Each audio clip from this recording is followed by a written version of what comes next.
Welcome to Ohsweken Speedway here for Friday Night Excitement on G-Force TV. I'm Greg Kellman, with me Adam Ross. Trackside tonight, Clinton Jeffrey, as we get ready for a full card of action brought to you by INSTA-INSULATIon and STYRES Gas Bar. Tonight, it's the Art Hill Memorial for the Mini Stock Division.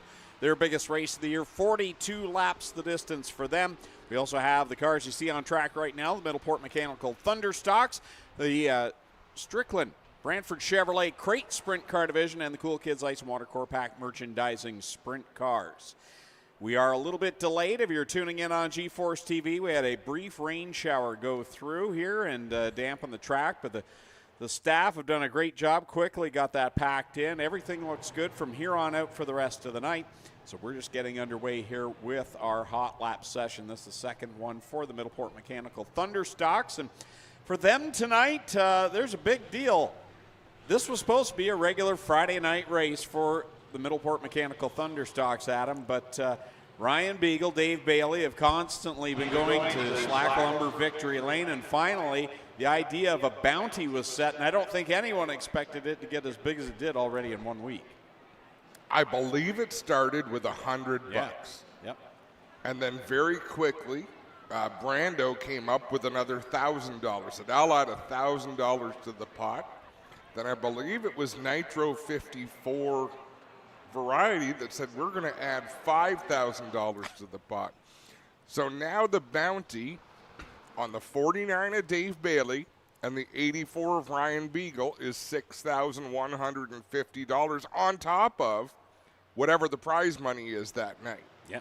For whoever can beat them for the rest of the season.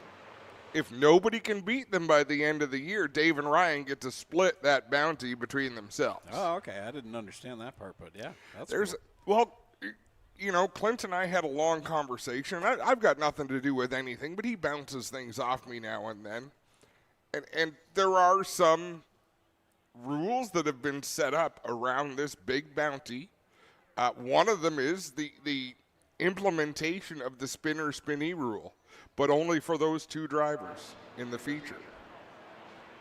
So if those drivers get spun out, they will get their spot back. Gotcha. Whoever spun them will go to the back. That does not apply to the whole field. They want to keep the racing legit. Yeah. And I am of the firm opinion that even if they were racing for ice cream cones, they would spin somebody out to win. That's just the nature of racing. I don't think it'll be much different with money on the line. That's a large amount, though, in comparison to any other payday for a Thunderstock race. And make no mistake, it's just for the winner. It's no one else can get this prize. It's whoever can win the feature and beat both of those drivers. So yeah, I'm glad there's some safety nets there, because I do think, you know, that little extra liberty you might not take in a normal Friday night event could happen. The other layer on top of that, you don't want to mess with the overall point standings with this either and add in a gimmick that's going to throw off one of them, you know, costing them a title. Clinton made a great point earlier saying, you know, this has become a division that some people don't talk about anymore because it's always the same two people winning races. Well, now it's been the most talked about class all week long. And I think it will be for a little while. But we've got drivers that are more than capable of coming up and giving them a run for their money. A number of them locally, Kyle Wirt, Trevor DeBoer, Zach Bleach. And then we've got some visitors that have come to town that are heavy hitters. Tyler French. Is it Brock Gregory here? And he's the most recent one to beat those two drivers. And another name of the locals that beat them last year was Ron Logie, and 2 years ago, rather. And he is back full-time this year. So there are some legitimate chances that the bounty could be paid out tonight. But, boy, the way Ryan Beagle and Dave Bailey have gone back and forth this year, I'll tell you what, it's going to be tough to do. Well, and that's the point. It's not just this year. It's really the last 3 years. And they've done it with good, hard racing. It's not dirty racing, and that's what we want to continue, is good, hard racing and put on a show for the fans. Strickland Brantford Chevrolet Crate Sprint Car Division on the track right now for their timed hot lap sessions, and we'll do that as well for the 360 sprint cars. A few extra cars in attendance tonight for the 360s, as next week, I believe it is, the GLSS is here, the Great Lakes super sprints. So I see Kelsey Ivey is here getting some track time. Also see Alex Hill is back tonight in the 77X. Ryan Conium making a rare start here as well. And Tyler Ward is back. So some different names that we haven't seen so far in 2026. Last week it was Mac DeMann picking up the win, and his first in a little while in the crate sprint car division. And that was a big deal for him. He's the one driver that runs a little bit of a different setup than the others, Adam. He doesn't have the traditional suspension in his car. Talk a little bit about what Mac DeMann is up against dealing with the coilover. It's a coilover setup, as you mentioned, as we got problems with Cam Thompson off of turn number 4. Oh. Where's his left front? Let's draw one in there for him. It looks like I don't think the wheel is still. Sometimes you'll see the center of a wheel still there, but I think in this case, maybe the nuts were left loose. And away goes his left front.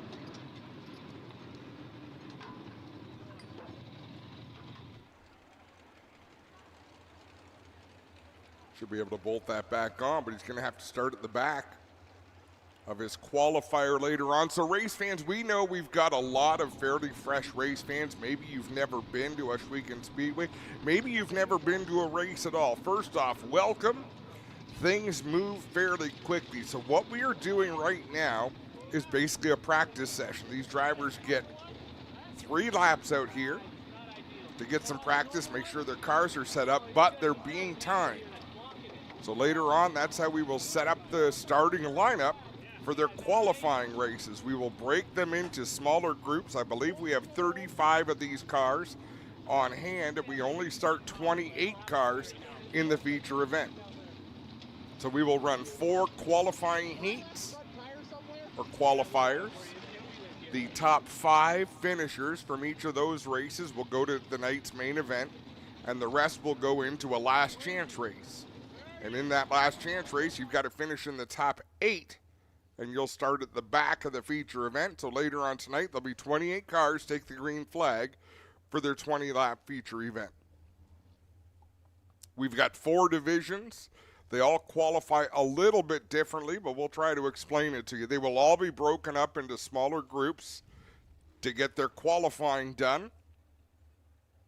And then the feature event later on, we will have 4 features. 1 for the mini stocks, 1 for the thunder stocks, 1 for the crate sprints, and 1 for the 360 sprints. And we'll walk you through what the differences are. So the crate sprint division on the track right now, they all run identical engines. They're what General Motors calls their crate 602 engine. You order it out of the catalog, it gets shipped in a crate. They really can't do much of anything to the engines in terms of performance. It's a cost-cutting measure, and it's less horsepower than the monsters you're going to see later on. Identical cars later on, but the 360 sprints have much more horsepower. How did I do, Greg? Excellent. Now I know what I'm talking about tonight. Thank you. So timed hot laps back underway for the crate sprint car division. And getting back to Mac DeMann last week, getting that big win, went back into tying with Jesse Costa for the most wins in this division. And that goes to show for those maybe just tuning in the last couple of years, you know, where's this Mac DeMann coming from? He spent time in the 360 sprints, but for a long time, he was at the top of the pile when it came to overall feature wins in this crate sprint car division, and he's back with the Barb Motorsports team and definitely got things all hooked up last week. And it's fun because he was in the history books as the most wins, but he was years without competing in this class. So they were chasing someone who doesn't compete anymore. Well, now he's back, so he can start adding to that tally himself. Steve Murdoch, by far the fastest driver in this session with a 14.813 second lap. Mac DeMann second, Lance Erskine third, Ryan Fraser with the fourth quickest lap. And Lance Erskine, that's good for him. He's struggled here to start the season. He's admitted that even in some pre-race interviews we've seen with Mac and Jack. And and just trying to get back to the basics in that 48. He's definitely got some speed tonight in the 48 machine. They're all running a new right rear tire this season. Different than they used to run, so it's taken some of them a little bit longer. Some of the drivers that are adjusting really well are drivers with lots of experience. Mac DeMann, Jesse Costa, Liam Martin.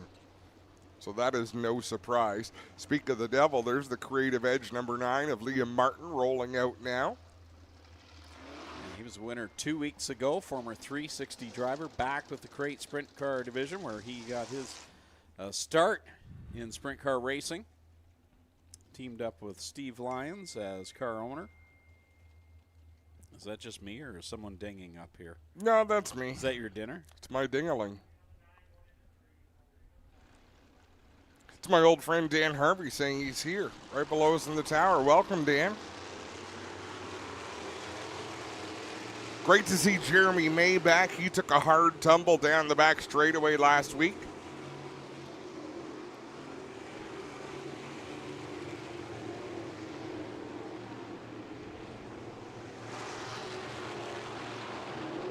McKinnon back, not a regular with our crate sprint car division, one of those drivers that likes to do some traveling down to Brockville and Can-Am speedways. And I think that's awesome. The fact that he gets out there, travels around a bit. Jeremy May, after a tough week last week, is at the top of the board. Austin Rose just nipped that top spot away from him. But Jeremy May comes out with speed. And from what I heard from the Jeremy May crew, the chassis survived the crash last week, but almost every bolt-on part had to be replaced.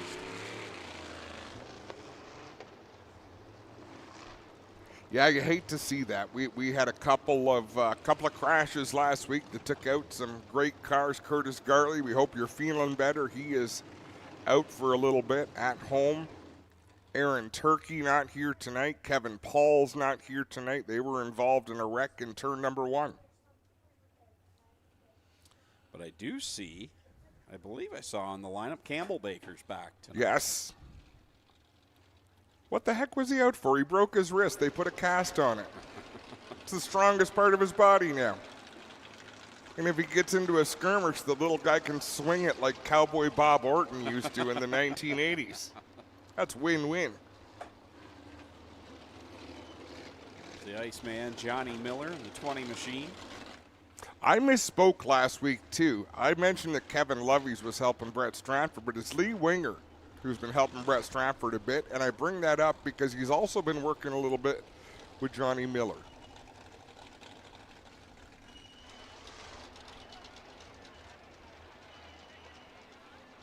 So again, timed hot laps taking place now for the crate sprint car division.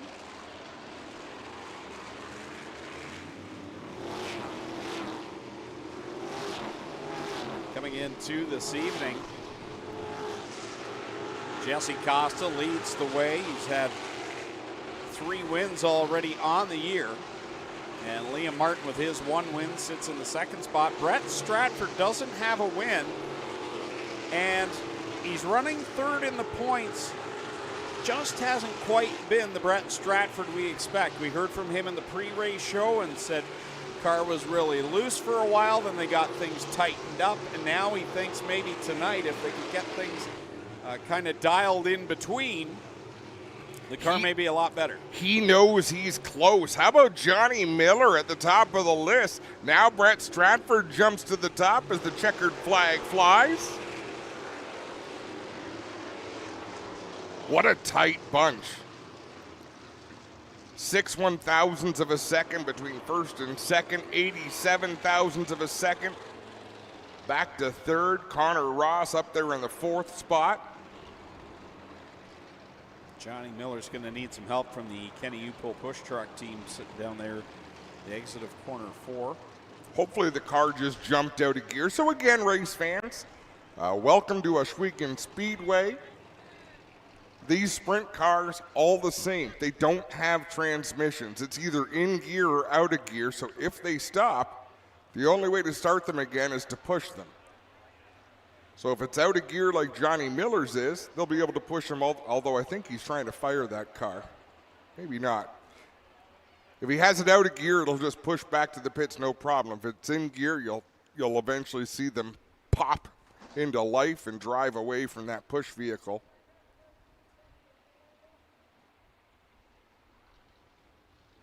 Johnny will head back to the pits where his father, John Miller, will take care of business. There's Jesse Costa, the DNO towing.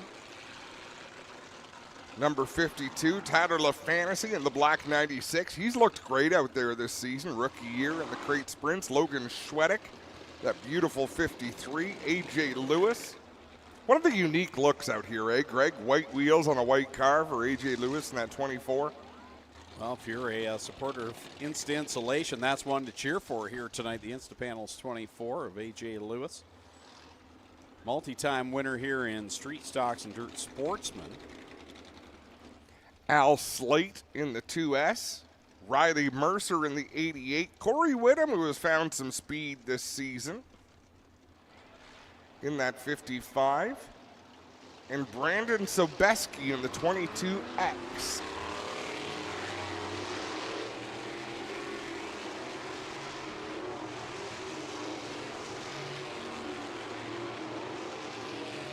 Corey Whittam hot off a great run last Friday night. Did not make it to the podium, but boy, oh boy, the 55 had a phenomenal night, really showing that he's figured this thing out quickly. Yeah, it's a steep learning curve for sure. That's a good lap, a 14.725 for Whittam on lap number 1. 14.635 for Jesse Costa. 55.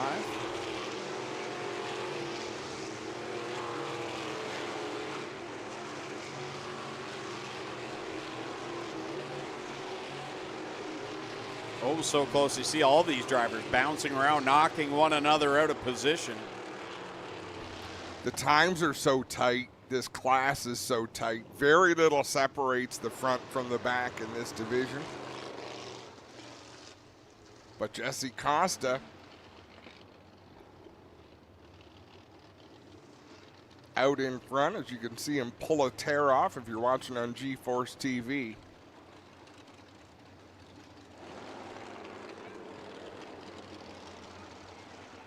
Well, time for the 360 sprint cars, and as you talked about, Adam, a little bit more horsepower and a little bit more work that can be done under the hood scoops of these sprint cars. And you'll notice the difference. If you're a new fan, you'll notice the difference in the sound, just a little bit higher pitched.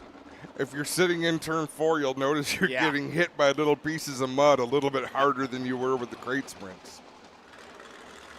And we should make mention, in just over a month's time, we will have the best in the world here.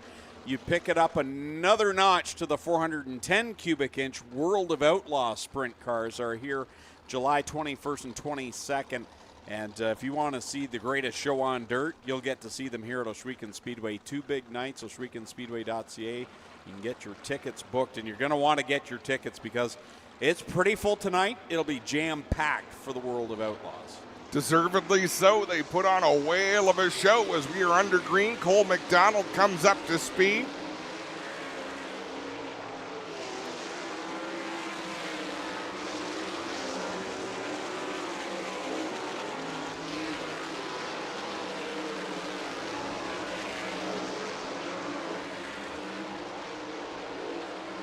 Kyle Phillips there has had a pretty solid year so far. Had a dash win with the Empire Super Sprints earlier on this year. Driver to Grand Island, New York. His father, Tim, former winner with the Southern Ontario Sprints. There's Josh Hansen, started off by harpooning a motor, but he's been stout. Well, he was stout that night before it went, but been very strong ever since getting things fixed.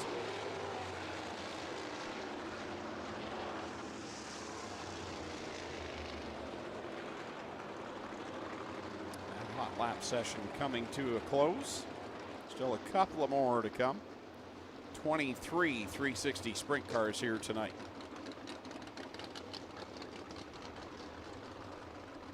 So this division with 23 cars, normally would take 24 in a feature, They will have their qualifying heats. Everyone will make the main event at the end of the night, but they will run those qualifiers to set position because track position means a lot.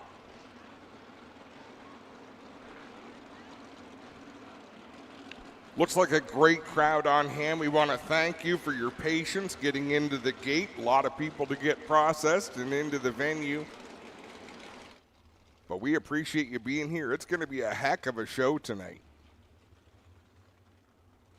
As you can see from the Jay Summers drone. Good to see the 5D Jacob Dykstra back last week. Had a great run going, running second to the winningest driver of all time in this division, Dylan Westbrook. He was staying there step for step with him and then got in trouble in corner number 4 and flipped that 5D. Took a pretty hard ride, but good to see Jacob Dykstra back here tonight. There's the 5 of DJ Christie in the neon yellow. Tyler Powis, Derek Jonathan. Also out there with Mike Lichty, John Burbridge, and Nick Sheridan. Also Darren Dryden in this group.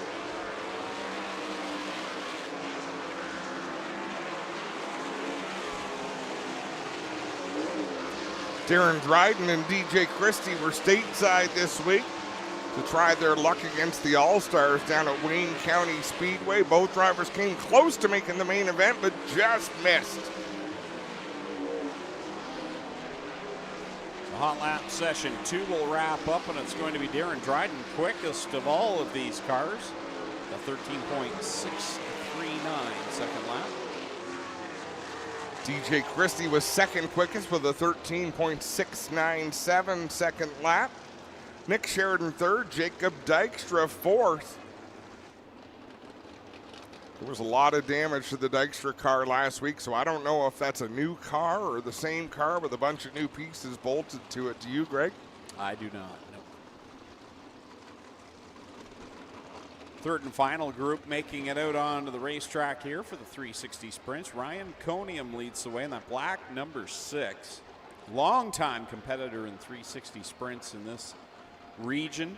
I mean, when I got my start back in 2003, 2004, with the Southern Ontario Sprints, he was the cat's meow. He was the one everyone was chasing. It was Ryan Conium, and still as good as he was back then. He was kind of a big deal, very successful in business. Of course, his father, Warren Conium, a member of the Canadian Motorsport Hall of Fame. Here's Alex Hill, Six Nations sensation, back. Glad to have her here tonight. We get to see her race here a few times every season. Does a lot of traveling down in the States. She's behind the wheel of the black and red number 77. Eric Gledhill's got the 7 lettered all back to normal tonight in the red and white number 7. After a wild ride a couple of weeks ago. Ryan Turner also in this group, 3-time Northern Sprint Car Nationals champion. And Jamie Turner is here tonight as well in the 11 machine.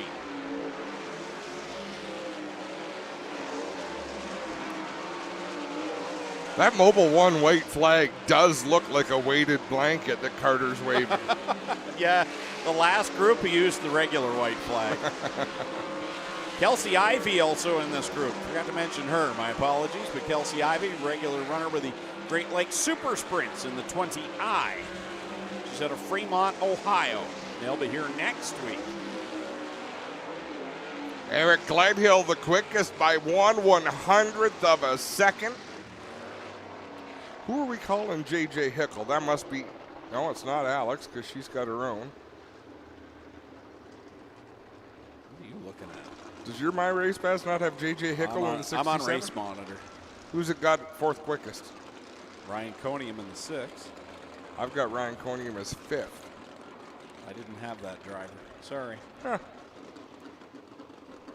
The INSTA-INSULATION mini stocks onto the racetrack tonight. Their biggest race of the year. 42 laps in the main event for the Art Hill Memorial. Our 4-cylinder division. And we've got some out-of-towners here tonight, including Trevin McCrillis out of Brighton in the 2 machine. We have drivers from Merrittville Speedway down around Niagara Falls, Brighton regulars, the eastern side of Ontario. Big money, major laps here tonight for this division. And so just so you race fans know, we are still practicing. This is still warm-ups. Call them warm-ups, hot laps, practice, call it whatever you want. These drivers get just a couple laps each to make sure everything's good on the car. Once it's time to go racing, every race that comes out is going to line up in orderly fashion. We'll give you a starting grid, so that's how you know that we're into the qualifiers. 44 mini stocks here tonight, 28 start the main event. So we're going to whittle that pile down through the qualifiers. 24. Right. Oh. Duel on the dirt. Right, duel on the dirt. Almost half of these drivers tonight will not get to race in the main event.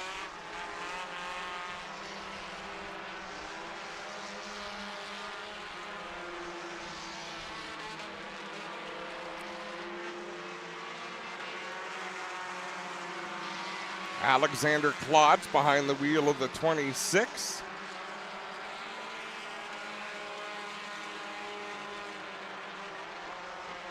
The old Mark Martin throwback livery on the 23. That's Dusty DeBoer. I make at least one DeBoer mistake per night. That's my quota.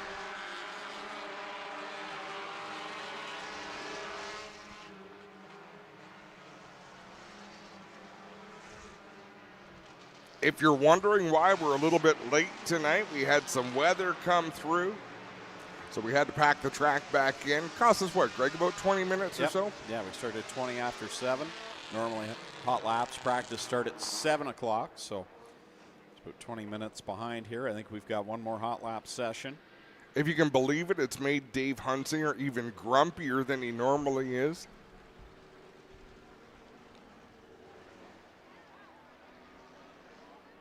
But he did say earlier in the drivers' meeting he missed his afternoon nap, so he warned everybody. This should be our final practice session here for the INSTA-INSULATION mini stocks, and then we'll get to our qualifying heats.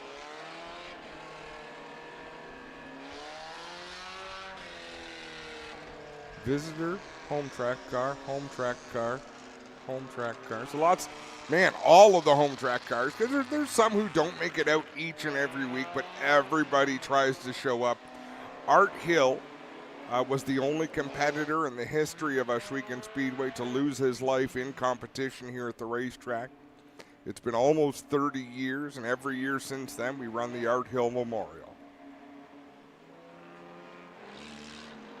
42 laps is no walk in the park for these four cylinders either. Sometimes it can be a battle of attrition. In the last few years, though, the cars have definitely, over the years, lasted longer and more finishing the 42-lap main event.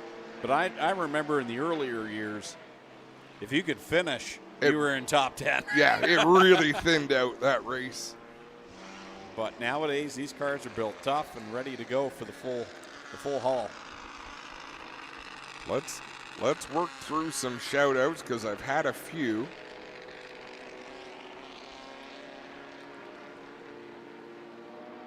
Rick and Lori Spencer, their first time here, but if you're here with Spinner, he'll keep you up to date on everything you need to know. Kyle and Kristen, their first time here also.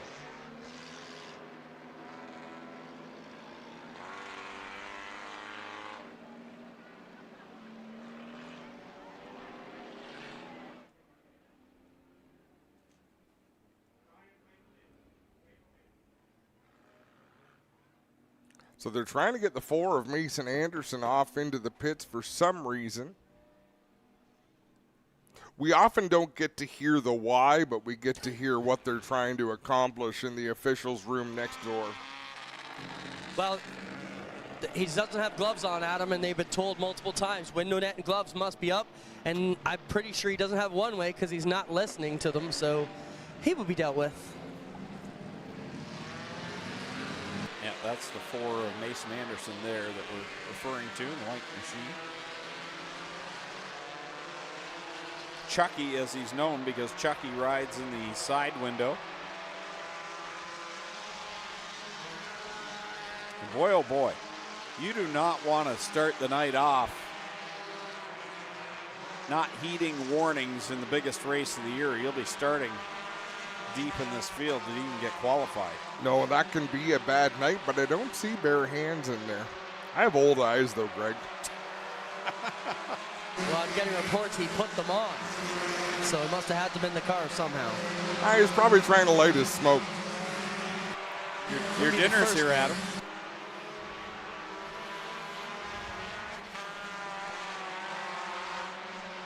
Raising the bar has shown up and delivered, as she does every Friday. A little late. It's a late dinner, second dinner. Thank you, Danielle. How many do you have a day? How many dinners? Yeah. Depends on the day.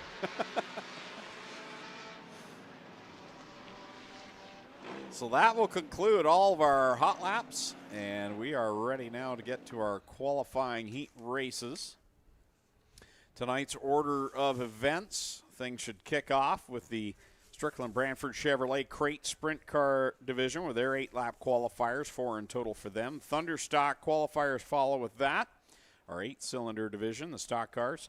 Then the 360 Sprint Cars with 8-lap qualifiers, and the mini stocks that we just saw on the track will conclude our qualifying events here tonight. So Go ahead, Al. As we mentioned, the group gets broken up. The Strickland's Brantford Chevrolet Crate Sprints get broken up to 4 qualifiers. There'll be 9 cars in the first 3, 8 cars in the last one. The top 5 finishers go straight to the main event. Here's how they're going to line up. In qualifier number 1, on the pole from Mississauga, in the number 4, it's the highlight man, Mac DeMann. Starting second from Brantford, the 48 is Lance Erskine. Third, the 94 is from Rockwood, it's Ryan Fraser. And fourth from Georgetown, he was the fastest in hot laps, the 2M is Steve Murdoch. Fifth from Baden, it's Travis Hofstetter in the 2. Sixth from Hagersville, Kiana Teal in the 24K, the only female racer in this class. Starting 7th from Hamilton, it's Darren McLennan in the 78. 8th out of St. George, Ken Hamilton in the 69K. Rounding out the field was scheduled to be the 28T of Cam Thompson from Ohsweken. I was hoping it was just a simple throw that wheel back on, get some wheel nuts, and away you go, but he did not make the call for this qualifier, Greg. DJD Graphics, qualifier number 1, ready to come to the green flag off of corner 4 to Carter Long atop the Cedar Springs starter stand.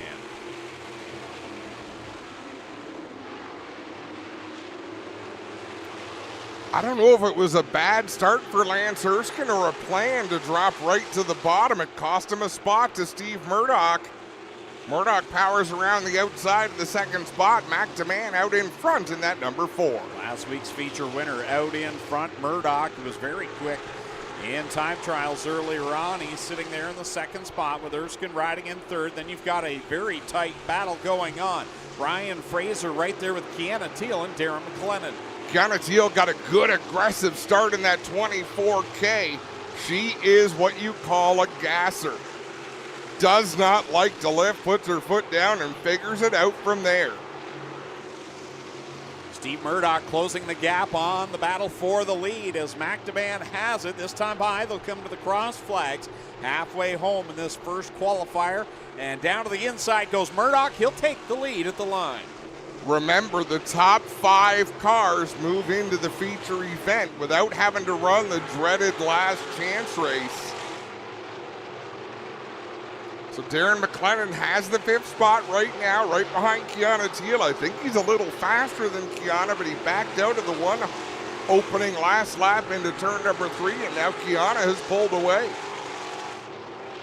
Off of corner 4 comes Steve Murdoch, continuing to lead with 2 laps left to go over Mac DeMann. Lance Erskine still solidly in third.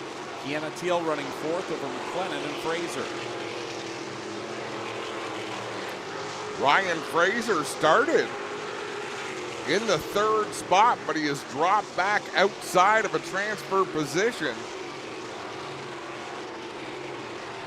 Mostly because Kiana Teal and Darren McLennan have had great races, been able to move up through. Checkered flag in the air. Steve Murdoch will take the win.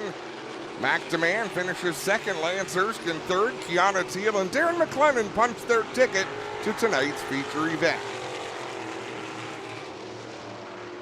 So 1 qualifier in the book, still 3 to come. Strickland Grand Prix Chevrolet Crate Sprint Car Division.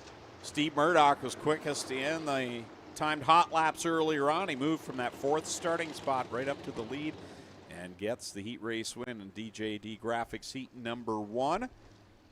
And Adam Ross has the Creative Edge Signs and Graphics starting lineup for qualifier number 2.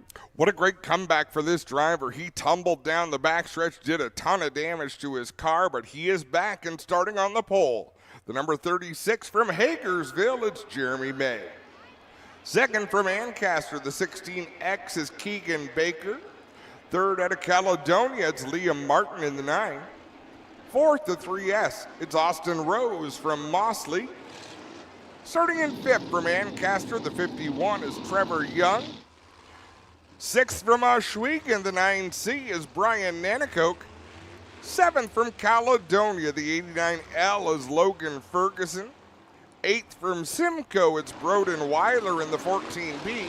And rounding out the field from Wainfleet, the 85C is Cam McKinnon. The other thing you'll notice, they give these drivers the opportunity to open up their engines a little bit, so they'll get the white flag, which means next time out of 4 they're going to go green. But they're all able to take off and clear out the carburetors in these engines to get ready for the start of the race.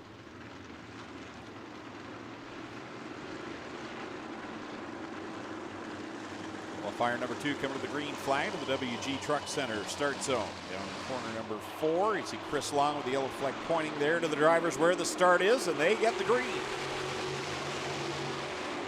They call him Jay May, Jeremy May in the 36. They'll race side by side with Keegan Baker down the back straightaway for the lead. Side by side they come. Baker on the outside trying to tuck it in. There was no room. He'll dive down to the inside now. May continues to lead. Baker holding on to 2nd. Now Austin Rose has some company from Liam Martin. What a great lap that was for Jeremy May. He squeezed up towards the wall, but then defended the inside into 1. And he'll keep that lead on lap number 2. Keegan Baker back to 2nd. Liam Martin making a move on the inside in that number 9. Austin Rose up high in the 3. Wheel to wheel into 3. Martin's got the advantage on the inside. Rose trying to power around back on the outside. And that Nathan Ackland Racing 3S. It's going to be a Liam Martin to the 3rd spot. And they're both tracking down Keegan Baker in the 16X. But out in front, it's Jeremy May in that 36, all by himself, a half a straightaway in the lead. Really doing a great job. Turn number 1 is a little bit treacherous. It has been this season. He's able to drive to the inside where it's still nice and smooth and make great speed. Jeremy May continuing to lead as he goes by the Cedar Springs starter stand another time. Got a good gap over Keegan Baker, who now has got some company. Liam Martin has pulled away from Austin Rose, and he's right there on the tail tank of the 16S as they come by. It is 2 laps left to go. 2 laps to go, and you can see Jeremy May just driving right under the bumps and everybody else in the race going haywire into turn 1. Watch this, Greg. You can't see turn 1. You'll have to watch it on the screen. Mobile 1 white flag comes out for Jeremy May, and what a rebound this will be if he can hold on a half a lap. He was upside down in pieces last Friday night off of corner 4. He's going to back it up now with a win in heat race number 2. Keegan Baker going to roll home 2nd, Liam Martin 3rd, Austin Rose 4th, with Trevor Young getting the final transfer spot into the feature event.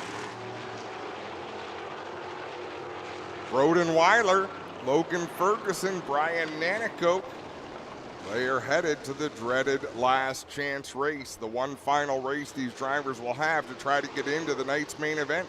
I'll tell you what, for the 36 of Jeremy May, that has got to be like a feature race win for him. He was in pieces, scattered all over the backstretch last week, and comes back in with a heat race win. You know they toiled in the shop all week, and that's just the icing on the cake, just not just getting it out, but then winning. Dog, you're absolutely right. Race fans, you're going to see our 50-50 ticket sellers coming down through the grandstands. They wear the pink shirts. Some of them are louder than others. But make sure to cash in, take advantage, buy your 50-50 ticket for a chance to win. It should be a good pot here tonight. Qualifier number 3 is going to line up like this on the pole from Six Nations. It's the Iceman, Johnny Miller in the 20. Starting second from Beamsville, the 27H is Nico Hansen. Third from Cambridge, the 44 is Connor Ross. Fourth from Wainfleet, it's Brett Stratford in the BS 39. Fifth from Clarence Center, New York, the 57C is Cooper Fritz. Sixth from Ancaster, welcome back to Campbell Baker in the 26X. Starting seventh from Rockwood, it's Rob Neely in the 74. Eighth from Kitchener, the 50LS is Adrian Staley. Rounding out the field from Thamesford, the 14 is Larry Gledhill. JD Graphics qualifier number 3, ready to come to the green flag. Johnny Miller and Nico Hansen set the pace, and they will go wheel to wheel down into corner number 1. Good clean start with the Iceman out in front, and that number 20. Brett Stratford didn't get a great start in the 39, but he'll have that thing wound up now. But it's Miller out in front, and Nico Hansen, Connor Ross, and Brett Stratford in the 4th spot. I've seen Rob Neely regularly this year. This might be his 2nd or 3rd appearance so far in that 74 machine. He's got a good battle going on with Brett Stratford off of corner number 4. Meanwhile, out in front is the Iceman, Johnny Miller, pulling away from Nico Hansen. Do you have Rob Neely on social media, Greg? I thought I did. You'll see him lounging at the cottage quite a bit on weekends. He's been enjoying himself. This is a big deal. Brett Stratford was the fastest qualifier in this one, but he's got to stay in that top 4 to get into the redraw and start in the top 8. Don't worry about it. It's complicated, but Stratford is on the outside looking in, not where he wants to be right now. So right now it's Miller, Hansen, and Ross, 1, 2, and 3. Neely riding in the 4th spot. Larry Gledhill holding down 5th, and Brett Stratford trying to get back by him after blowing it off corner 2. So that makes this battle for the 2nd spot much more important, because finishing the top 2, be a part of that redraw, but Connor Ross lost some ground that time to Nico Hansen in the 27. There's just 2 laps to go. 2 laps left to go, says Carter Long as he leans back in the Cedar Springs Landscaping starter stand. And Johnny Miller, this has got to feel good for him as well. They had a real struggle in 2025, but they've had a lot of speed this year, and he'll come to the Mobile 1 white flag. One more time around for this 3rd qualifier in the crate sprints. Everybody spread out in their transfer spots. Larry Gledhill drove a heck of a race from the back up into a transfer position, and Brett Stratford's going to go to the B main from the looks of it. It's Miller, Hansen, Ross, Neely, Gledhill. They go straight to the main event. Brett Stratford, Campbell Baker, Cooper Fritz, and Adrian Staley are going to be bound for the B main. Last chance race. There's the Iceman, Johnny Miller, picking up the qualifier win, brought to you by DJD Graphics. That's a couple of real feel-good stories in the 2nd and 3rd heats. Johnny Miller, a longtime competitor in this class, but he's had some struggles the last couple of years. Another good feel-good story coming out here in qualifier number 4. Corey Whittam starting on the pole. He had his best night so far in a sprint last Friday night. Certainly did. Whittam going to start on the pole. He's from Wilsonville in that 55. Second from St. Catharines, the 2S is Al Slate. Third from Scotland, it's Logan Schwedick in the 53. Fourth out of St. Thomas, 3-time feature winner here in 2026, the 52, Jesse Costa. Fifth, it's Riley Mercer from Brantford in the 88R. Sixth out of Thorold, it's the 96, Tyler LaFantasy. Seventh, From Stony Creek, A.J. Lewis in the 24A, and rounding out the field from Burford, Brandon Sebeski in the 22X. Not one single heat is an easy one.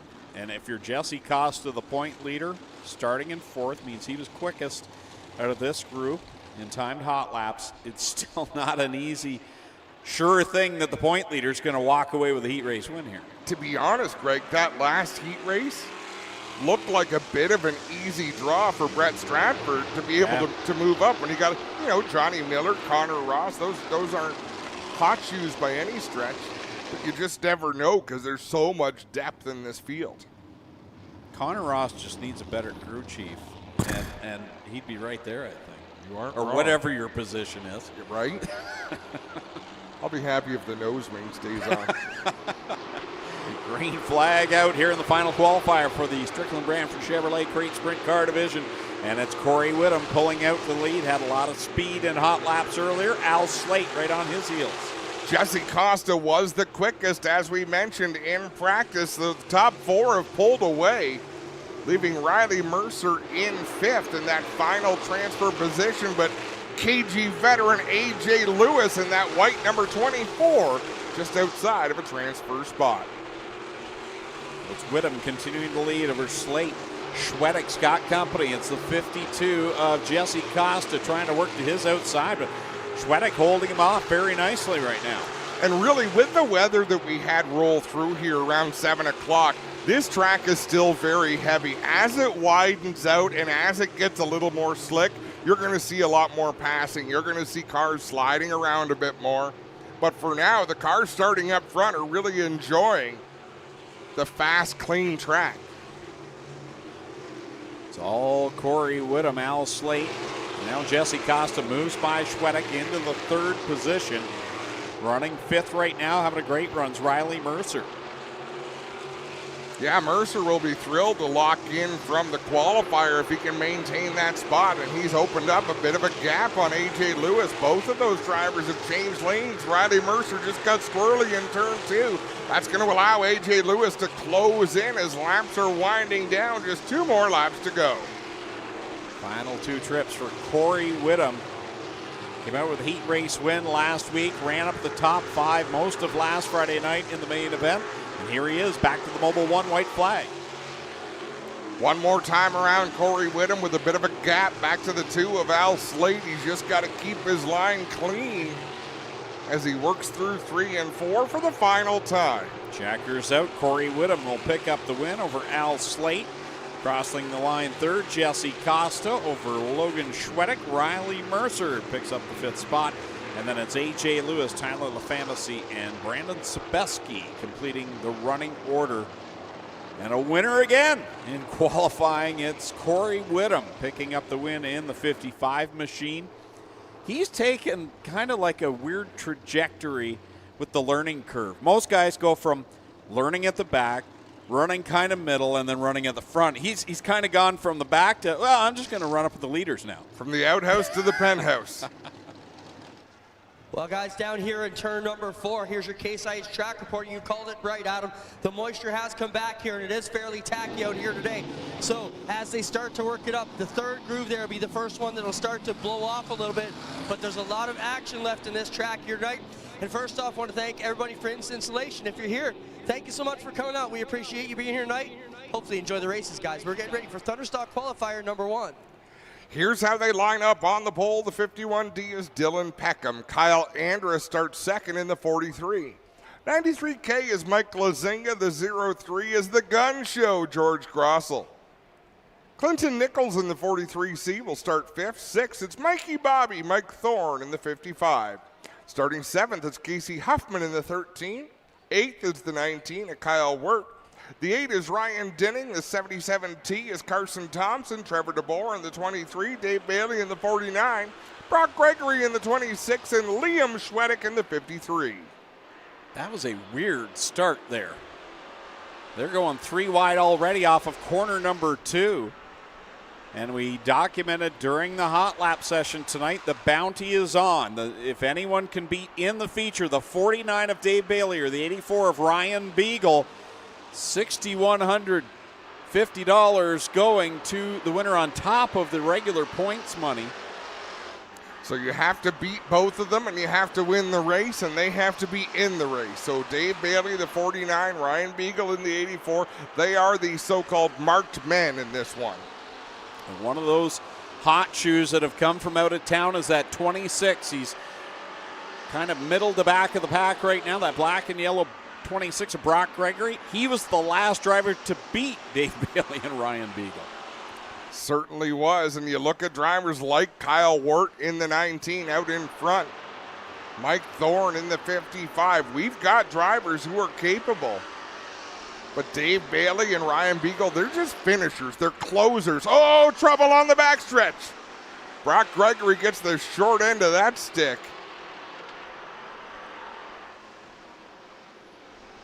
As that chain reaction leaves him parked on the inside of that back straightaway. The yellow flag comes out. Looks like the car is still running, but Brock Gregory knows what he's doing. He's going to wait a little bit before he pulls away.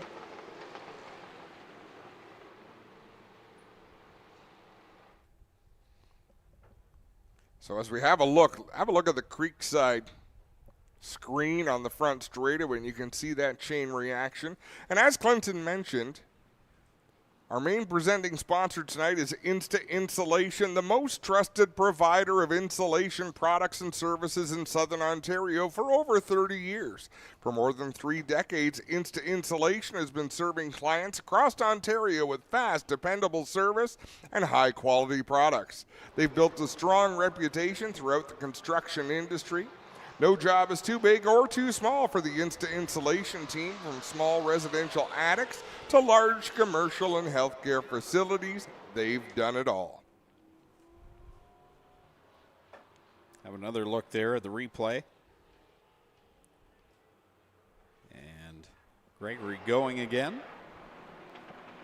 Tags on to the back of the field. Brock Gregory won last year on Northern Sprint Car Nationals night. No points were on the line. The Northern Thunderstock Nationals had already been completed 2 nights earlier. So he won that event last year on September the 12th. And every other race last year was won by either Dave Bailey or Ryan Beagle. Then you go back to 2024, and you'd have to go back to June 14th, when Ron Logie won a regular Friday night points-paying event. And the week before that, Kyle Wirt won. That's the last time we've seen 2 weeks where one of those 2 drivers didn't win. It's been a long go. So that's the reason for the bounty here tonight.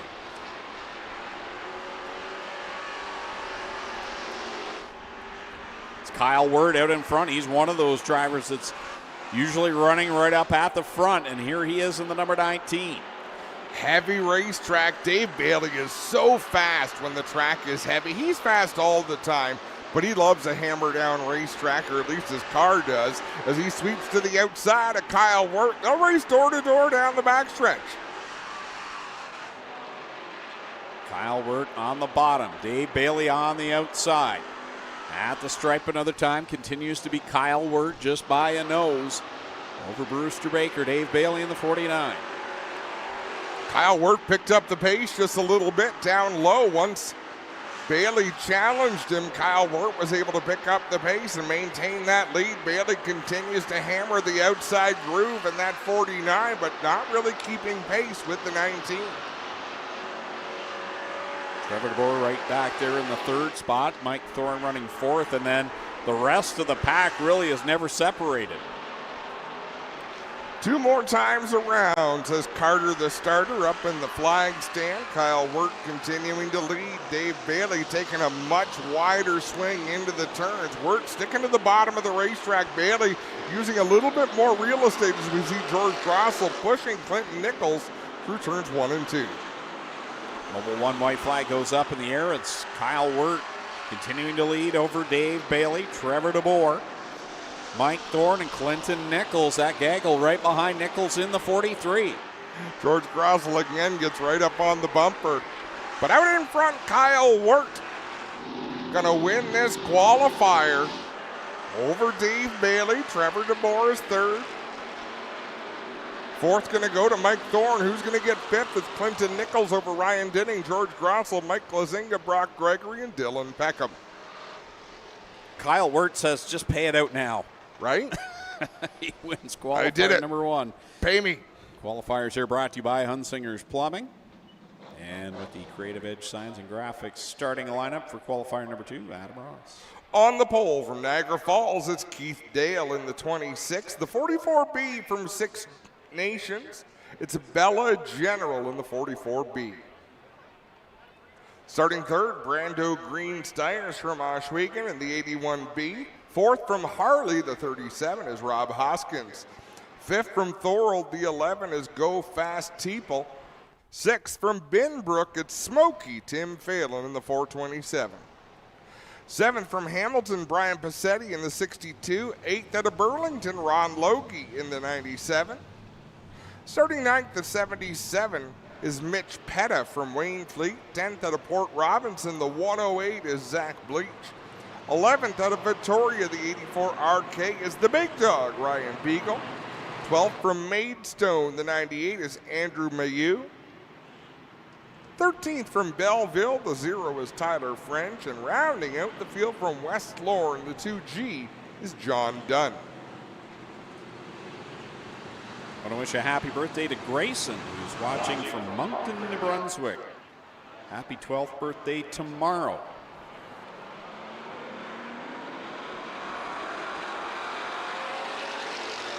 Green is out. Keith Dale gets the advantage. Bella General has to lift just a little bit. That allows Brando Green Steiners to the inside.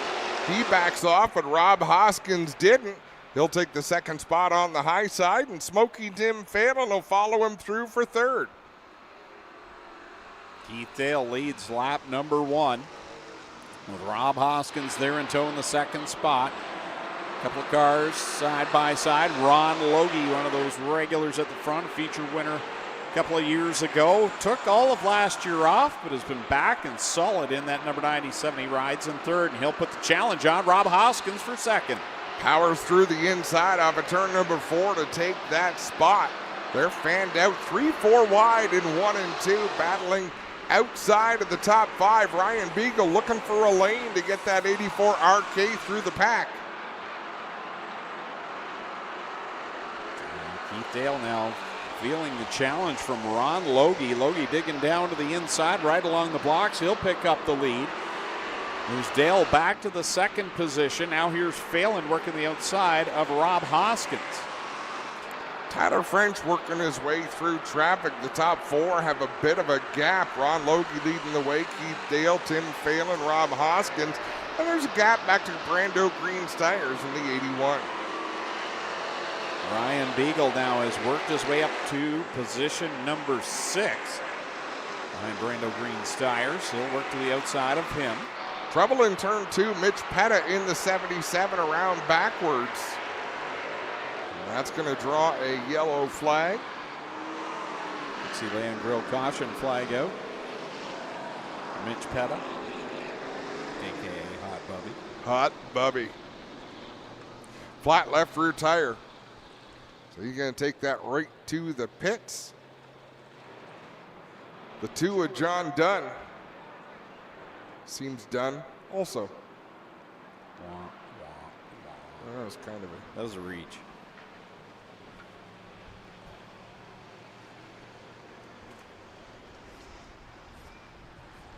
So this field will get stacked back up. And Hunsinger Plumbing qualifier number 2.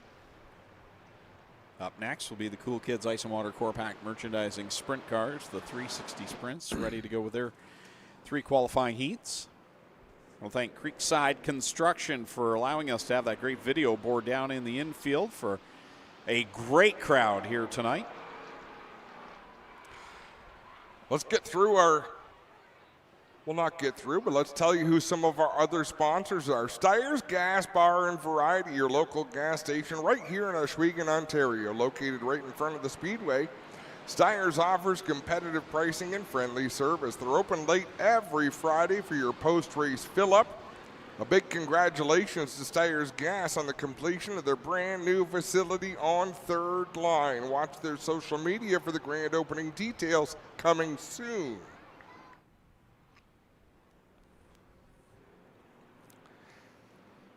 And of course, Six Nations Tourism Spotlight on Business. They're set up in the front compound.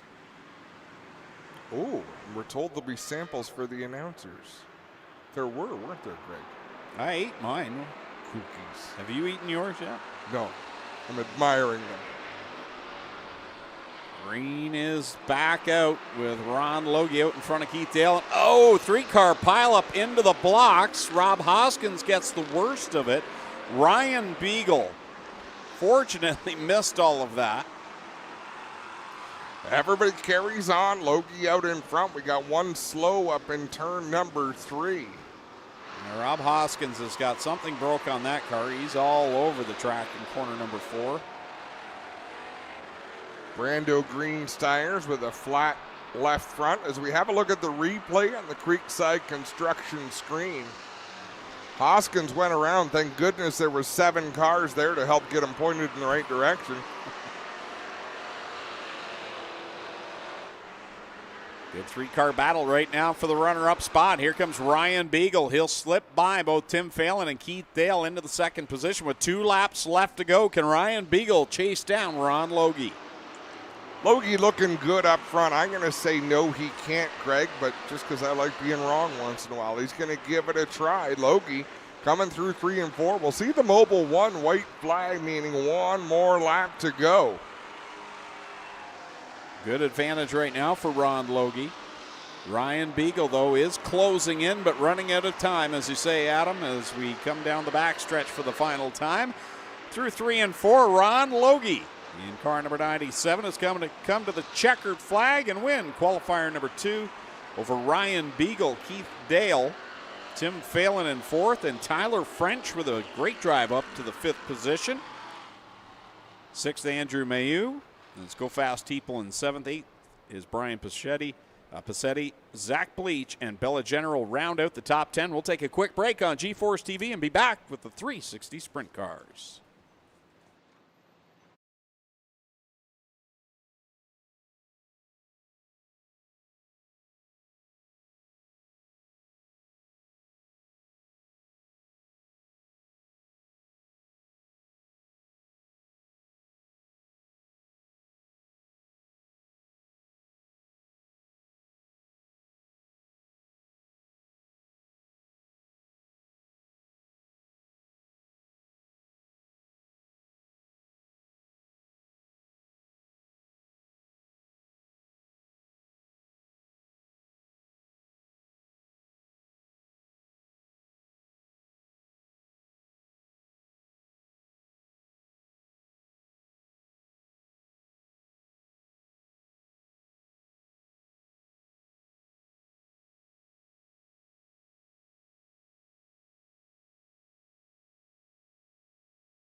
Welcome back to Ohsweken Speedway on G-Force TV, getting ready for the Cool Kids Ice and Water Core Pack Merchandising Sprint Car Qualifiers. They're brought to you by Plazic Auto Recyclers. Here's the lineup for qualifier number 1 on the pole out of Scotland in the 47X. It's D-Dubs, Dylan Westbrook to his outside from Scotland as well. In the 87XS, it's Skylar Evans. Lining up 3rd from Tilsonburg in car number 39, it's Corey Turner. Going 4th, the 88H, is Josh Hansen out of Beamsville. Starting in 5th from Caledonia, the 0C is Cole McDonald. Lining up in the 6th spot from Grand Island, New York, the 21 is Kyle Phillips. Going 7th out of Ohsweken, the 77E is Ashton Van Every. And Tyler Ward from Beachville in the 0T starts in the 8th spot here tonight. Starting lineups brought to you by Creative Edge Signs and Graphics. So the winningest driver all time at the Speedway starts on the pole for this one in the 47X. D-Dubs, Dylan Westbrook will lead us to the green. And he'll hammer down in 1 and 2. Here comes Skylar Evans right behind him. He's got a great run off of corner number 2. Skylar Evans will look to the inside in 3 and 4. The car washes up the track. Westbrook able to drive away. Kyle Phillips in the 21 working over the 88 of Josh Hansen. That's a battle for third. He had a bit of a giddy up down there in corner number 1, but still able to hold off Josh Hansen for the third spot for the moment. Hansen was quickest in hot laps earlier on here tonight, thus he started in the 4th position, but it has not been easy for him to make the move on Kyle Phillips. No, not at all. Phillips, you can see he's got the wing cranked back in that thing. A lot of forward bite in the 21. Skylar Evans, though, doing a nice job in the 2nd spot. Dylan Westbrook doing D-Dub's things out in front. Troubles on the backstretch for Skylar Evans. That will bring out the Dixieland Grill caution flag. Driver running in the 2nd spot in the Instapanels 87XS will come to a stop just the entry of corner number 3, and there's the rest of his tire. As we see on the Creekside Construction video board. Looks like the right rear is gone for Skylar Evans. You know, when you have that kind of a mishap out there and shred a right rear tire, we're going to have another look from our speed shot. He is lucky that that car didn't get launched over the wall into the fence, went for a tumble. He was able to guide that to where it stopped. He was also very fortunate Kyle Phillips didn't catch a piece of him, who was coming right off of corner number 2. Things happen so fast here at Ohsweken Speedway, and if you get a chance at the end of the night, if you're here at the track and you get a chance to walk over to the pits, go through 1 and 2 and have a look at what it looks like to come up out of the corner in 2 and go into the backstretch. It's a wild, sweeping ride, and if you've got your foot on the pedal, you can get tangled up on a straightaway accident in a hurry. Yeah, things happen very quickly, and we encourage you, race fans, head to the pits after the races. Yeah, guys, they have destroyed this right rear. Jack's going to try and give you a look at it. I don't see any other issues here on the Evans car. Oh, might be something wrong with the right rear here. Yeah, there's definitely some suspension issues there on the right rear that has tore it up, guys. So they may just tow him to the infield here till we can complete this laps, and we'll be ready to get him back to the infield right away. But they do have some issues on that right rear, guys. And the crew's never like that. They want the car back right away. We'll get this qualifier finished and then get Skylar Evans back to the attention of that pit crew. And there's not much they can't fix back there, Greg. No, they'll have him back out in no time and ready to go. As 23 cars here tonight, so all these cars will qualify. Right now they are racing for starting position. Now, did you just eat your dessert before your dinner? Hey, I did, Mom. You got a problem with that? Well, I gotta give a shout out to Beck's Baked Goods. They're down there in the courtyard. We were talking about the free cookies. We have a plethora of free cookies here in the tower. There's a couple of them. How many did you wolf down? Just the one so far. Lies. I haven't had a salad like you're about to have, though. That's how I stay so thin, right?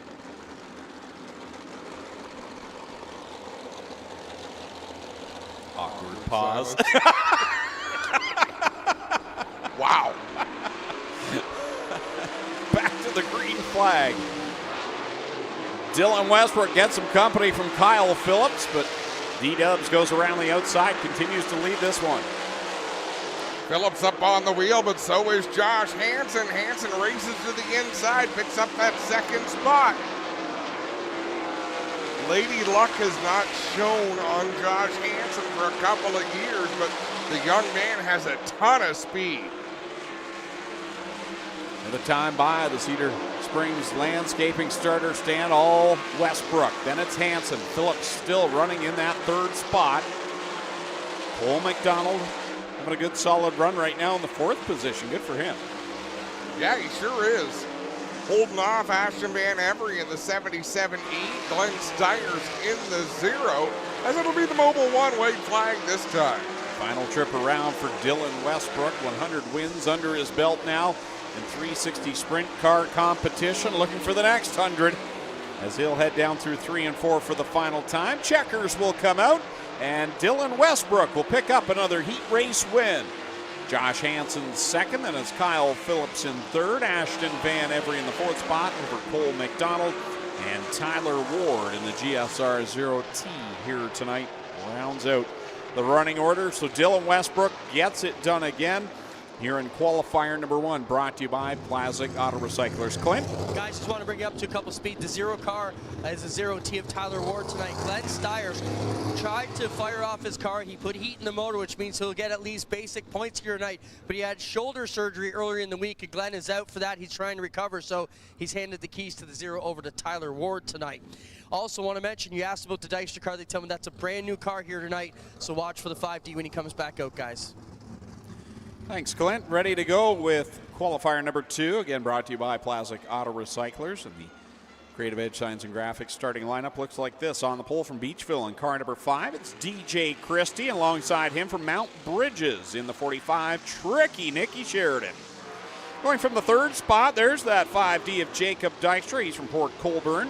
And to his outside, very quick and hot laps earlier on from Freelton, the 12 double D, Darren Dryden. Starting in 5th from Ohsweken, the 77T is Tyler Powless. And going from the 6th spot from Interkip, the 84, it's Mike Lichty. Starting in 7th, the 81 is Derek Jonathan out of Lewiston, New York. And going from the 8th spot, the 21J, John Burbridge Jr. from St. Williams, as the field will stack back up and get ready to go.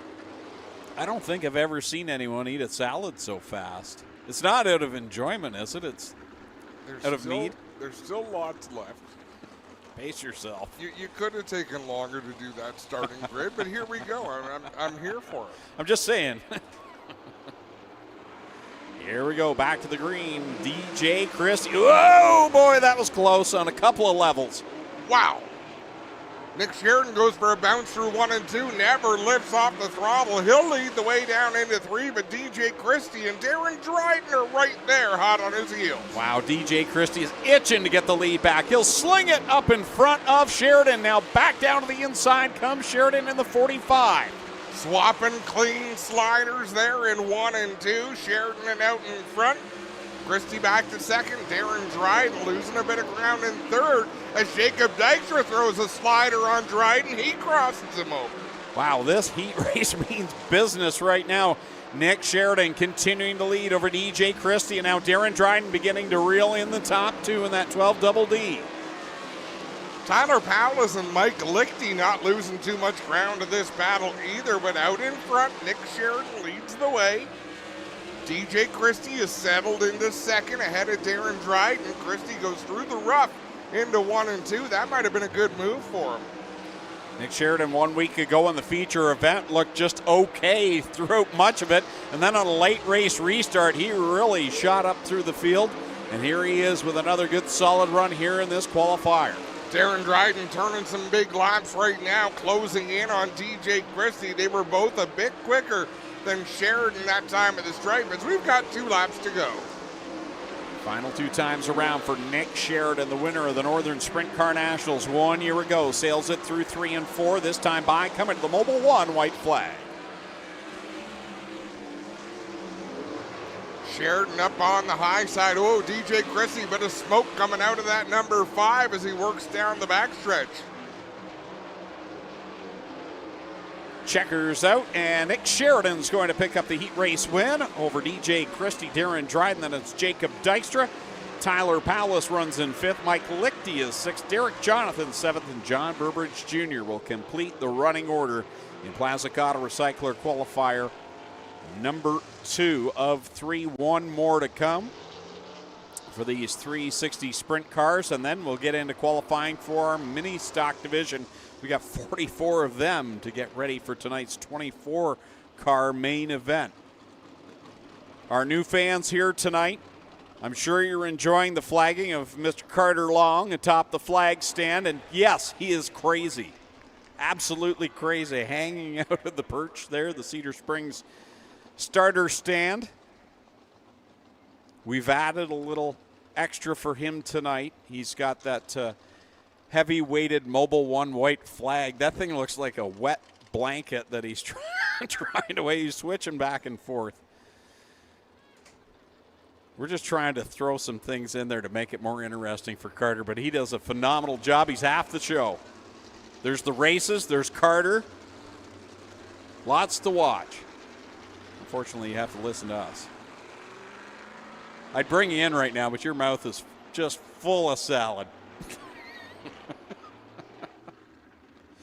Ready to go with the third qualifying heat starting on the pole out of Dunnville in the 15. It's Ryan Turner lining up in the second spot. The Six Nations sensation, Alex Hill. Rolling off third out of Burlington in car number 6, it's Ryan Conium, and going from fourth in the 7, Eric Gledhill from Thamesford. Starting fifth from Fremont, Ohio in the 20I, it's Kelsey Ivey, and she's preparing for next week's Great Lakes Super Sprints event. Starting in sixth out of Caister Center.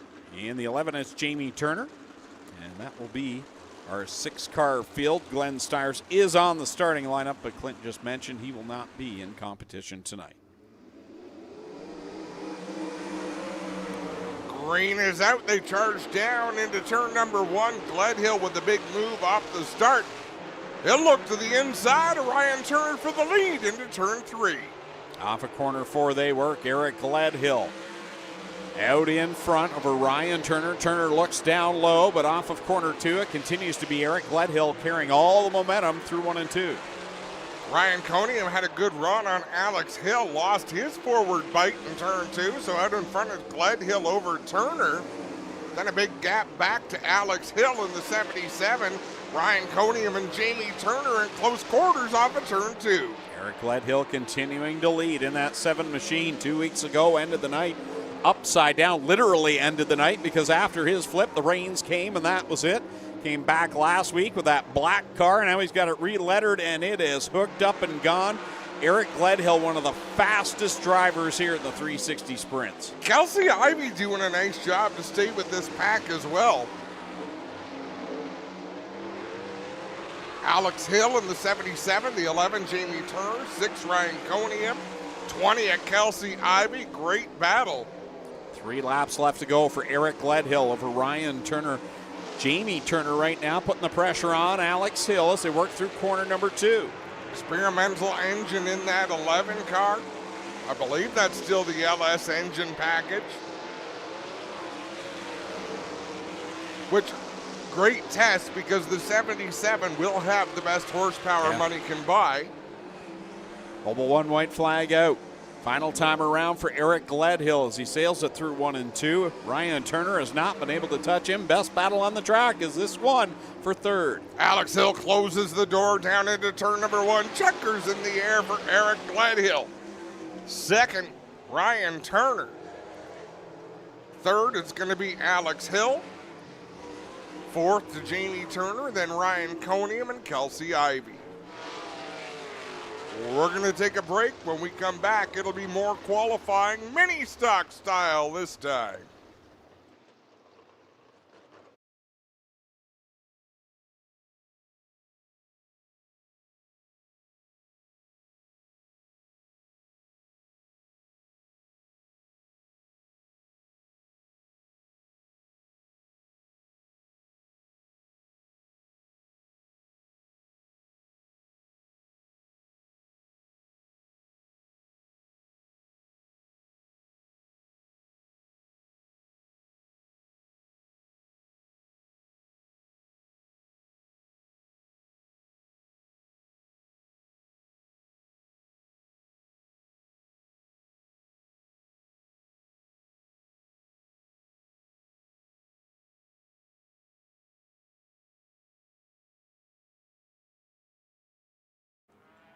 Back at Ohsweken Speedway, the INSTA-INSULATION Mini Stock Qualifier number 1. Their qualifiers brought to you by J&E Towing on the pole. For qualifier number 1 from Niagara Falls on the lake, Niagara on the lake rather, in the 71W, it's Austin Worstrow. On the outside, good to see him back from Beachville in the 66X, it's Martin Schroeder. Lining up third from Trenton in the 97, it's Kyle Gregory, and going in the 4th position from Smithville, the 4C, is Leroy Buscombe. Starting in 5th from Cambridge, the 32L is Graydon Lyons. Going 6th from Brantford, the 44 is Doug Erskine. Starting in 7th, the 4A is Patrick Stuver out of St. Catharines. And in the 8th spot, in the 46, Mark Thorne from Waterford.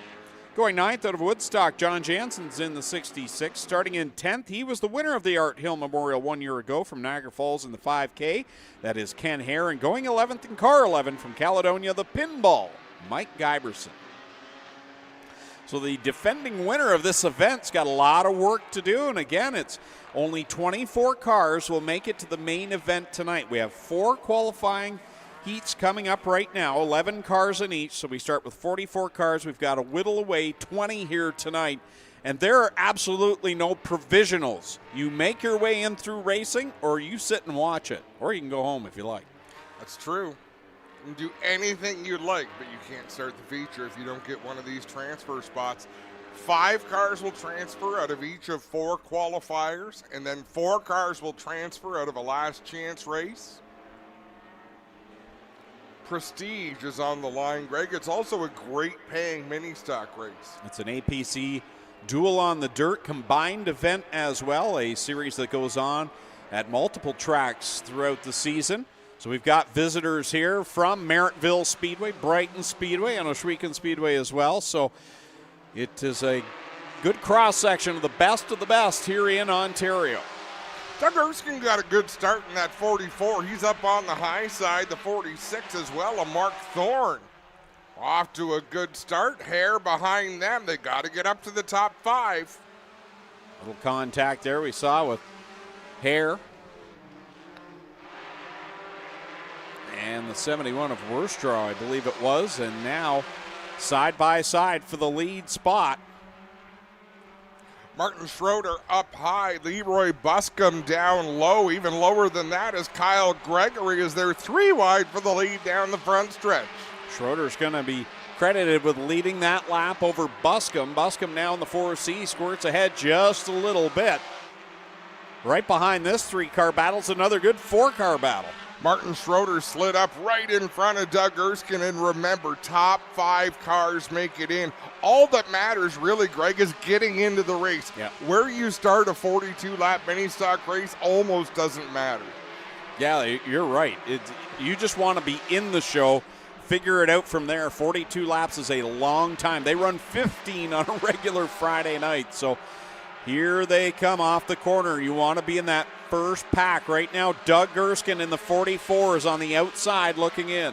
You got 7 cars battling for 5 spots. Leroy Buscombe out in front in the 4.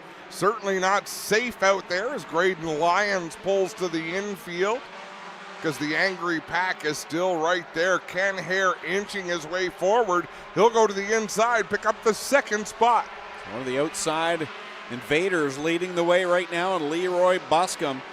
Ken Hare, how about this drive though? Started in 10th. The defending winner is already there to the 2nd spot. And he's got company behind him in Gregory and then the Jansen and Schroeder machines. Yeah, Martin Schroeder in that 66X with the hood popping up on the right-hand side. Better the right side than the left side, I guess, Greg. That one's less likely to flip up in front of the driver. Ken Hare takes over the lead as it's going to be white flag, Mobil 1 white flag. 1 more lap to go. Who's going to get the 5 transfer spots? Ken Hare out in front. What a drive it's been for him. Leroy Buscombe holding on to the 2nd spot. Gregory had a handful down in corner number 1.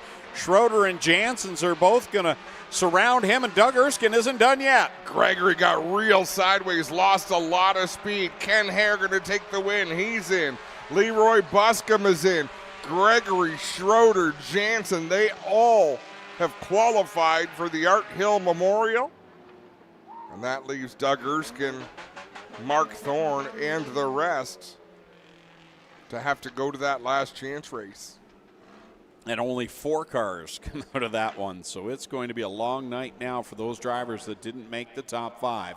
Ready to go with J&E Towing, qualifier number 2 on the pole from Waterford. The 4 is Wade Thorne. And his outside from Stratford in the 54, it's Christopher French. Blake Wadham in the 65 starts 3rd. 4th will be the 55 of Craig Cole from Beachville. Nathan Joyner in the 20J from Smithville starts 5th. And in the 6th spot, it's Sierra Robison out of Port Colborne in the 1R Junior. Going 7th, Alexander Klotz out of St. Catharines in the 26. In the 8th spot, 17K, is Spencer Riddell from Caledonia. Mike Evers, also out of Caledonia, in the 265, starts in 9th. 10th will be Tyson Gregory from Brighton in the 22.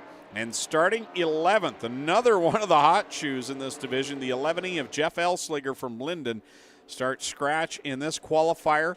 And usually on the nights that he brings us a box of Springer's Meats pepperoni sticks, he wins the race. Guess what was sitting here on our desk tonight for the biggest race of the year when we showed up? I want to say it's because he likes us, Greg. Yeah. It's not because he likes us. No.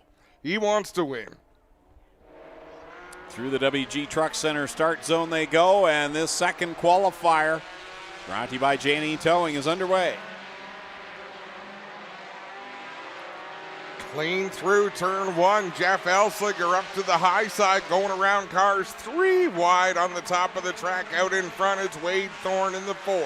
Craig Cole in the 55 running in the 2nd spot. Again, top 5 is where you want to be. Jeff Elsliger's already passed 4 cars. He's working on the back end of Spencer Riddell. Those are a couple of good fast race cars, but they're both outside of a transfer spot for the moment.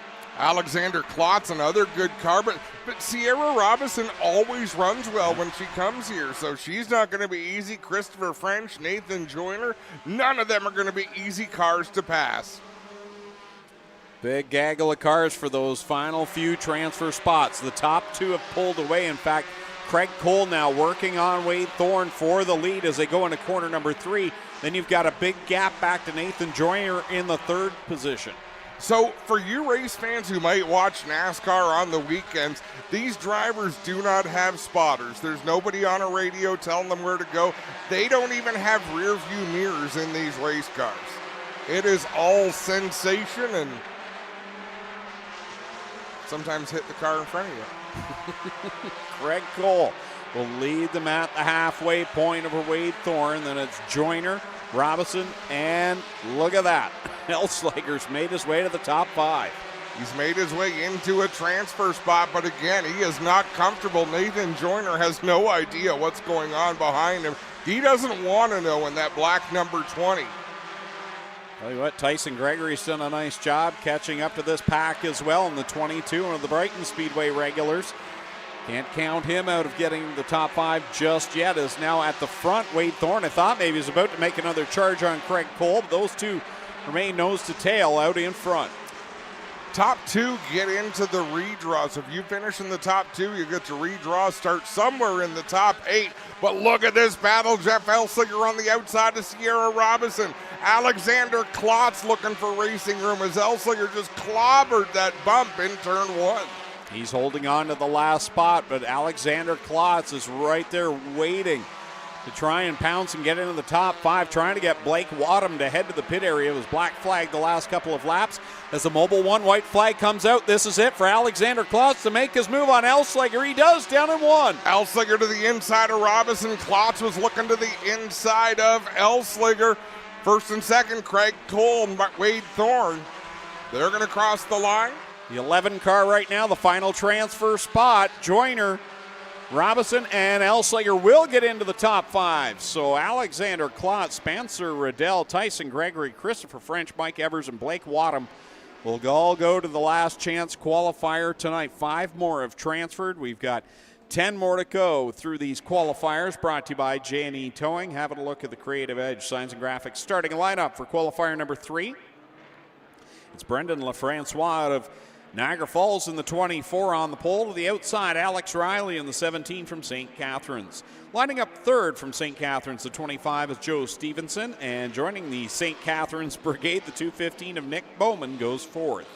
Lining up fifth in the 99R, it's Ryan Farrington from Waterford. And going sixth, John Lubeck in the 14L from Port Colborne. Chippewa's Jeremy Cooper in the G8 starts in the 7th spot. Jason Tolton in car number 1 from Guelph goes in position 8. Going 9th is Tristan De Silva from Waterdown, the 01, also from Waterdown. In the 12, it's Mark Allen. And Chase Mitchell out of Ancaster, the 24R, starts back in that 11th and final starting position. Covered the WG Truck Center start zone. Carter Long ready to turn them loose. Another qualifier of 8 laps, 5 more cars transfer.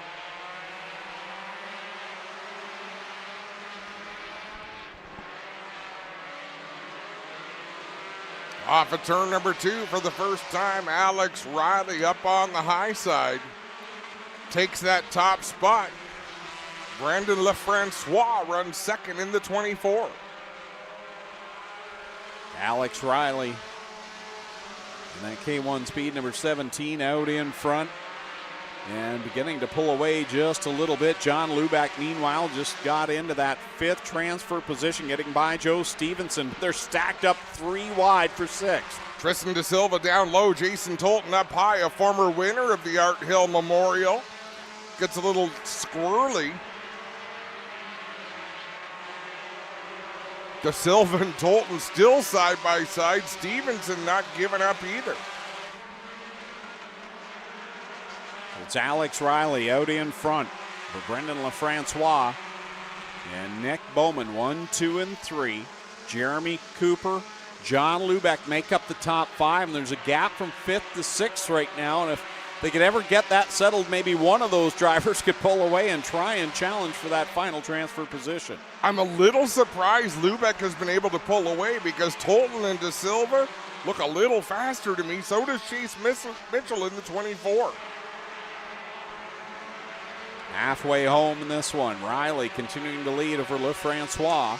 The best battle is for 6th right now. You've got the 0-1 on the bottom of Tristan De Silva, the 1 of Jason Tolton on the outside. Now Chase Mitchell, who started in the tail, right in the middle here as you look on the Old Hickory Buildings drone shot. And he's not been able to find a lane. Finally got a lane he could run, and he's gotten around Tolton. He's getting around De Silva. He has got a long way to go to get up to a transfer spot, though.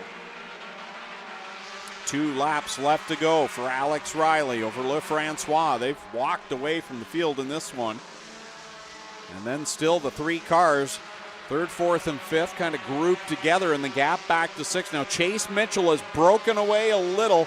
Started in the tail, so he's been faster than everyone else working towards John Luback, but he's running out of time as the Mobil 1 white flag is out.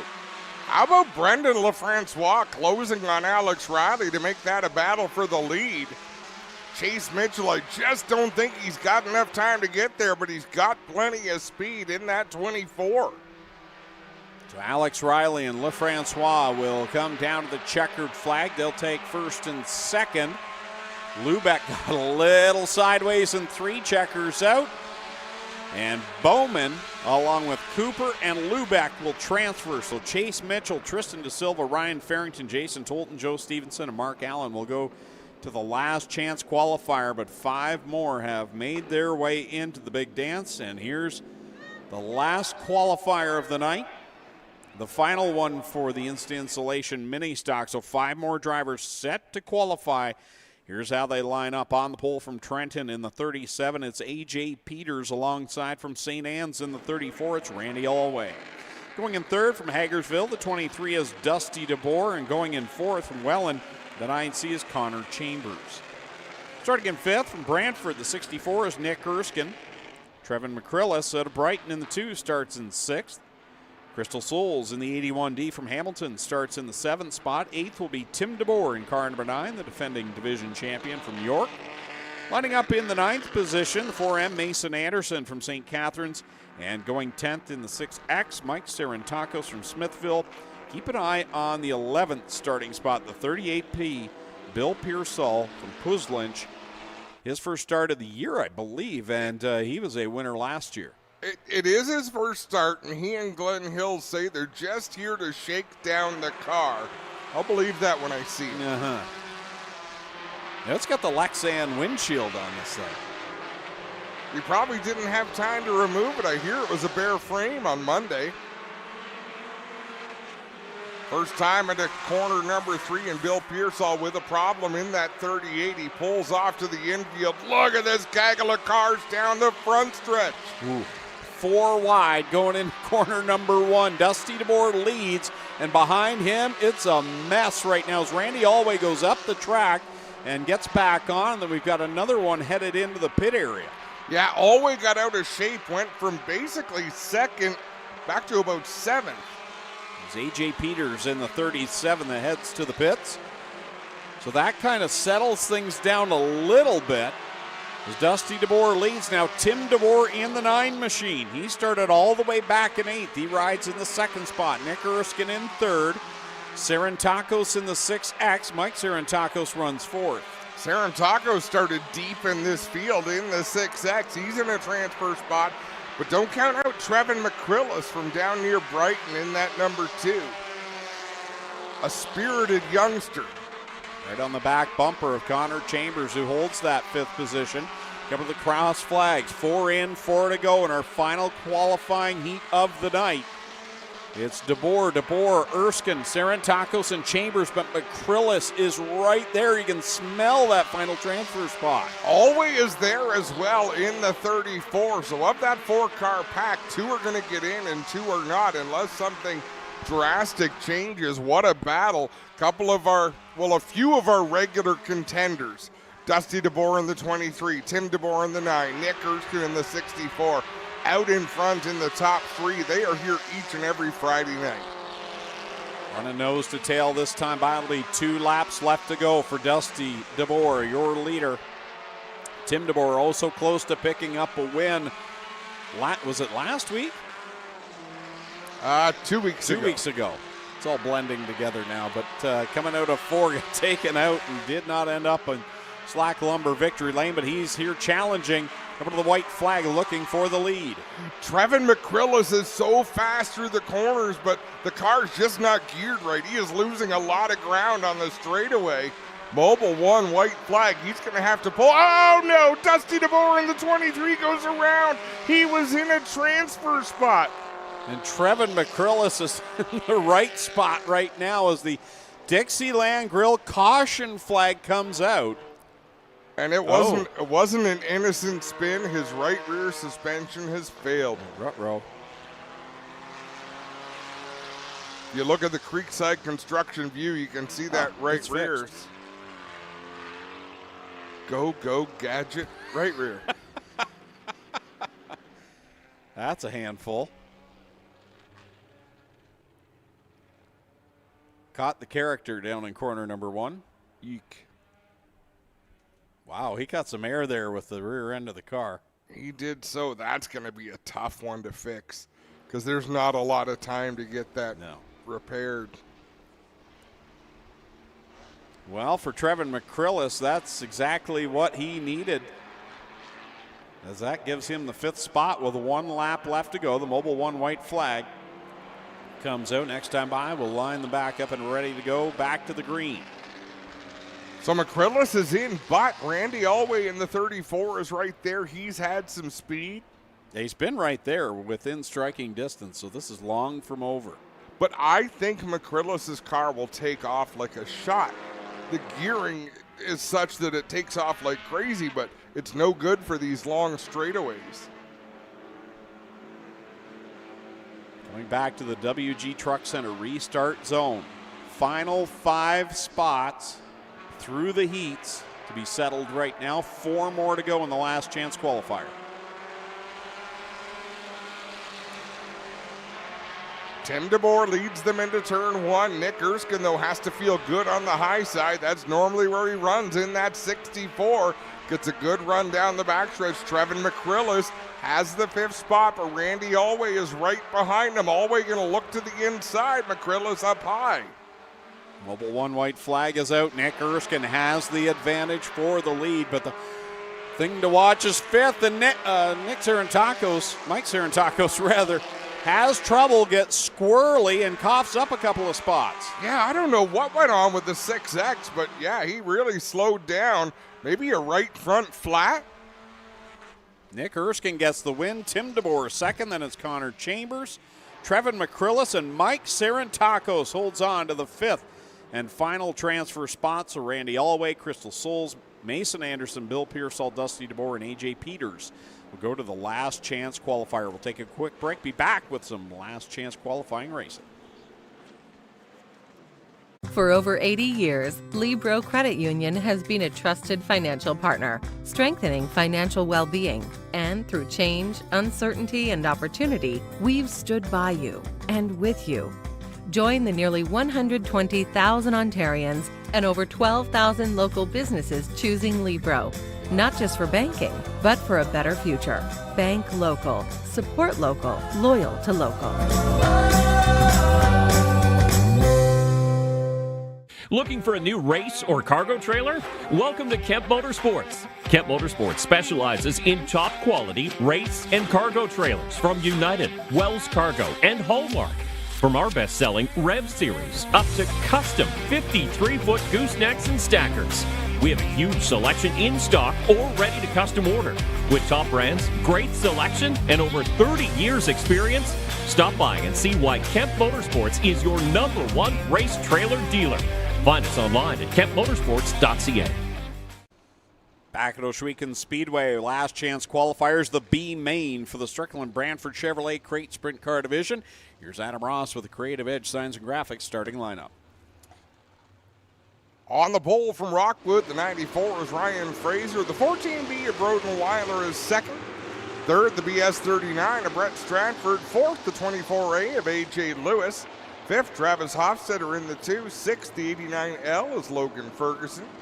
Seventh, Campbell Baker in the 26X. Eighth is the 96 of Tyler LaFantasy. 69K is Ken Hamilton. 9C, Brian Nanicoke. 57C, Cooper Fritz. 28T, Cam Thompson. 85C, Cam McKinnon. 50LS, Adrian Staley. And the 22X of Brandon Sobeski. 50-50, over $1,100 so far, folks. Get those sellers in the pink shirts. Ready to go, last chance qualifier for the Great Sprints as they go through the WG Truck Center start zone.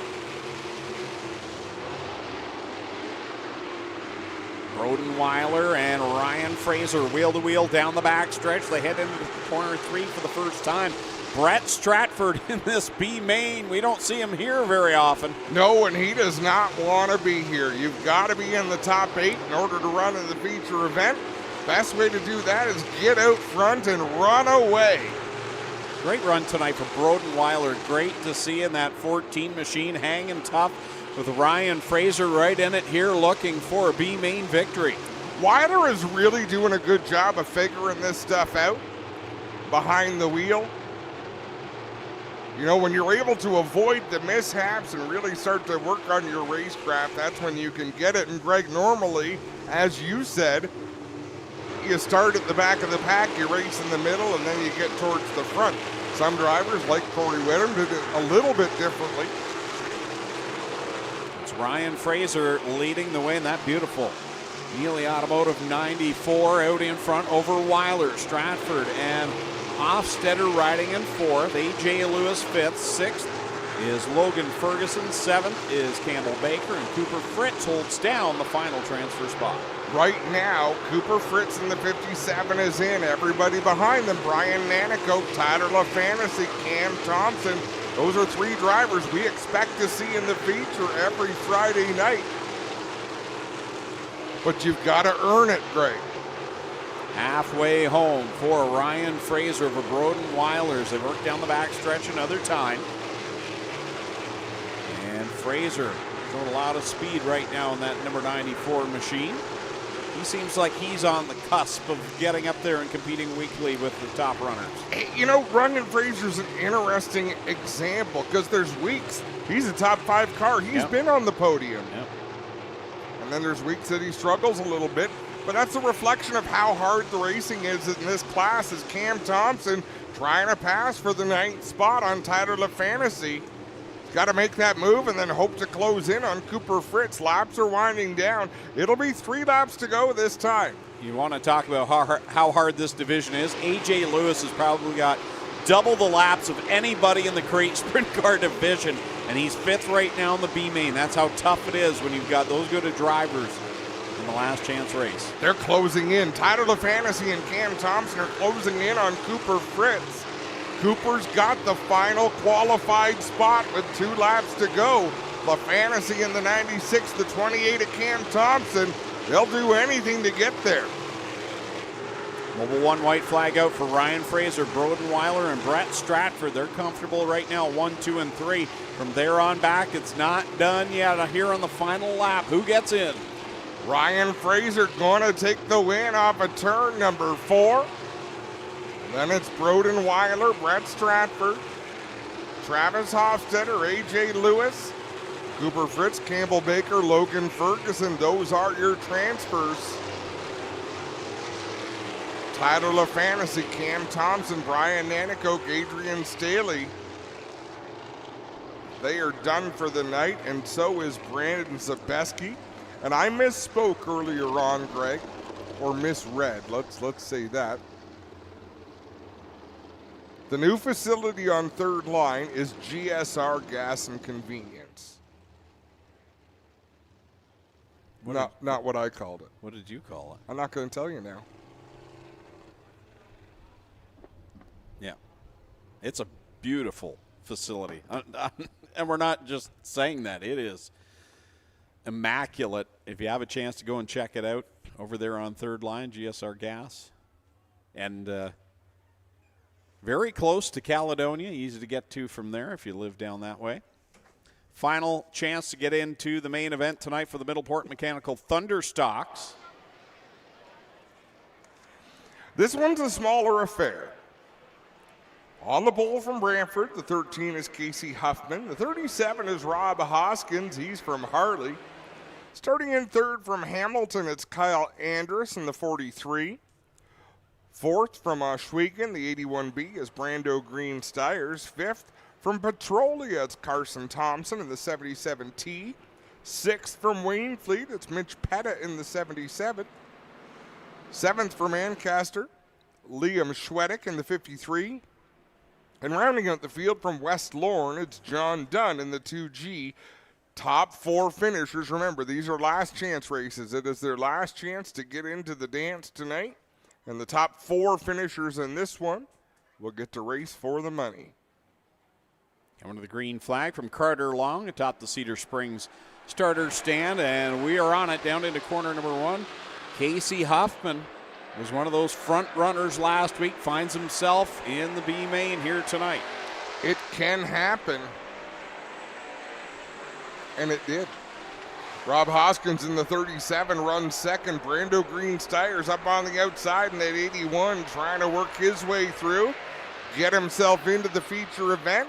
That leaves Mitch Petta to battle with Andrus for that fourth spot, maybe more, as Mitch Petta drives back to the inside of Brando Green Styres. It's all Casey Huffman, Rob Hoskins, but look at this, 5 cars all trying to get transferred in. They're not all going to make it. 3 of them will be on the outside. Looking in as Petta works down to the inside of Brando Green Styres. That's the third and fourth spots. Kyle Andrus had his nose in there for a moment. There's really nowhere for Andrus to go right now. The track is wide enough for 3 cars, but he doesn't have the speed to get the nose of that 43 into a new lane out there as he's mired back behind Brando Green Styres and Mitch Petta. Halfway home, this time by for Casey Huffman. Rob Hoskins had a handful in corner 3, and that's going to allow that pack to catch up to him. They certainly did. Nobody's getting away in this one. That time Casey Huffman had a little bit of a problem in corner 2. Hoskins rides in second, then it's Brando Green Styres in third. And the battle for fourth is side by side. Kyle Andrus on the outside, Mitch Petta on the bottom. His car got all sorts of out of shape down in 4. And now the Dixieland Grill caution flag comes out for Liam Schwedick down in corner number 2, getting his feet wet in the Thunderstock division. Jerry Electric ride. Nice looking car. Where did that expression come from? The what? What do you get your feet wet for? Put your toe in the water. Right, but why? Just getting a feel for it. What for? Where are you going? Come on. You're at a pool or a lake or something. You put your toe in the water. Is it too cold? Is it nice enough to get in? The expression is older than swimming. Oh, come on. I don't know. Does it matter? Does to me. Clint will be happy because this one's PG. I was going to bring that up. No, we don't need to go there. Not going to bother. Back into the green flag, Casey Huffman. Rob Hoskins, Brando Green Styres. And Mitch Petta, the top 4. Kyle Andrus continues to work to the outside of the 77. I don't like what Google gave me. The same answer I gave you, right? Pretty much.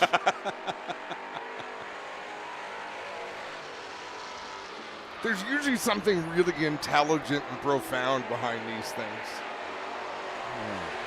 Kyle Andrus with a good run down the back straightaway on the outside of Brando Green STYRES. They're right behind Rob Hoskins in the 37.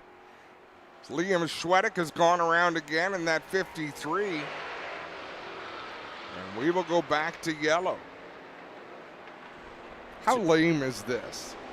The most widely accepted origin is the physical act of testing the water before fully plunging into a pool or a lake, I suppose. It's a metaphor for easing into unfamiliar territory without fully committing right away. What did you think it was? Learning how to go to the washroom? In modern Getting your feet wet? Until you had a pool. In modern military and pilot terminology, feet wet is an official aviation term used to describe when an aircraft flies over a body of water. That's just dumb. I'm gonna look for something better next time. But you never know where these little conversations are gonna lead. Yeah. All right, let's try it again. 2 laps left to go. 4 cars make it into the main event. The rest are done for the night. Casey Huffman takes the lead, slides up the track. They're 3 wide, 2nd, 3rd, and 4th. Kyle Andrus is sort of the odd man out right now in that green number 43. Mobile 1 white flag is out. I'm going to be honest. It's a big crash here on the front stretch. Petta flips hard down in corner number 1.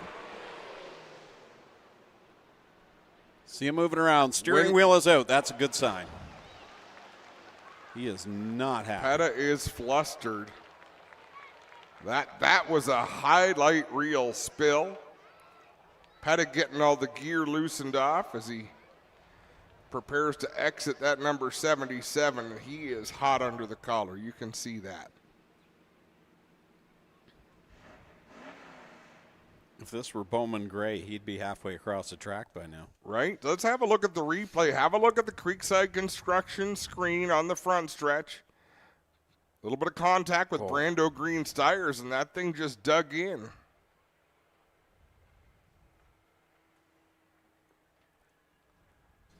Well, ladies and gentlemen, he's out of the car. Let him know you appreciate that. Because that was a wild one, that is for sure. Wow.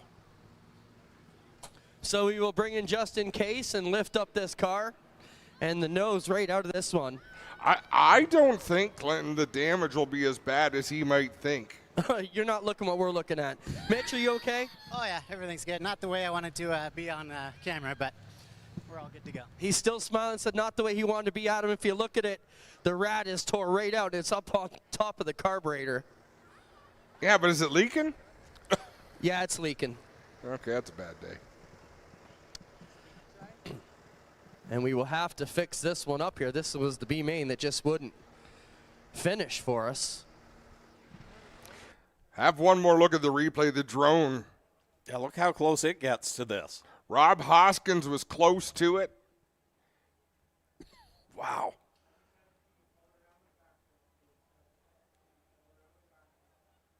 And the disappointing thing in that is, one of the worst situations you want to be in is have your right rear hooked and get sent head on into the wall. He missed the wall. Well, he did an awesome job of saving it, but that in turn led him going down into one, hitting that bump, and this is where he ended up. Yeah, there's all kinds of fluid down here on the track, guys. You can see they're going to go to work on it by pouring some Speedy Dry on it, but it is slick all the way back here for a few feet back here still. So Hoskins had already gotten squeezed out. Petta was trying to go up the track. Brando Green STYRES kind of trying to go down the track. There's Hoskins getting squeezed out. I can see why you're saying that there might not be as much like deep damage, right? Yeah, because it was in the air a lot. And I mean, just the way the car turned, I think, is probably what ripped the radiator out of there. It's one of the probably the easiest parts to Yeah, it's move. a lot of cosmetic stuff for sure, but we've seen worse wrecks. But that was spectacular. That might hurt more tomorrow.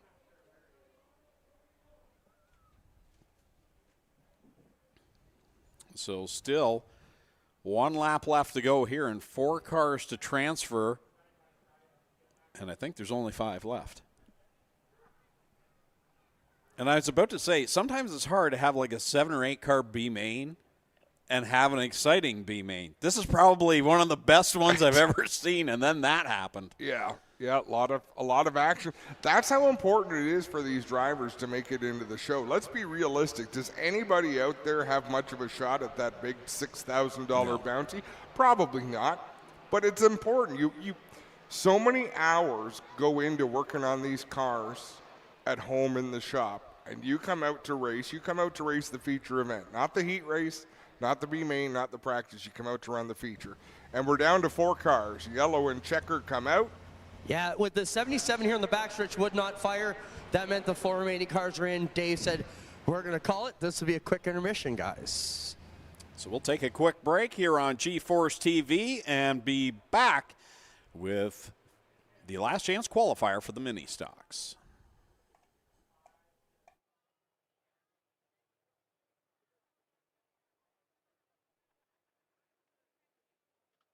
For over 40 years, Patco Transportation, together with Encore Transportation, has helped move business across North America. Based in Ayr, Ontario, with a second terminal in Dalton, Georgia, this family-owned company is built on experience, reliability, and service. Patco Transportation, your LTL, truckload, and special events carrier.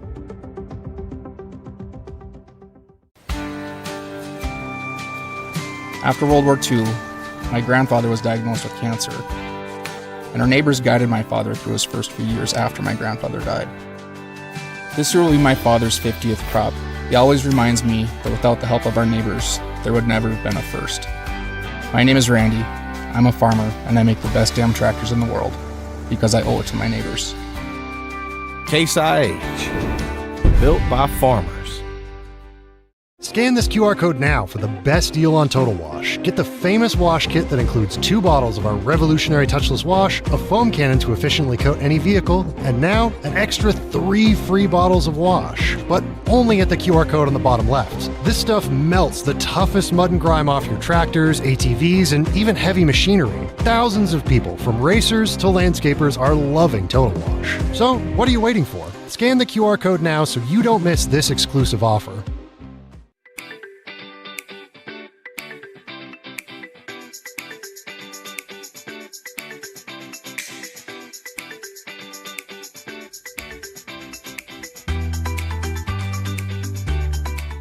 At WG Truck Center, we fix trucks. We don't just change parts. Maintenance, repairs, frame straightening, and custom builds. Everything happens right here. A high-performance team focused on serving local Canadian business, always looking to add talent to make us even better. Need parts? Need a rig? Need services? The local shop that does it all. WG Truck Center. Everything you need for your diesel truck. A home you love. A business that endures. It takes your vision, your hard work, and your dedication to bring them to life. The right tools help. Case IH truly understands your vision and what you need to achieve it. That's why we build the equipment, the local dealer and service network, and the data and tech you want today and tomorrow. Because we don't just build our equipment to work. We build it to work for you. Case IH, built by farmers.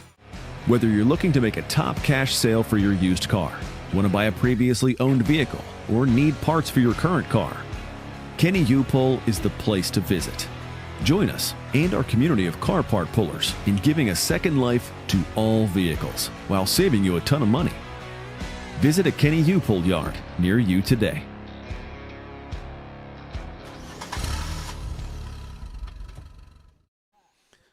Back at Ohsweken Speedway here on G-Force TV. Let's go down trackside and talk with Clinton Jeffrey. Thanks a lot, Greg. Well, got the track owner Glenn Styres here. Glenn, we have a fantastic crowd here, a lot of INSTA-INSULATION guests and our regular fans. It's amazing to see a crowd like this at home tonight.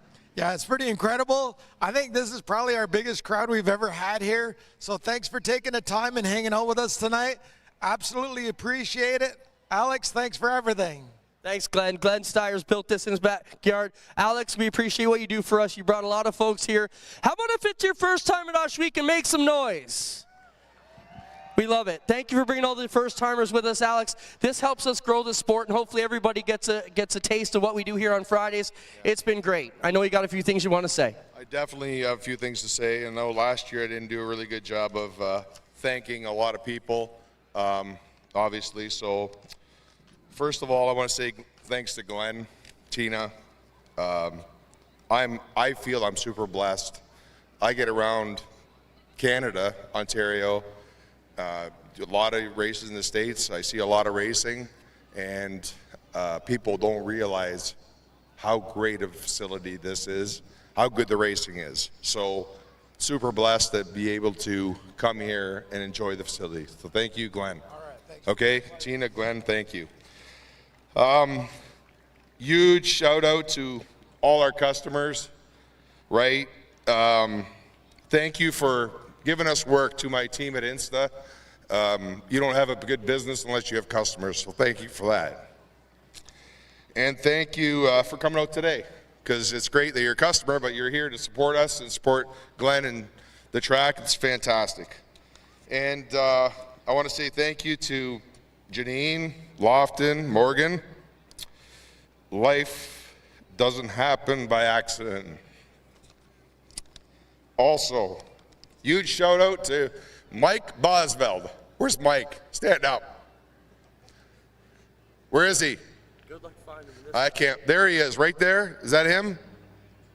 All right. So Mike's from Serve Media, and he helps make stuff happen. So I say, Mike, let's do this. He says, we'll figure it out. Gets her done. That's how life happens. So thank you, Mike. Huge shout out to Mike Morris and CGK for always helping make it better. And I don't know if you guys, people know, but sometimes you get an idea and it doesn't flow right, and these guys can make things better, and they do. They see something, see an opportunity, and they get it done. Thanks, Clinton. Thanks, Alex. So also, big thanks to all the drivers and crews. Now, I was fortunate enough to drive a car for a while and wasn't very good at the last little bit of it, but there's a lot of guys back here in the pits that make the show happen. You don't have a show without drivers and crews, and thank you guys. It really makes it easy to invest in time and effort to support the track and those drivers. So thank you very much, guys. Thanks for coming out. Enjoy your time. Thank you, Alex. We appreciate it. Once again, make some noise for Alex, all you INSTA-INSULATION group here tonight. What a crowd we've got here. We thank you so much. And hopefully you enjoy this. We're doing this every Friday night for the rest of the summer. Make sure you come out and check it out. We're proud to show this great crowd. We have one more commercial break. But before we get into it, we want to talk what's coming up here. We have the World of Outlaws in July 21st and 22nd. We have signed some big names to join the World of Outlaws this week. Stuart Friesen, a truck racer, will be here from the NASCAR world, along with Ryan Newman's going to join us, a former NASCAR superstar, and Christopher Bell has just signed on yesterday to drive a 410 here at the World of Outlaws. We're going to have some major star power, and in our other classes, Ken Schrader and Kenny Wallace will be here. So make sure you get online, get your World of Outlaw tickets July 21st, 22nd. We got some major star power coming in on those Tuesday, Wednesdays. We'll be right back live here from Ohsweken Speedway. We've got a few features to go. Hang in tight, and welcome to all our great new fans tonight.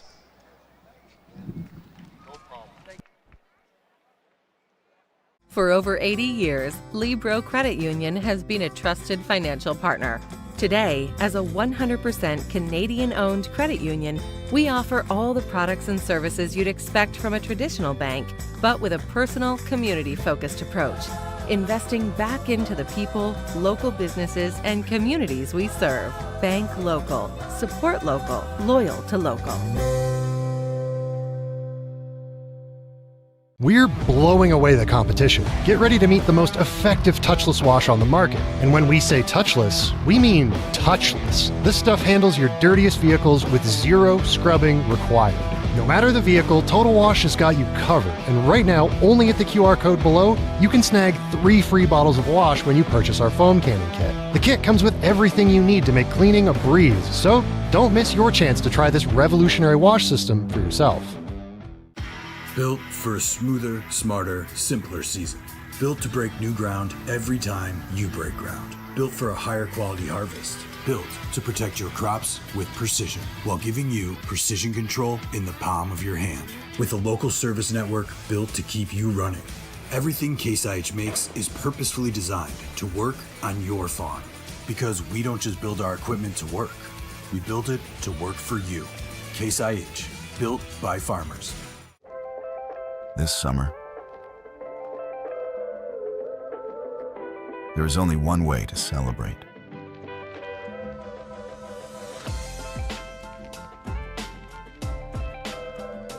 Victory missed, redefining celebration. Back at Ohsweken Speedway, you're on INSTA-INSULATION and STYRES Gas and Variety Night. Greg Kellman, Adam Ross, Clinton Jeffrey down trackside as we get ready for probably the most intense race of the night, because there are 24 cars and only 4 will move on to the 42-lap main event here tonight. Here's how the lineup. Row number 1, the 44, Doug Erskine. The 26 is Alexander Klotz. Row 2, Chase Mitchell in the 24R. Crystal Souls in the 4. Row number 3 is Mark Thorne, the 46, and Spencer Riddell in the 17K. Row number 4, the 01 of Tristan De Silva and the 4M of Mason Anderson. In row number 5, Patrick Stuver and Tyson Gregory in the 22. In row 6, Ryan Farrington, the 99R, and the 71W is Austin Worstrow. Back in row 7 is Christopher French in the 54, the 1 of Jason Tolton. Starting in row 8, Dusty DeBoer in the 23, Mike Giberson the 11. Mike Evers and Joe Stevenson make up row number 9. Row 10, AJ Peters and Graydon Lyons. Row 11, Blake Wadham, Mark Allen, Connor Chambers, Bill Pearsall in row number 12. 4 cars will transfer. The rest are done for the night. The INSTA-INSULATION Mini Stock Last Chance qualifiers underway.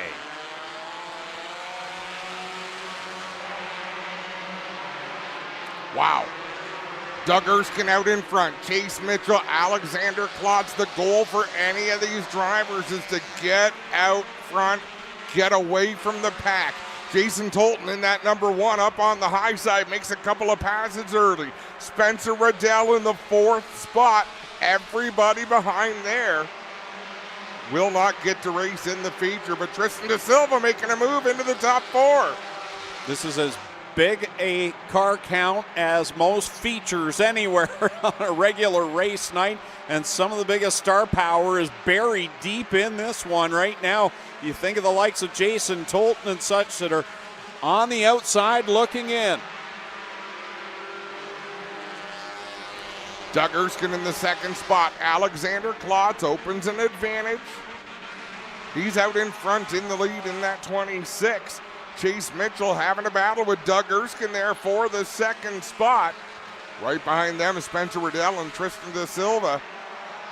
Last time by turn 2, Mason Anderson went to the pit area, so he is done for the night. With Klotz out in front, Doug Erskine, Chase Mitchell, and Spencer Riddell, your top 4, but right on the back bumper, Thorne and De Silva. Terry Sewells wants us to welcome Wild West Bertozzi and his grandson Mason here for the first time, here to cheer on Crystal Sewells. Got to do that while she's still on the track. But laps winding down. This is a short race, only 8 laps. Tristan De Silva looked like he was going to charge up through and maybe battle for that 2nd spot or even try to track down Alexander Klotz, but he's lost a little bit of ground.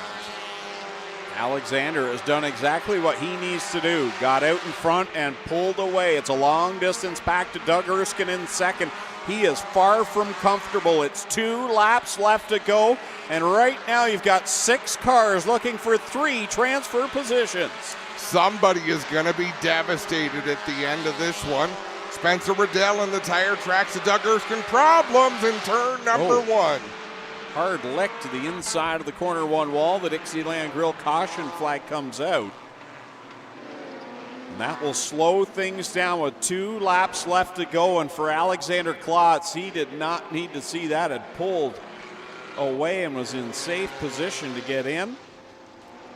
Sentimentally, this is the biggest race of the year. Hey, the Lynch brothers are here. They're famous.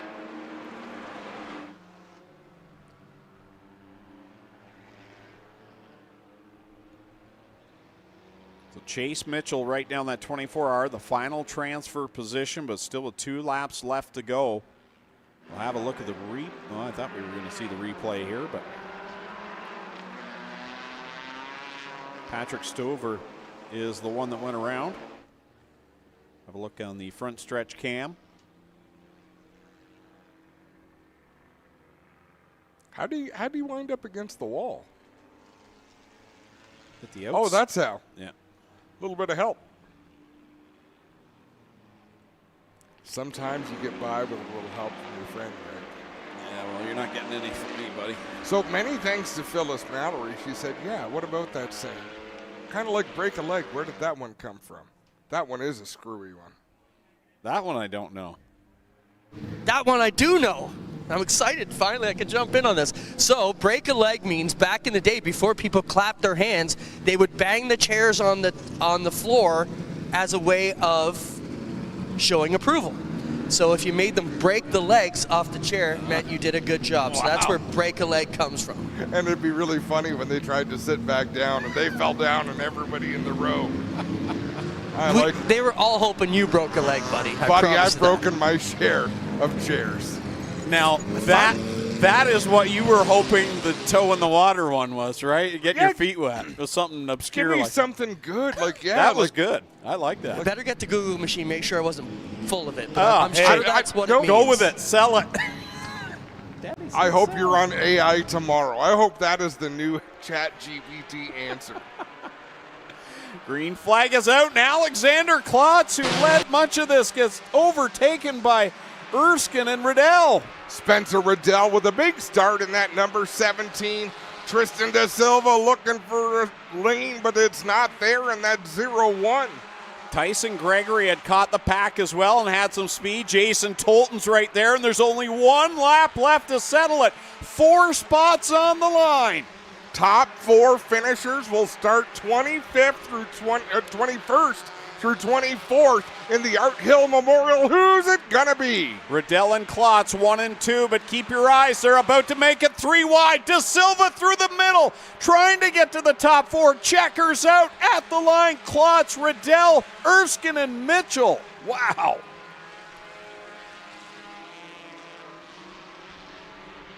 When the side-by-side battle for the win is less important than what was happening mid-pack, that was a race. That's what's great about last chance races, B mains, call them whatever you want. Look at that battle. Tristan Da Silva had a run, but he just couldn't keep his foot on the floor. Couldn't keep his foot on the gas without running into Doug Erskine, and Tristan doesn't race like that. What a good race in the last chance qualifier. Everyone's locked and loaded, ready for our main events. And the first up will be our Strickland Brantford Chevrolet Crate Sprint Car Division. Adam, you've got the Creative Edge Signs and Graphics starting lineup. 28 cars make up the starting grid for this one. On the pole from Mossley, the 3S is Austin Rose. Second from Wilsonville, it's Corey Whittam in the 55. Third out of Beamsville, Nico Hansen drives the 27H. Fourth, the 2M is Steve Murdoch from Georgetown. Starting fifth out of St. Thomas in the 52, it's Jesse Costa. Sixth from Mississauga, driving the number 4, it's the highlight man, Mac DeMann. Seventh, Jeremy May in the 36 from Hagersville, and starting 8th from Six Nations, it's the Iceman, Johnny Miller in the 20.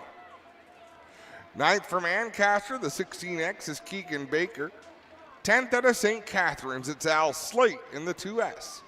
Starting 11th from Brantford, the 48 is Lance Erskine. 12th from Caledonia, it's the 9, Liam Martin. 13th out of Cambridge, the 44 is Connor Ross. 14th from Hagersville, the 24K is Kiana Teal.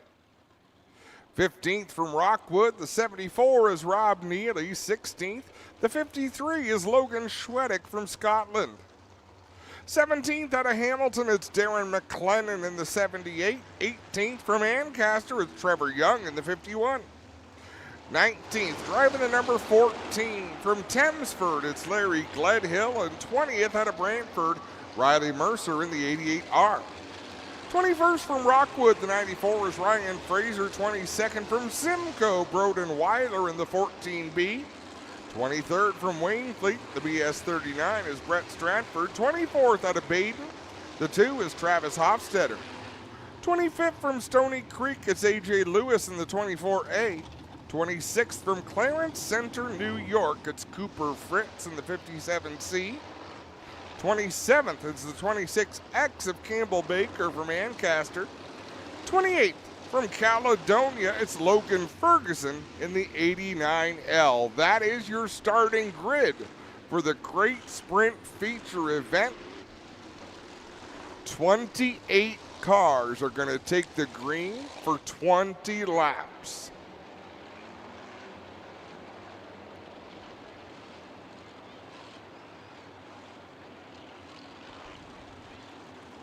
Austin Rose did a full 360 last week, spun out in the corner, drew the yellow flag. He was able to keep the car going, but by rule, if you cause the yellow flag, you have to go to the back.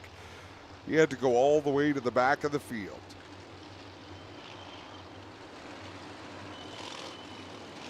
The 55 of Corey Whittam, Greg talked about him earlier on. He has really come on strong.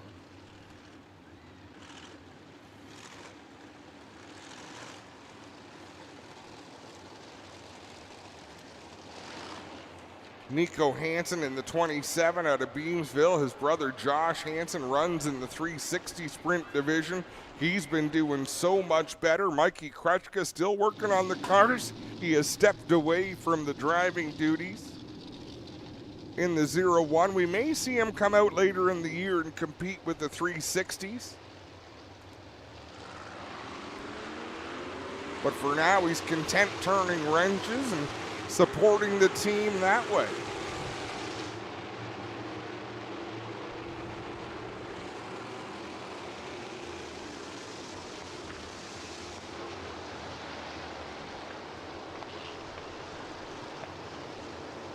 Drivers clear out their engines, a problem for the 44 of Connor Ross.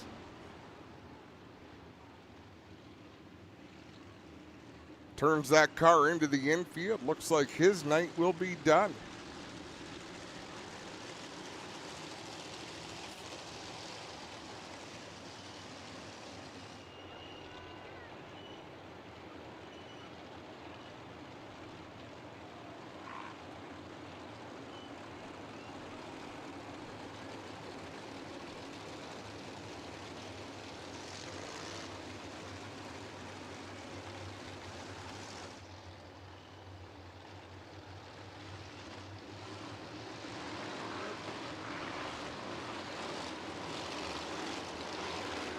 Field doubles up down the back straightaway.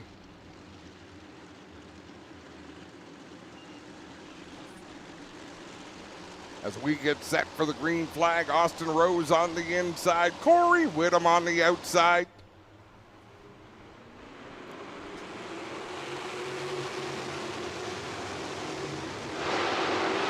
Side by side down the back straightaway. My, oh my, they are 2 wide, 3 wide in the corner out in front. Corey Whittam battles with Austin Rose for the lead off of turn number 4. It'll be Rose leading lap number 1. Wow, Johnny Miller in the 20. He's gotten out of shape both times in turn 1, able to keep the car pointed in the right direction. Austin Rose continues the lead. Corey Whittam runs in the second spot.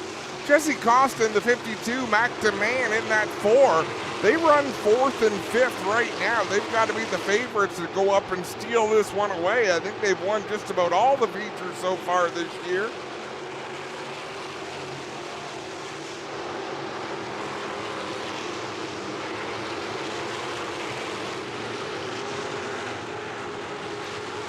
Austin Rose running the inside. Steve Murdoch running the bottom as well. He'll work his way into turn number 1 and that beautifully prepared number 3. He has opened up nearly half a straightaway advantage just 5 laps into this one. But the faster he goes, the sooner he's going to catch the back of the pack. Broden Weiler and A.J. Lewis side by side right now as Rob Neely has a problem in the 74. That will bring out a yellow. He stays on the track. All the tires seem to be inflated. Clint, did you find out what's wrong with Connor?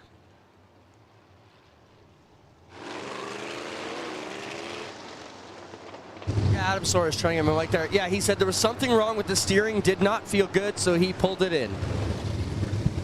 Right something on. with the steering. Thank you, sir. Rob Neely heads it on up into the pits.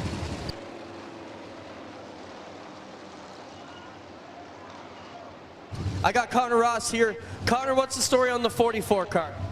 We fired off there and cleaned out the motors and came into 3 and the steering just locked up and freed up and then locked back up. So I didn't want to risk it starting 13th and a lot of cars behind me, so I figured just pull in the infield and play it safe. Right on there here for Connor Ross, guys. Steering issues on the 44 as we see Rob Neely in the chute there. Let's have a look at what happened to Jesse Costa when the caution flag came out. I didn't catch this, but whoop. Boy. And kept the car running. Good eye there by Spencer and the crew down in the truck. And I always feel bad. Jesse Costa broke his back. Yeah.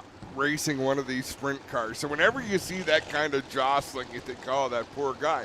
So our 2 sprint car classes are the same except for the horsepower, except for the engines.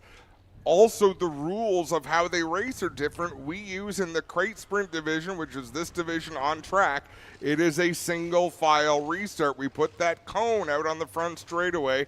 Everybody has to pass to the right of that cone coming to the green flag, and you can't pass until you get past the cone. In the 360 sprint cars, it'll be double file restarts.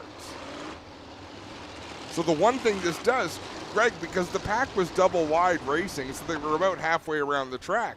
Well, now being single file, even that close nose to tail, they're still almost halfway around the track. So by the time Broden Weiler in the 14 gets up to speed, Austin Rose is probably going to be about a straightaway behind him. Coming back to the WG Truck Center restart zone, Austin Rose, whoa, that was a wild start as they get back on it. Rose, Murdoch, and Costa. Here comes Corey Whittam down to the inside of the point leader for 3rd. Whittam down low, Costa up high as Steve Murdoch closes in on Austin Rose. Rose down low, Murdoch up high, little bit of daylight, back to the 52, Jesse Costa. Here comes Mac to man now. He'll work to the outside of the 55 of Corey Whittam, looking for position number 4. He was last week's feature winner for this division.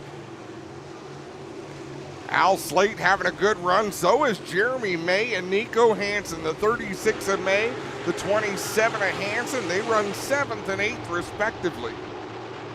One driver not here tonight. The 01 of Mikey Krutchka has decided that he's going to run select 360 shows now. So we don't see him out there tonight. He was running as Nico Hansen's teammate in the J&E Recovery 01K. Keegan Baker in the 16 just bobbled in turn 1. That allowed Logan Schwedek to get by. We are back under yellow. Riley Mercer damage to the left front on that car. Cooper Fritz goes around as well. You see some top wing damage on the 88.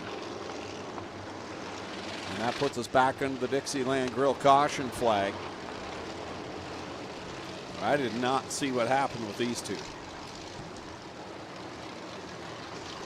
2 of our young racers out there. We've got a lot of youth in this division doing a fantastic job.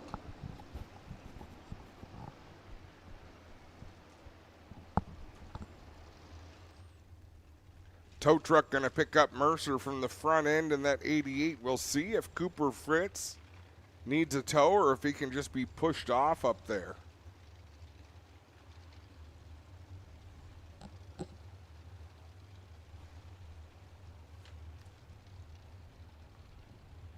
Have a look at the replay. And a spin there for Mercer. And Cooper Fritz comes piling in. Is that? So the front bumper is gone. The front wing mounts are ripped out.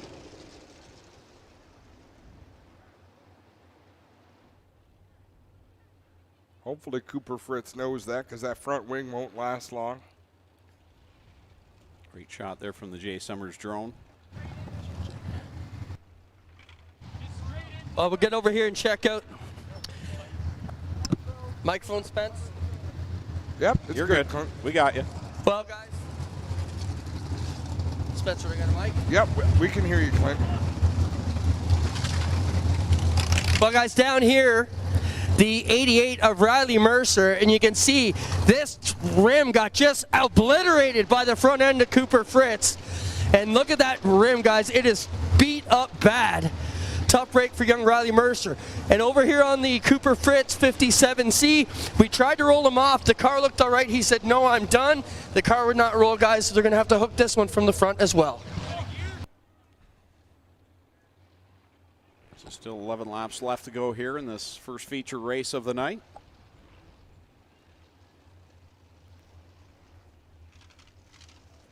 Beautiful shot from the drone there back into the pit area.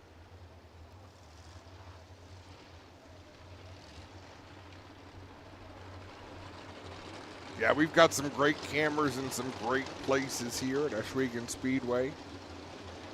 Cooper Fritz in that colorful number 57 being taken back into the pits. 1 to go at the line will get us back to green flag racing. Safety crews are waiting for the field to go by so they can get back to the infield. That's 3 weeks in a row for Connor not to finish. He's killing me in my Race Pass fantasy picks. That's why I never pick him. I feel obligated.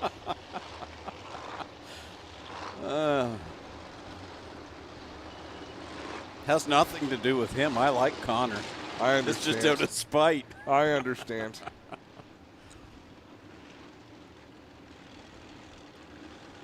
Back we come to the restart cone here on the front stretch. Drivers will head to the WG Truck Center restart zone off of corner 4 where they can get on the gas pedal. Austin Rose, Steve Murdoch, Jesse Costa still your top 3.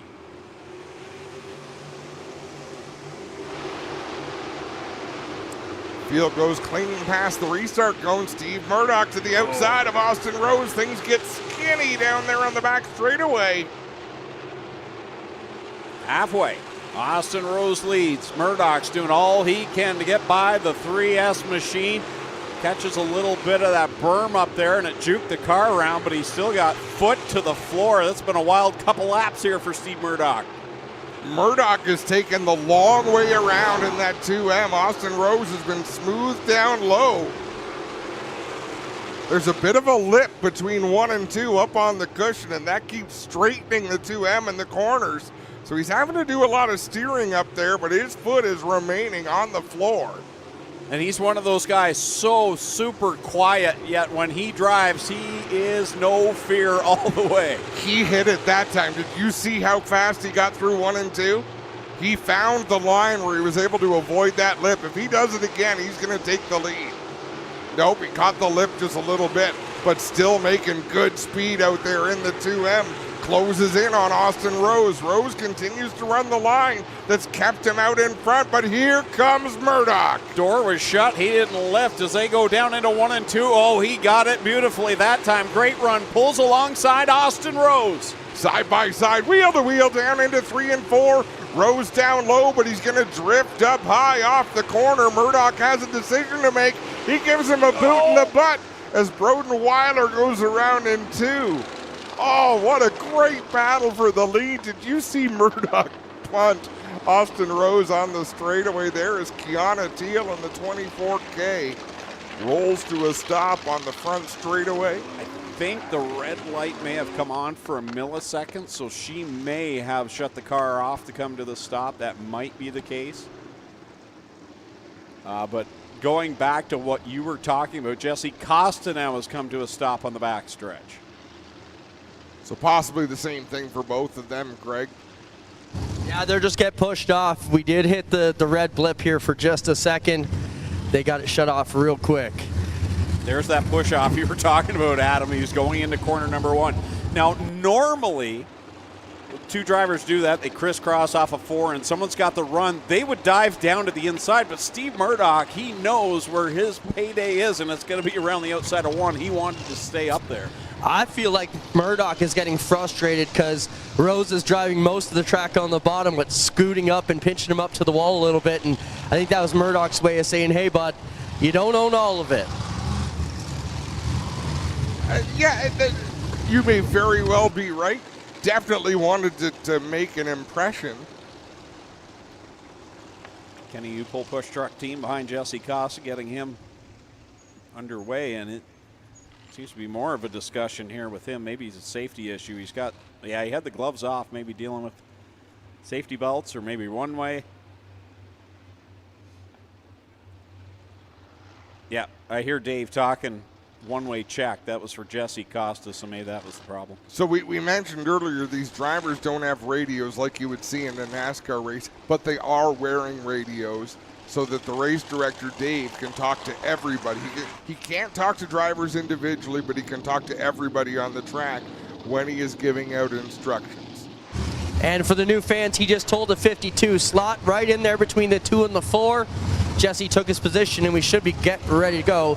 Dave just said 15 complete, 5 to go, lights are out. Going this time, guys. How about Kiana Teal in the 8th spot? Yeah.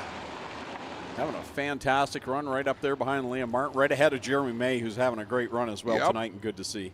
I spoke to Kiana last week, and she said, they had some really, really good races last year, the year before, but this year they just can't seem to figure it out. Maybe tonight's that night. A top 10 finish would feel good. Single file pass the restart. We're back underway with 5 laps to go, and there goes Murdoch right back out to the outside as they swing off of corner number 2. Murdoch's got a head of steam down the backstretch. He's able to squeeze to the outside of Austin Rose. This time he goes into 3 and 4, runs a little bit lower to stay alongside that 3S, but down into 1 and 2. He just knows where he wants that race car. He bobbled. Yeah. He went a little bit too low. That was a great chance for him right there, and it didn't work out. In fact, Rose is going to crisscross in front of him this time as they head back down into 1. Laps wind down. Austin Rose goes up to steal Murdoch's line in 1 and 2, and boy, did that ever work. That really crossed up Steve Murdoch, as it'll be 2 laps to go this time. Good battle for the podium spot, as well as Mac Demand's all over Jesse Costa. Costa now is right behind Steve Murdoch as Austin Rose begins to pull away from this 3-car battle. Costa gives it up. He's back to the inside of Demand. Mobil 1 white flag. 1 more lap to go. Austin Rose out in front by about 8 car lengths over Murdoch. Murdoch trying to hold off Costa. He's going to drop to the inside in 1 and 2. That did not work well for Austin Rose, but he was able to hold on to it. He'll stretch it out in front. Through 3 and 4, come to the checkered flags. Austin Rose will pick up the feature win. Steve Murdoch second, Jesse Costa third. Great race. Corey Whittam with the top 10. Kiana Teal with the top 10. Jeremy May. Lance Erskine. And for the first time this season, a driver without 360 sprint car racing experience has won in the crate sprints, and that's a big victory for everybody on the roster. Yeah, Austin Rose in that MJ Trucking number 3, picking up the win. And keep in mind, he spun out by himself last week. Was able to keep going, but the yellow had come out, so he had to go all the way to the back. What redemption for the driver of the 3.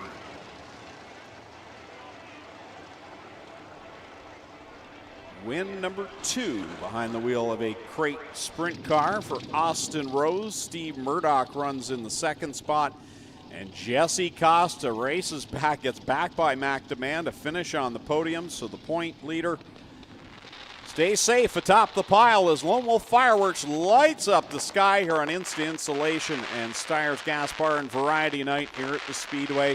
We'll go down trackside in just a moment to talk to Clinton Jeffrey as Austin Rose will climb out with the Rose Racing, Nathan Ackland Racing number 3.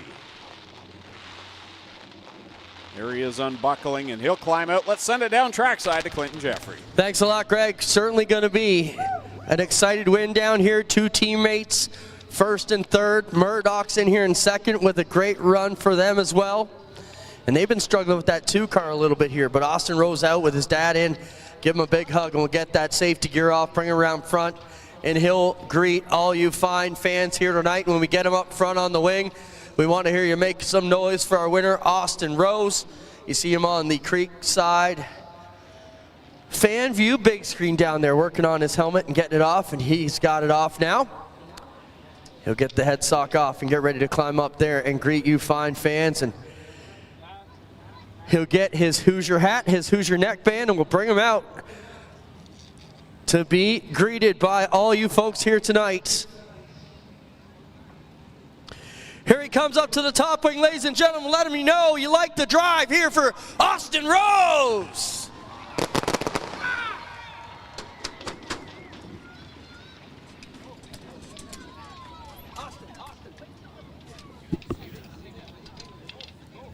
Austin, you let one get away from you last week, and as they say in racing, you got to lose them before you can win them. Tonight, what a rebound for you on this 3 car. This has got to feel really good. Yeah, last week was a heartbreaker. This feels great. Thing was hooked up. I got to thank Jamie Collard, my dad, Steve, Nathan Ackland, all my teammates. Yeah, I'm out of breath. I had to work for that one for sure. I saw Steven was catching me there. I had to just go steal his line and try and hang on, but man, I'm so proud of this group. It's been a great start to the year. Talk about last week, it sucked, but we've had a lot of speed. Made the redraw a lot, so you know it helps for sure. So I got to thank the Car Store Tour Cam Group, MJ Trucking, Big Country Raw, Ackland Insurance, Lone Wolf Fireworks, Anderson GM, Black Onyx Construction, Best Way Auto Supply, Tate's Automotive. Hope I didn't forget anybody. Huggin Roofing. Oh man, yeah, this feels great. Hi to my mom and girlfriend too watching. How about for Austin Rose, everybody? We're getting here with second place, Steve Murdoch. Steve, you were close here. You're getting faster with this car. Looks like you worked out the bugs you had last year and back to being as quick as you should be. Yeah, we had a better week than last week. Last week I decided to pull off on the white flag. And then, yeah, I thought I had the top roll in there, but Rhodes caught onto my line. And, yeah, it was a good race, though. Good job. Stephen Murdoch will be second. Sorry, guys, excuse me. Jesse Point Leader coming in here tonight. Anytime you can be on the podium, still a good finish. Yeah, happy to be up here because it was pretty treacherous out there. I thought we were going over, but just really happy for my teammate Austin. He really deserves it. Him and Rye's dad, Rob, really work really hard. So got to thank Nathan Ackland, Ackland Insurance, for all he does for us. We're so fortunate to drive for somebody like him. D&O Towing, Welders Millwrights, Wells Foundry, Butler Built, Legacy Holdings, the whole Gledhill family, and Tate's Automotive, Matco Tools, Strodes, and yeah, good night. Jesse Costa third, Stephen Murdoch second, and your winner, Austin Rose. We'll be right back live here on G-Force TV. We've got 3 feature events to go in front of a huge crowd. Make some noise. Raw horsepower, built on dirt. This is the world of outlaws. The greatest show on dirt. Crossing the border to Ohsweken Speedway, July 21st and 22nd. Christopher David Bell. He's 4 years old. What have you started? Go, Christopher, go! Oh, Christopher Bell has taken the lead. What a finish! He's done it again! Bell has driven to victory again. How about that? That check is for $1 million. When every mile matters, where will your journey take you? When it's planned properly, a renovation feels easy. Everything's decided in your space. You see it, you're sure, and you move forward. The work flows, the details land, and it comes together without the back and forth. That's how we do it at Blue Canoe. Clear process, quality work, done right.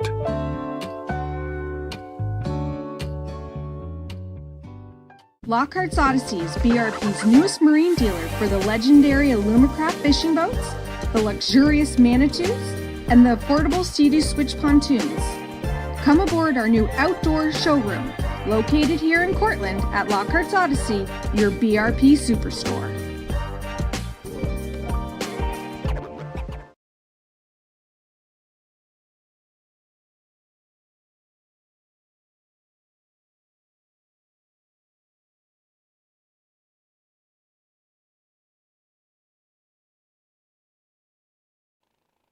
For almost a decade, Ackland Insurance has proudly supported Ohsweken Speedway. In 2026, the Ackland Insurance Top Gun Award continues to reward speed, paying cash to the fastest sprint car drivers in each timed hot lap group. Welcome back live to Ohsweken Speedway on G-Force TV. Ready for our second of 4 features on the night. It's the Middleport Mechanical Thunder Stocks. The big bounty is on the line. Who can beat the 49 of the 84? Let's see the Creative Edge Signs and Graphics starting lineup. Adam Ross. On the pole from Waterdown, it's Dylan Peckham in the 51D. The 26 is Keith Dale from Niagara Falls. Third from Hagersville, Mike Klazinga in the 93K. And fourth from Canfield, it's the Gun Show, George Grossel in the 03. Fifth from Hamilton, Clinton Nichols in the 43C. Sixth from Thorold, it's Go Fast Teeple in the 11. Seventh, Mikey Bobby, Mike Thorne from Caledonia in the 55. And eighth, it's Smokey Tim Phelan in the 427 from Binbrook. Ninth in the 62 from Hamilton, it's Brian Passetti. 10th from Ancaster, Kyle Wirt in the 19. 11th is the 97 of Ron Logie from Burlington. 12th, the 8 of Ryan Dinning from Hagersville. 13th out of Port Robinson, Zach Bleach in the 108. Alongside him in the 23 from Hagersville, it's Trevor DeBoer. 15th from Victoria in the 84 RK, it's the big dog, Ryan Beagle, and alongside him, it's Brewster Baker, Dave Bailey from Hagersville in the 49. 17th from Maidstone in the 98, it's Andrew Mayu. 18th out of Trent in the 26G is Brock Gregory. 19th out of Belleville, the 0 is Tyler French. 20th from Brantford, it's Casey Huffman in the 13. 21st from Ohsweken, Brando Green Steyers in the 81B. 22nd from Hamilton, Kyle Andrus in the 43. The 37 is Rob Hoskins, he's from Harley, and rounding out the field from Six Nations, it's Bella General in the 44B. Ones to watch, we go back to the 84 RK of Ryan Beagle and the 49 of Dave Bailey. Those are the Bradshaw's ones to watch. If they do not win this race, someone is going to get an extra $6,150. Going to Carter Long atop the Cedar Springs starter stand, and the green flag is out. 20 laps the distance. Big money on the line for anyone that can beat Beagle or Bailey, and it's already some beating and banging mid-pack. Plazinga gets squirrely. Contact is made. Oh, wow. Dave Bailey dropped the anchor, was able to avoid that. Glazinga stopped on the backstretch in the 93K. We remain under green. He almost got clobbered again by Rob Hoskins in corner number 4. We're still green. And now Ryan Denning spun off of corner 4, and I think that might bring out the Dixieland Grill caution flag. It tried 20 times before to come out. Yellow comes out. There's damage there, but that all started with Mike Glazinga. And I'm not saying Glazinga started it, but that's contact with George Grossel. Then Glazinga comes back across the track, and he was just a pinball at that point. 2 times Dave Bailey dropped anchor. Once when this happened. Then they came out of the corner, and he drops it again there and misses it all. So when they made the announcement of the big bounty on Dave Bailey and Ryan Beagle, we saw people saying, well, these guys are going to drive like idiots. Hello? If you watch Thunderstock racing for years, in the best way, they drive like idiots every Friday. Like, you have to put the hammer down and go.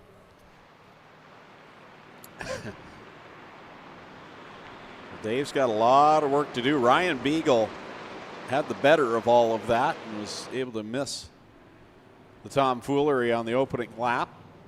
Tomfoolery? Was there also shenanigans? There were some shenanigans, but heavy on the tomfoolery. Do you want to look up what that means? I kind of do. We got to leave something for next week.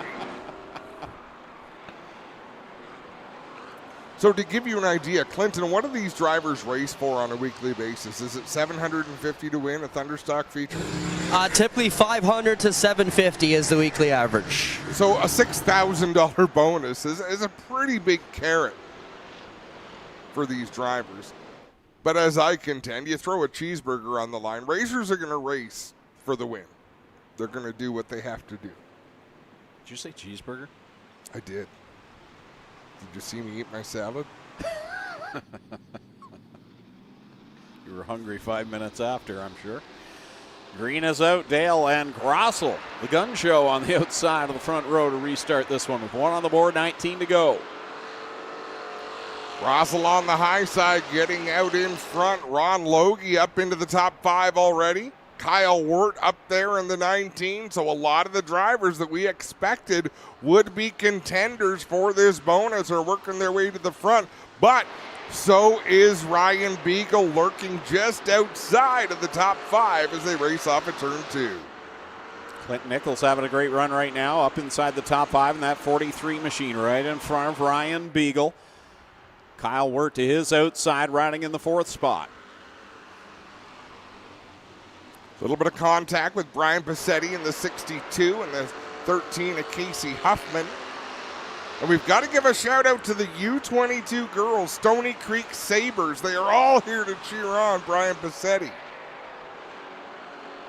So George Grossel leads the way over Ron Logie and Kyle Wirt. They make contact down into corner number 1, the right front into the left rear of Logie on the 19 of Kyle Wirt. And look at Dave Bailey alongside Ryan Beagle in that 49. Now Beagle swings to the outside, goes around Clinton Nichols, trying to get free of some of this traffic. Oh, Dylan Peckham loses a wheel. You picked a fine time to leave me loose wheel. And there goes our stream. Copyright infringement. Was that Kenny Rogers? I believe so. No, I meant was that singing. It was a Kenny Rogers song. You don't know that whole song? It wasn't even Mr. Rogers. It's a great story. You can see that getaway wheel. It looks like there's some components maybe still bolted to it.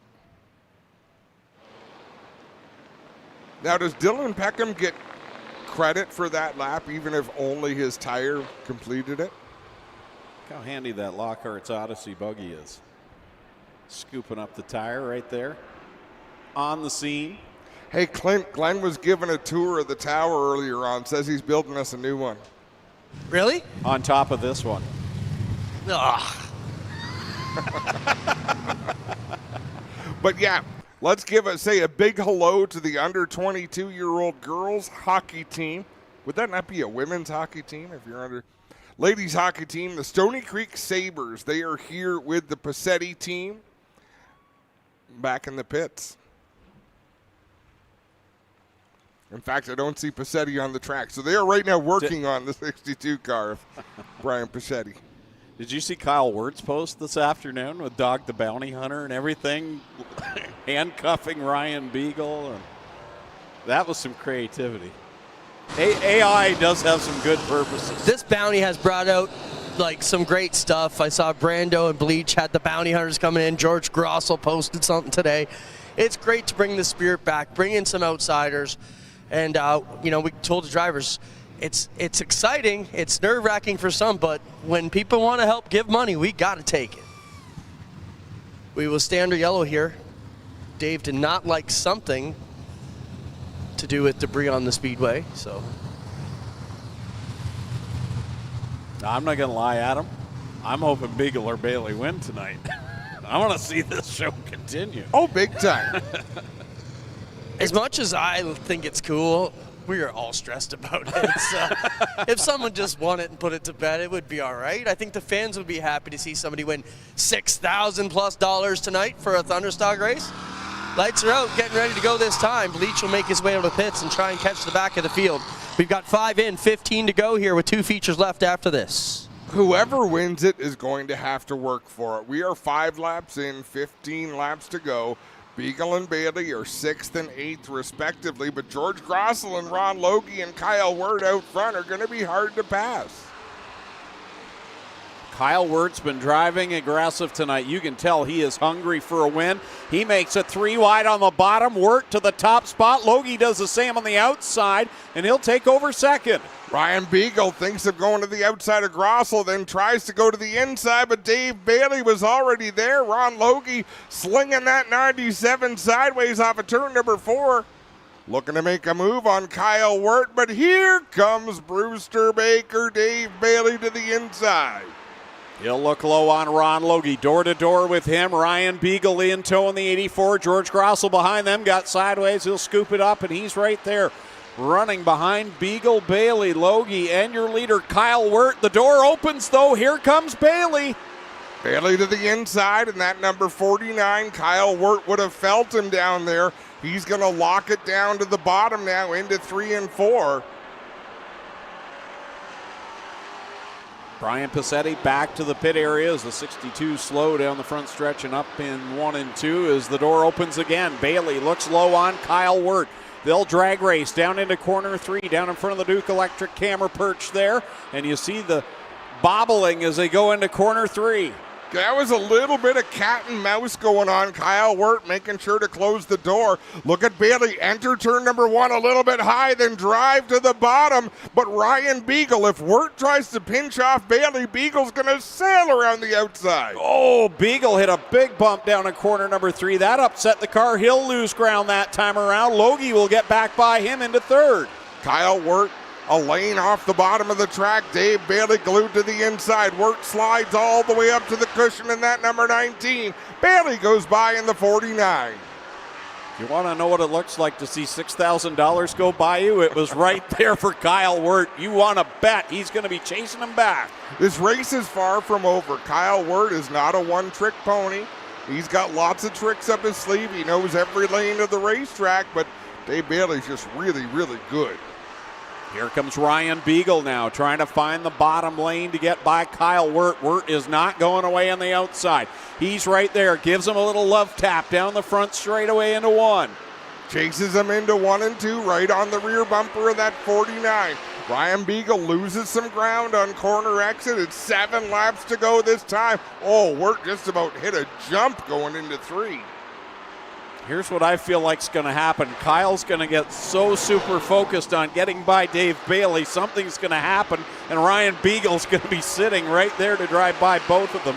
That's the way things look to be shaping up, and right now it's all Dave Bailey, and here comes Beagle looking low on Wirt. Beagle launched that car down into turn number 3. He's right up on the back bumper of the 19 at corner exit. Wirt is not allowing Dave Bailey to drive away. That spot right there is where Ryan Beagle's been losing ground as Casey Huffman loses the hood off the number 13. That's going to bring out a yellow flag. Back under the Dixieland Grill caution flag for Casey Huffman's hood here on the front stretch. The leaders will move around that. Boy, oh boy. You want to bet Kyle Wirt is digging for everything he's got right now. Watch the replay as the hood blows off the Casey Huffman 13. And he will have to go to the pit area, correct? Oh, yeah, you're not allowed to run without a hood, are you? Do you know why? In case the fluids get up into the cockpit area without the full windshield. There's no windshield on these cars. They basically run rock screens instead of windshields. So all the fluid around the engine, whether it's oil, whether it's out of the radiator. Good rule. Yeah, fantastic rule. On pavement, you can do it, no problem. They have just told RaceMed, get that hood back there. They're going to need it to come back out. So they will take that back to the pit area, and the white flag coming out with the Mobil 1. It's Signia on it. Getting ready to go. 6 to go, guys. Dave Bailey is one of the coolest customers that we have. He gets out in victory lane or wherever on the podium and is pretty chill. Yeah. I am curious if he hangs on to win this race, how chill is he going to be in victory lane, or are we going to see some beads of sweat? Green flag back out. Kyle Wirt lines up on the outside of him. Beagle right behind these two. Ron Logie, I wouldn't count him out at all. George Grossel having a great run. These final few laps are going to be good ones. Bailey able to fire well from the bottom, get off of turn number 2 with a good head of steam. Kyle Wirt up high. Now he's got to worry about Ryan Beagle in that 84. Wirt closes in on the 49. He's going around the long way, but able to maintain a lot of speed in that 19 car. Go fast, Teeple slow. He'll go into the infield, so we'll stay under the green flag. And now Ryan Beagle inches ahead of Kyle Wirt. As they work it by, it'll be 4 laps left to go, and a car length away is Kyle Wirt from $6,000. Wirt working that outside. Dave Bailey down low, although he's lost track of the inside groove just a little bit, unless he found some bite. A lane off the bottom. We're used to seeing him right around that inside wall. Kyle Wirt's not losing ground, though. He is making this one interesting. Usually by this point in the feature, these two are off and running by themselves, but Wirt working on something on the outside line. He knows that's probably how he's going to have to get it done. This time by, it'll be 2 laps to go. Ryan Beagle drives it hard into turn number 3, so he's on Wirt's mind as well. It's a Kyle Wirt sandwich between Dave Bailey and Ryan Beagle, as it'll be the Mobile 1 white flag this time out of turn number 4. One more trip around for Dave Bailey. Ryan Beagle now slides up in front of Wirt. That's going to block him up a little bit. Final trip around for Dave Bailey. Beautiful crossover move for Kyle Wirt on Ryan Beagle. Beagle just about rolled that car over going into turn 1, trying to get to the inside of Kyle Wirt one final time through 3 and 4. $6,000 were on the line, but Dave Bailey's going to say, not tonight. The bounty continues. Checkers out. Dave Bailey wins it. Kyle Wirt finishes second. Ryan Beagle, Ron Logie, Trevor DeBoer, George Grossel, Phelan, Thorne. And then a bunch more.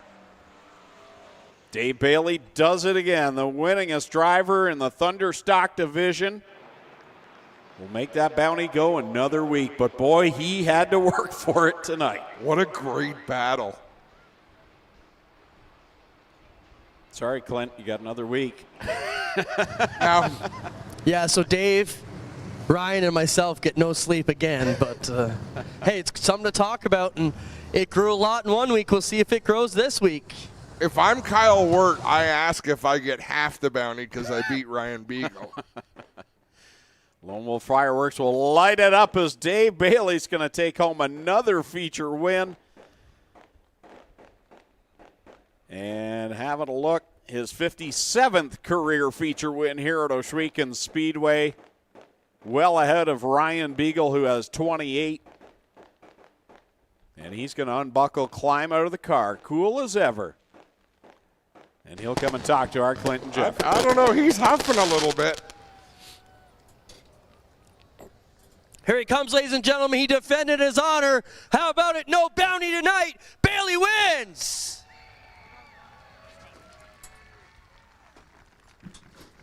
Dave, they really wanted to see a big payday, and now they might have to boo you for it. But you and Beagle earned this deal.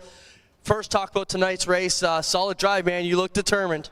Yeah, starting back there and just trying to behave instead of the crap that happened in front of us was kind of an issue there at the start. I got hit a little bit, but we survived, and I noticed that Beagle was gone, so I'm like, well, if I'm back here, at least he's up there. So I thought that he was going to do this for us, but just awesome run by Kyle.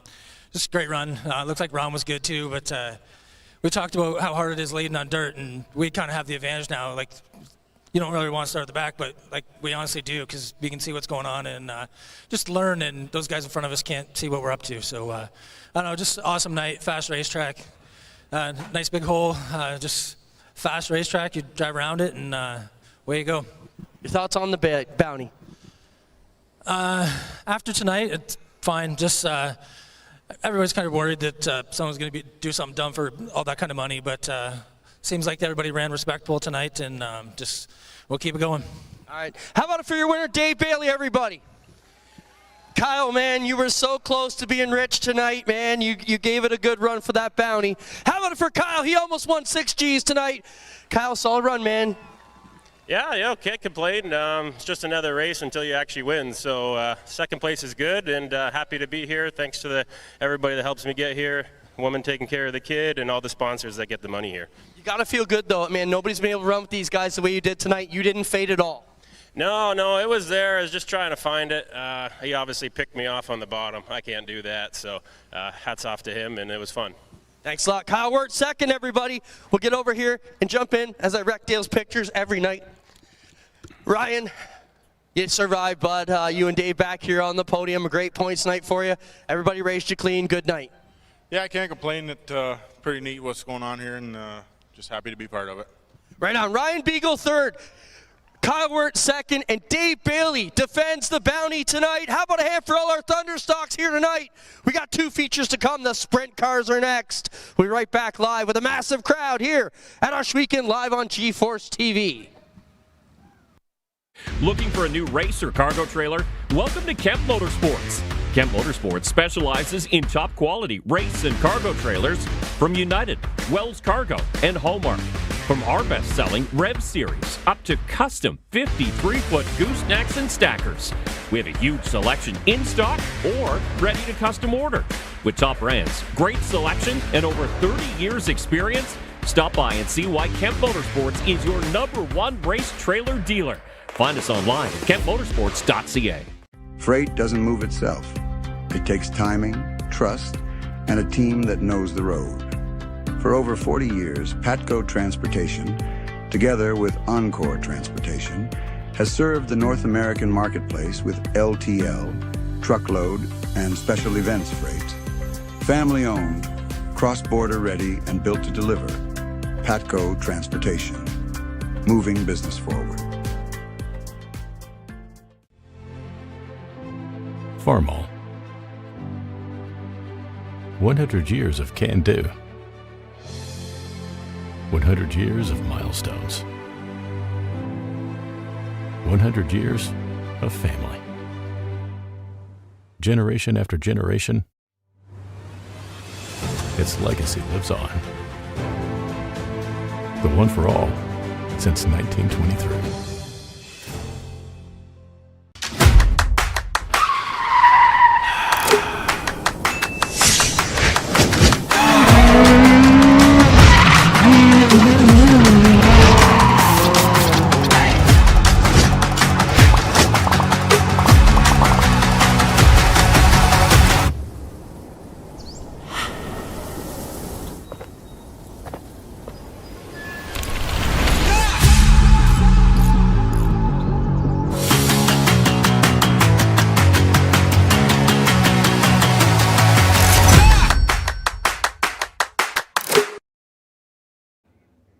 The FanView Big Screen is proudly supported by Creekside Construction.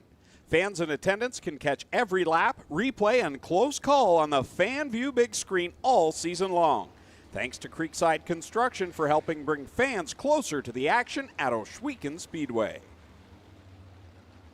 Back on G-Force TV, feature race number 3 on the track, ready to go. The Cool Kids Ice and Water Core Pack Merchandising Sprint Cars. Here's how their creative edge, science, and graphics starting lineup looks like.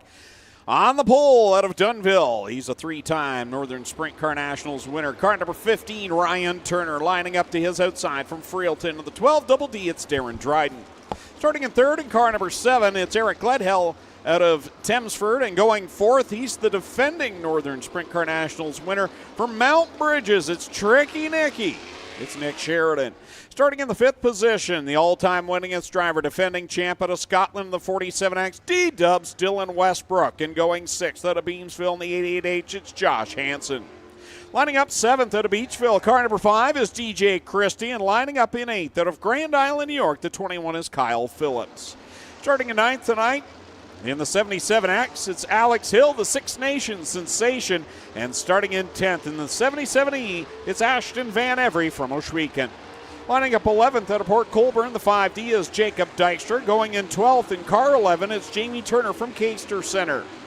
13th spot from Caledonia, the 0C is Cole McDonald, and starting at 14th out of Ohsweken, the 77T is Tyler Powless with a red flag. Problems here on the front stretch.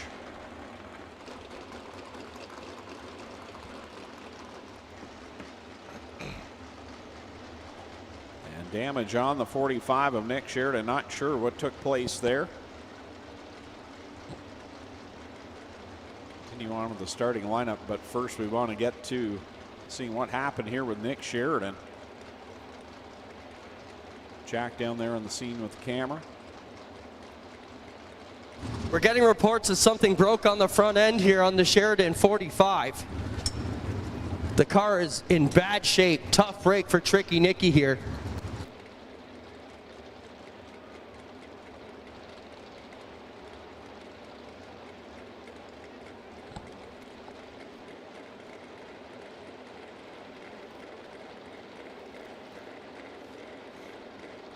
Well, guys, we can show you something broke on the front end. Come around this side, Jack, and shoot it from the back.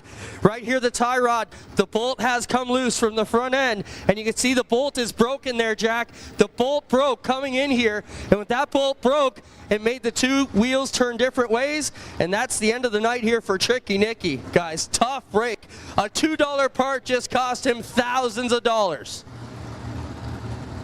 Wow, that was a hard hit looking at the replay there. Nick, are you okay? What happened here from your perspective? I'm perfectly fine. The year of bad things just keeps on happening. I don't understand what just happened. We were just coming around to catch the pace car, and then all of a sudden it just took off, went straight. Found nothing like a throttle, stuck around lane, just lost all steering, and drove into the fence all mounted under caution. That's pretty horrible, but I guess all we can do is regroup and come back, and this is just a long year, I suppose. Thank you for your time, Nicky. How about one of our young stars, Nick Sheridan, with a tough night here tonight, everybody. He will not get to start this race.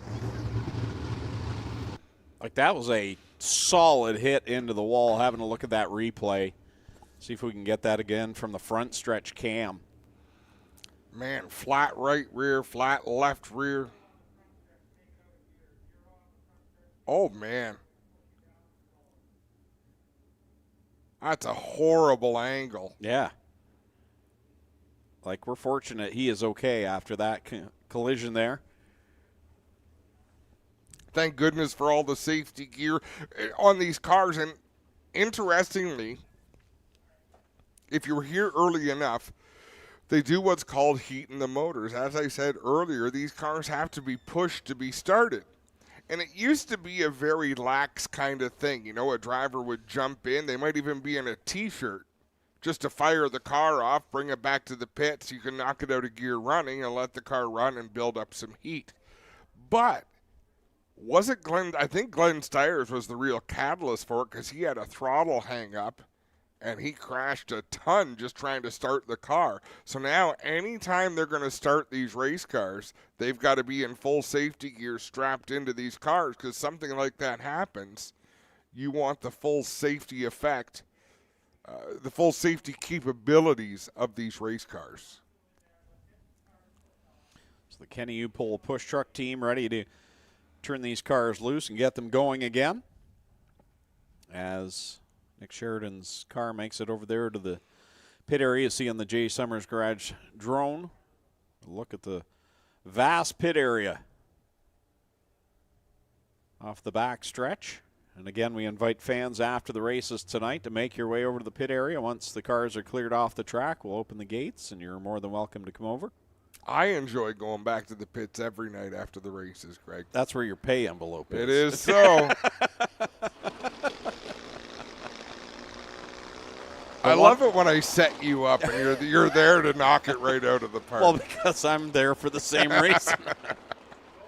Some nights there's a pay envelope and there's leftover food from the canteen, but not always.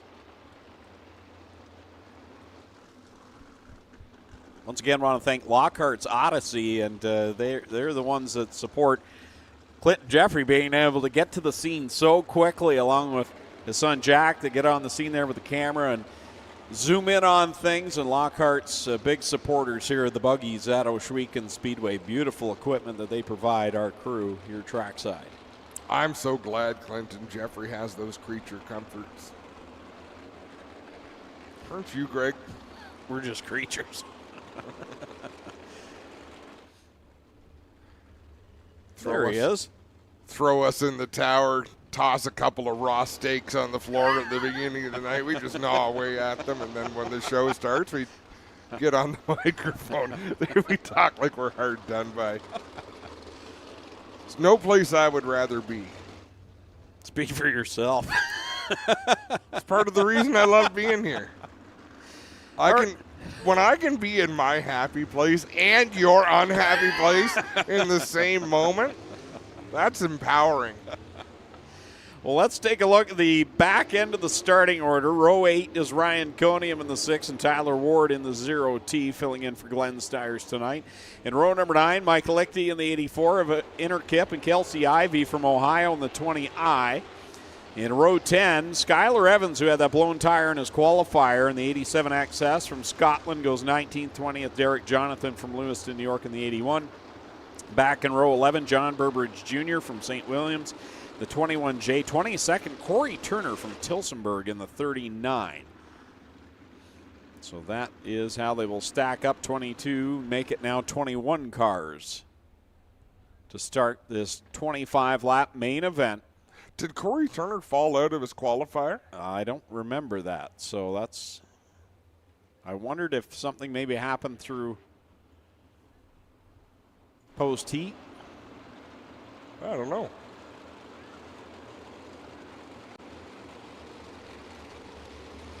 That seems like a long time ago, doesn't it? It really does.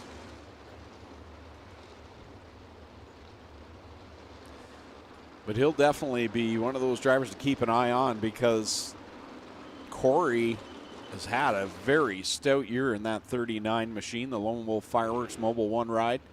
And he's had a couple of nights where he's had to come from the back and run towards the front. So wouldn't be surprised to see Corey work his way up into contention here. Wouldn't surprise me either. And fans, for those of you maybe here for the first time or don't come here often, the goal is to be done the program by 10:30 at night, maybe 11 o'clock.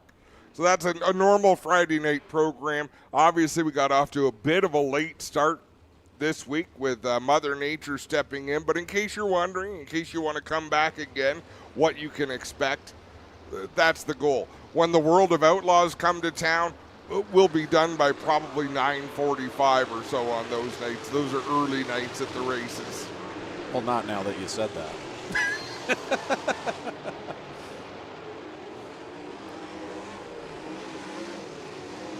So the field clears out the motors, lines up behind the Strickland Pace truck. And Mike Lichty getting pushed out onto the racetrack out of corner number 3. Latecomer to the dance. And the Core Pack Merchandising Tammy 10 Media 84. The Art Hill Memorial lining up over on the warm-up track, our main event tonight. After this one, 25 laps the distance. Ryan Turner starting on the front row. Be interesting to see what he can do tonight, the 3-time Northern Sprint Car Nationals winner. When I think of a racetrack that Ryan Turner will run really well on, this is not it. Like, it's usually a real slick racetrack. He's really good at grabbing a hold of that. But with track position, anything is possible. He can do it on any surface. Carter Long with the double greens in hand. Over the WG Truck Center start zone, and we are off with the Cool Kids Ice and Water Core Pack Merchandising Sprint Cars.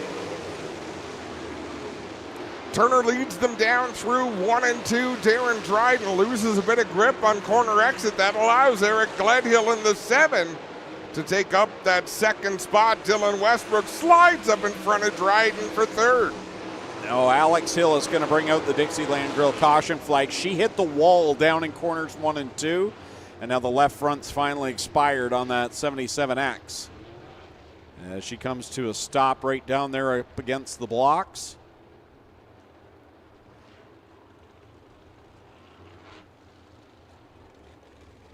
I think Alex is trying to explain, no, I need a lift. Yeah. Yeah, she went down right between 1 and 2 on the drop of the green flag and hit that wall. Well, here's the flat tire, guys. Yeah, I wouldn't be surprised if the rims been She's up. requested her 2 minutes in the work area.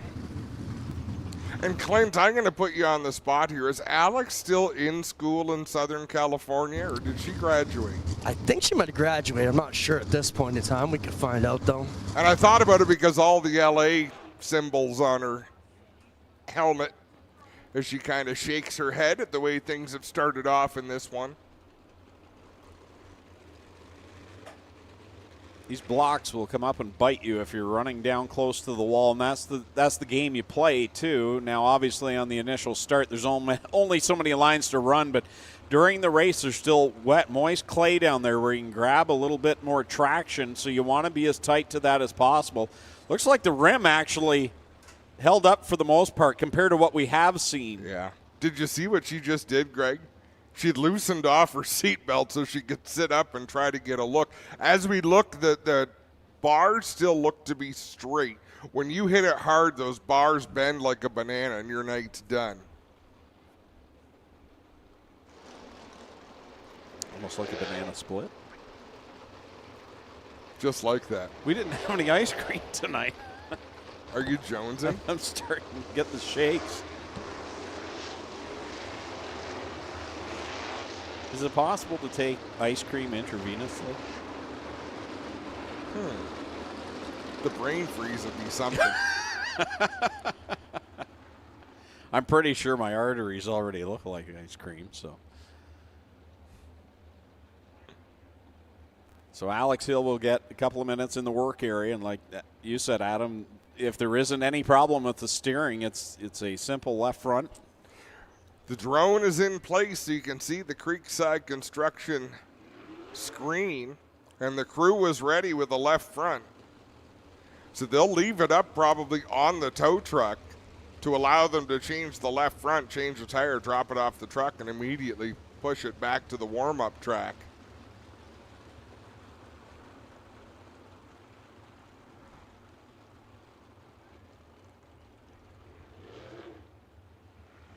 Peter Turford in there, is it not? Yes.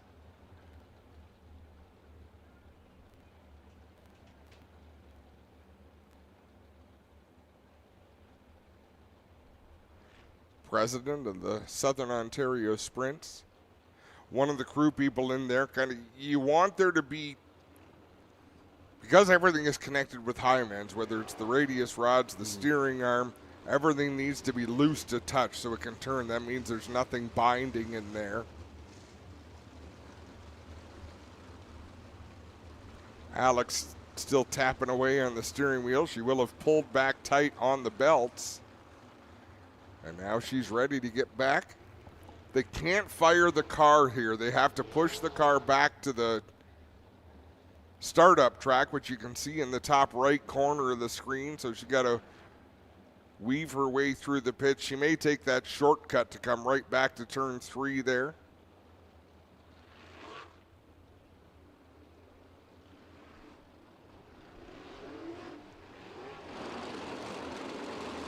Great view of what it looks like over there in the pit area. The road back to racing.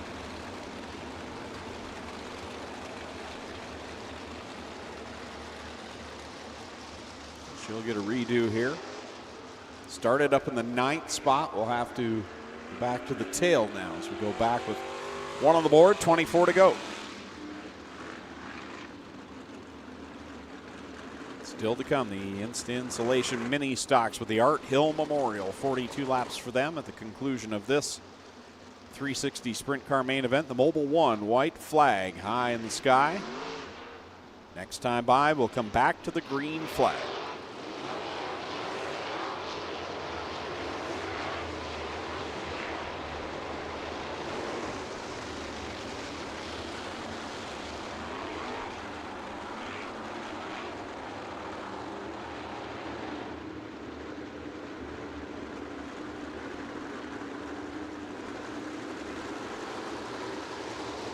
Ryan Turner, Eric Gledhill to set the pace in corner number 4, and we are back at it.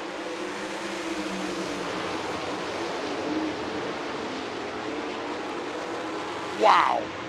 Eric Gledhill was pedaling like crazy through 1 and 2, waiting to get track position.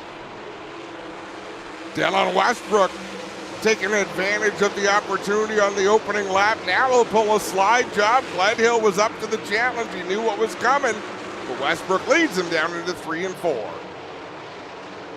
Comes all the way out to the wall off of corner number 4. Around goes Jacob Dykstra in the 4th corner, right in front of the pack. And the Dixieland Grill caution flag back out again. And after the ride he had in corner 4 1 week ago, he'll take this one, I'm sure. Not that he wanted either, but car should be able to be just pushed off and fired back up and ready to go. He didn't make contact with anyone.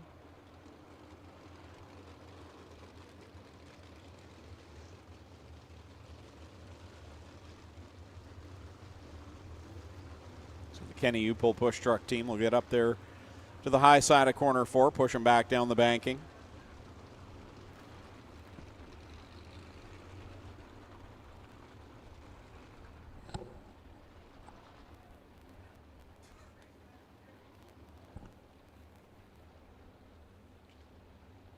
Got mascots trying to cross the track. I'm not sure what was going on there. Do not feed the animals. They're trying to leave the cage.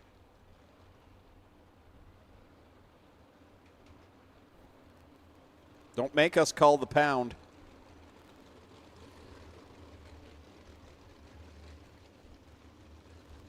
Mascot's gone wild.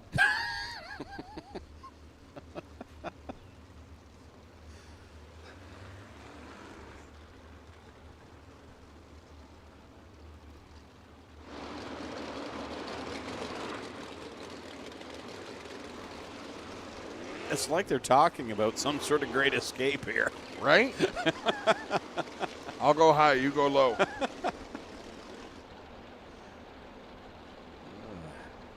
Yo, mascots, we got like 15 laps. Go grab a coffee break.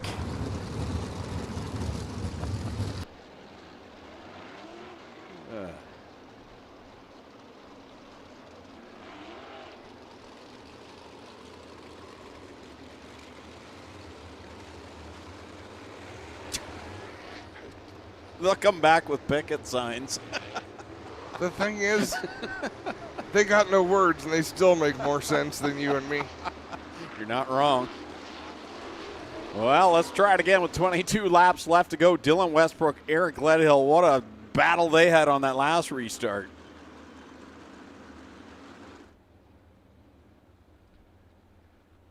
Back to the WG Truck Center restart zone.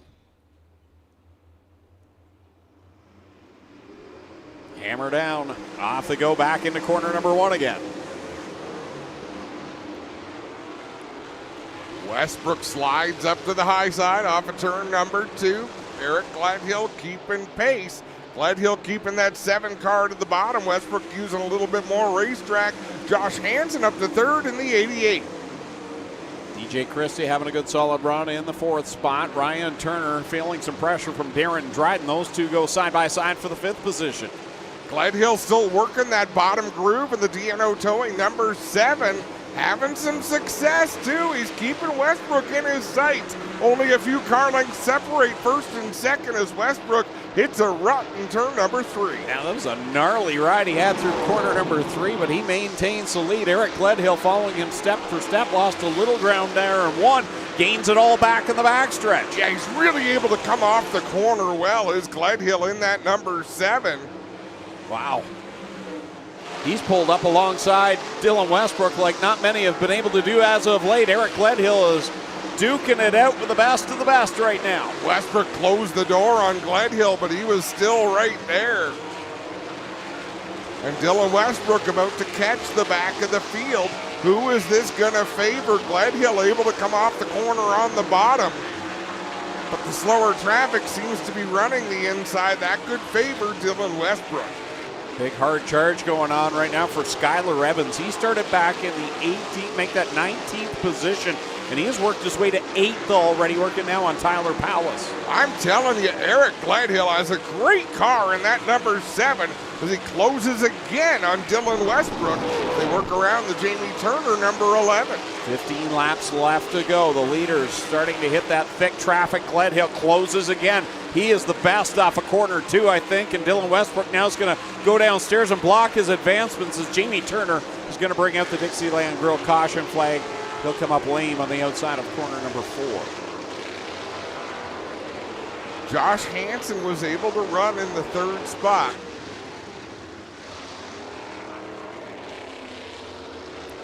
Not losing a ton of ground on the race leaders. You know, a second and a half back as Jamie Turner has the steering wheel off that number 11. I think that's the steering wheel off, isn't it? Yeah, he's got the wheel off.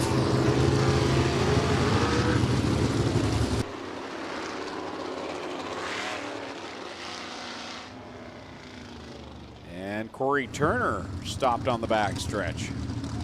Right up next to our wall cam there.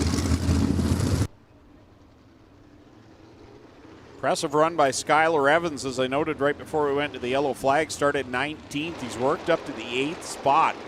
So the youngster, after the flat tire and the qualifying heat earlier tonight, is on the move, and this yellow flag is exactly what he needed to see. We're getting reports that Jamie Turner's seatbelt came undone.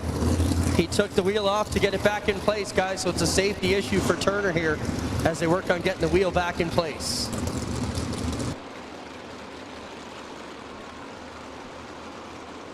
There's a lot going on inside these race cars, especially if you run arm restraints. And I don't think Jamie Turner runs arm restraints, but all of the action around the steering wheel brings you very close to the release of your seat belts. The other thing, they've got a lot of them run those ratchet lap belts so you can ratchet them down tighter, but if you hit that the wrong way, the ratchet loosens, so it unsprings your belts. And we'd far rather see a caution for that than someone driving hoping everything will be okay with loose belts. Oh, you're absolutely right.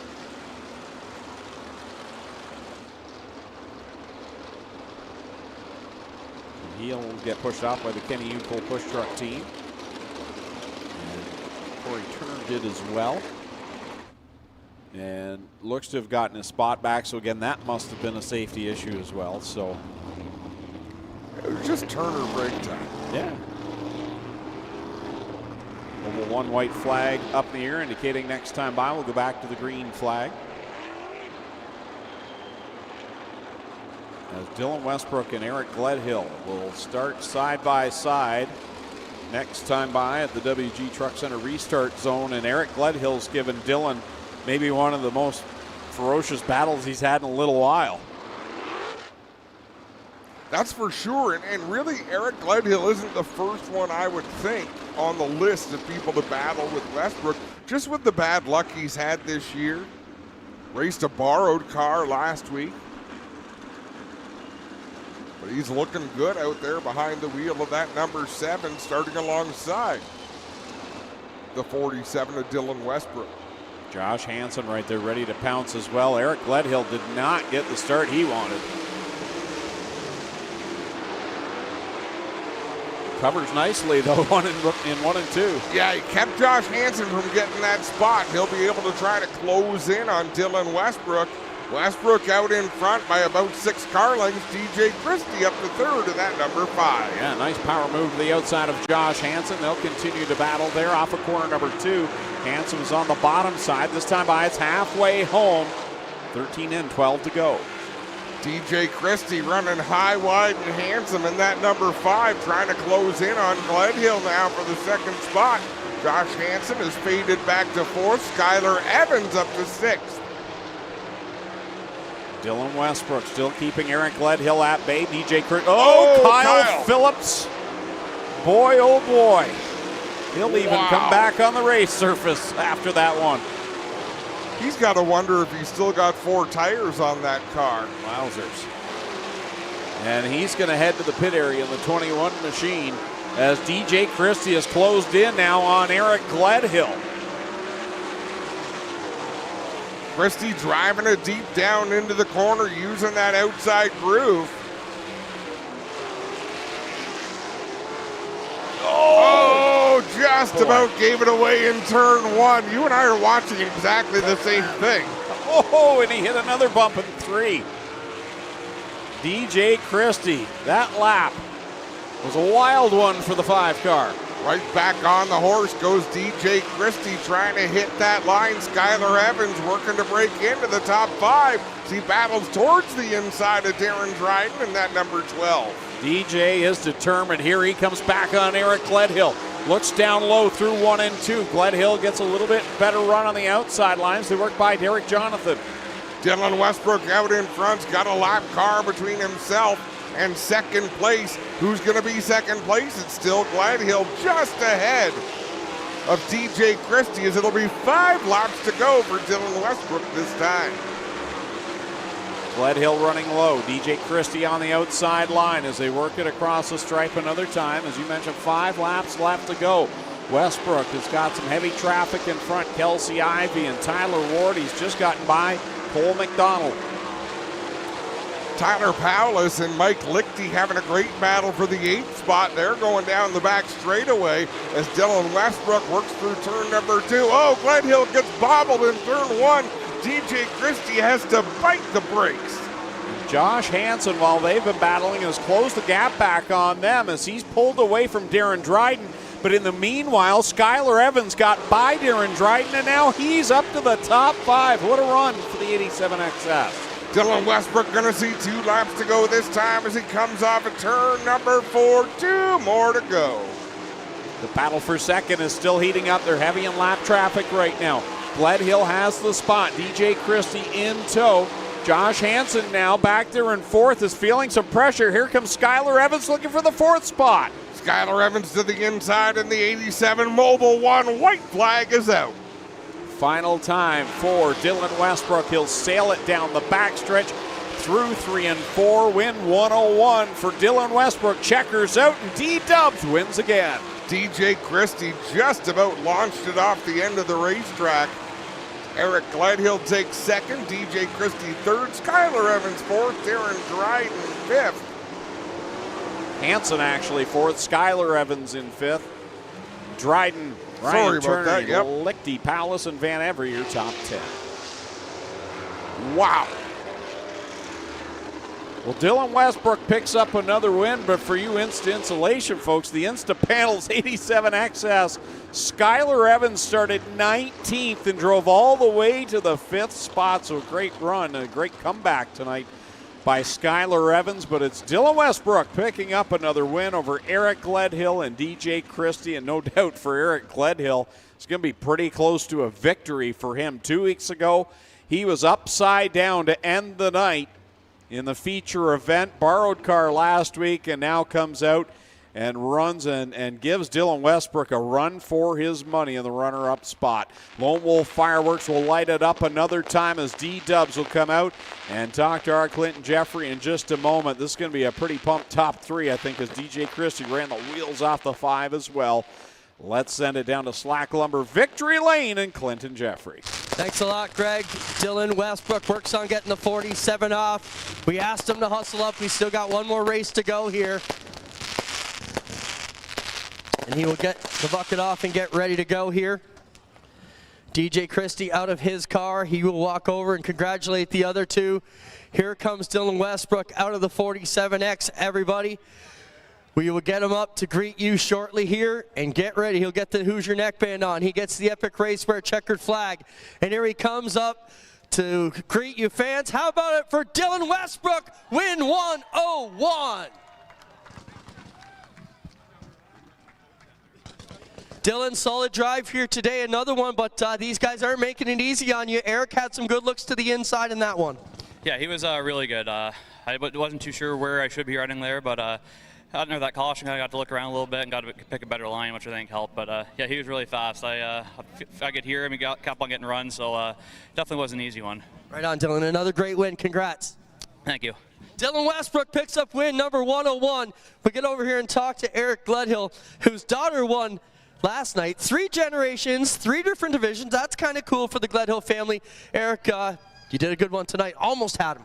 Yeah, it was fun. Great battle with Dylan at the start, and then me and DJ, I thought we were going to wreck each other in 1 and 2 there. I got up on top of the cushion. It was like, oh, shit. But, no, I can't thank Alex for having all these fans out here. This is an amazing turnout tonight. The track was cowboy up and a lot of fun to race. But I can't thank Nathan and Ashley enough for letting me run out of their place. My wife and kids that are here tonight. And then Legacy Holdings, D&O Towing, MJ Trucking, Butler Built, Silver Thorn Enterprises, Strode's, Lone Wolf Fireworks, everybody that puts this stuff together, it's amazing. And thanks to the crew, because I wouldn't do it without them. So, one more. And the Christies, again, it's cool they're up here with me, but I wouldn't be here if they didn't give me a car, so that's pretty cool. Right on, he was tight on the bottom, looking good here tonight. We'll get over here and talk to DJ Christie. Once the photographer's done, let's get over here. DJ, solid run for you, third, another good points night. Yeah, that was another good points night for us. This track was awesome tonight. There was something to lean on. It was just a lot of fun to race with. Me and Eric had one hell of a battle there. I thought I was going to wreck us both, and that's even my car, so I shouldn't have wrecked that one. Right on. DJ Christie will be third. Eric Lighthill second, and Dylan Westbrook picks up another win here, everybody. We got one race to go. Don't go away. Live from Ohsweken Speedway. DJ Christie, pull me a 50-50 winner here. I can do that. What in the actual Our company is going bankrupt because of this deal. Buy a Total Wash Cannon Kit and get 3 extra bottles for free.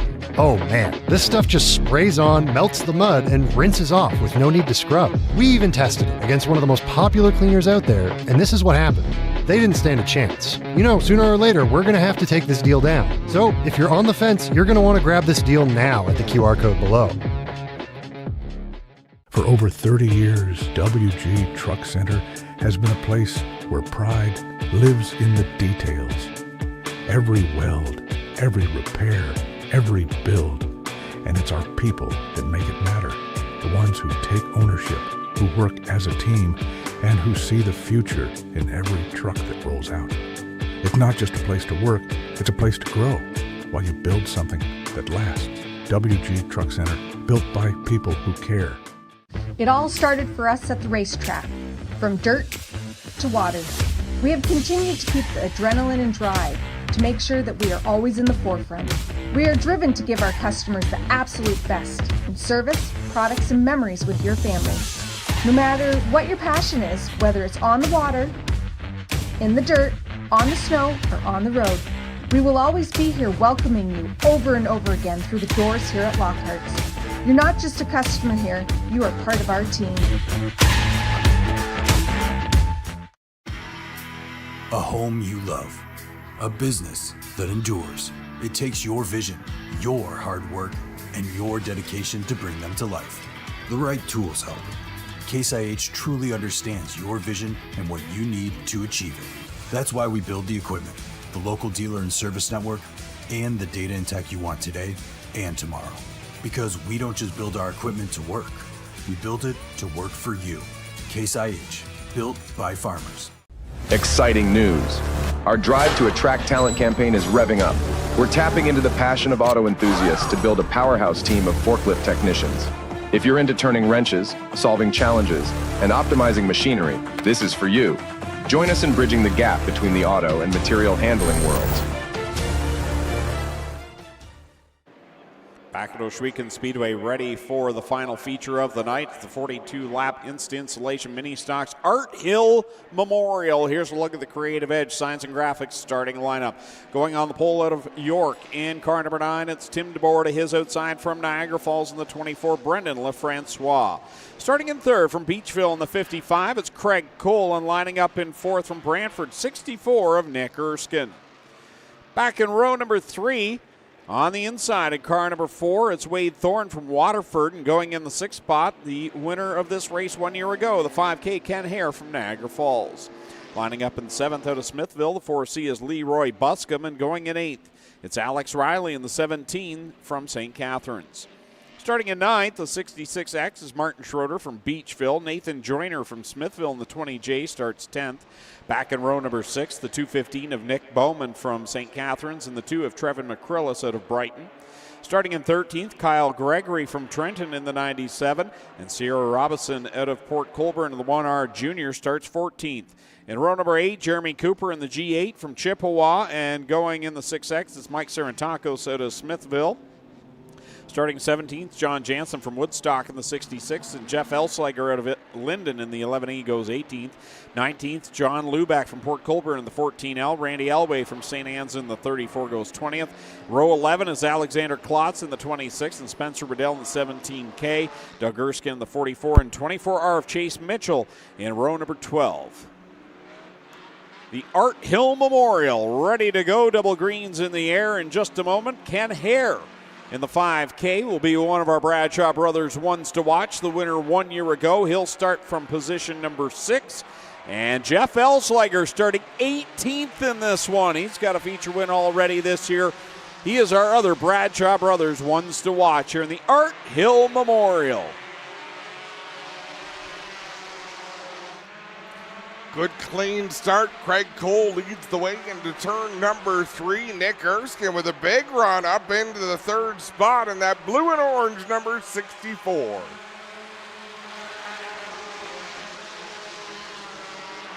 Tim DeBoer riding there in that 2nd spot, and it's side by side. Wade Thorne, Nick Erskine. And here comes Ken Hare looking to the inside line in that 5K machine. This is one of those races you want to win. There's the prestige and all the remembrance through the years of all the different Art Hill Memorial winners. Ken Hare has one of those already. He'd like another one here tonight. It has been a who's who of mini stock racing over the years, and more than 25 editions of the Art Hill Memorial have taken place.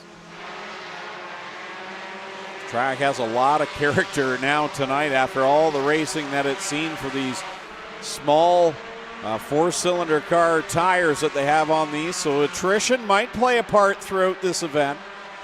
It might, but we've got the best 24 cars and drivers out of 44 in attendance, so I'm very impressed. These are all capable race car drivers doing a really good job searching for a line to make their cars run well, but they're holding a steady wheel. Craig Cole pulling away right now. He had a 2.5 lap lead, 2.5 advantage. Now it's 2 seconds the advantage over Tim DeBoer, so that 55 is pulling away from the rest of the pack. This race, though, is a long grind. There will probably be some lap traffic as the race goes on, so Cole out in front. But it's a long way to get to the end of 42 laps. Again, this is one of the APC Duel on the Dirt combined events. This is Ohsweken's version of that. Each track involved will have their own combined event as well, Merrittville and Brighton, and see who comes out of the overall champion at the end of the year. Earlier tonight, we were watching Trevin McCrillis in that number 2, and the gearing just didn't seem right. But that was on a heavy track where you could carry a lot of speed. Now that the track has slowed down a little, his 2 car seems to be holding its own out there. Alex Riley and Wade Thorne there as they go by the Duke Electric camera perch. As problems for Alexander Klotz, the B main winner, comes up lame in corner number 2 and puts us under the Dixieland Grill caution flag with 7 complete and 35 to go. Looks like the left front's folded up on that 26 car. I don't think the right front is turned hard to the right, but the left front certainly is. So disappointment for the winner of the B main. And it looks like he will need a hook. Yeah, that's definitely not looking the right direction. The Ohsweken Speedway tow truck is on the scene. To all our friends watching online, we want to thank you for tuning in tonight. We've had a pretty steady crowd there all season long, Greg. You know, upwards of 2,500, a little more than 2,500 viewers at a time. So we've got a healthy crowd watching the stream. We've got a healthy crowd in the grandstands. Want to thank you as well. The fact that the fans have kind of trickled out, a lot of them leaving after the sprint cars, is really going to make traffic much nicer when you leave here. Sort of leaves everyone leaving in stages. Just got asked to announce that if anyone is missing their keys, there has been a set of keys returned at the front ticket gate. So have a check there.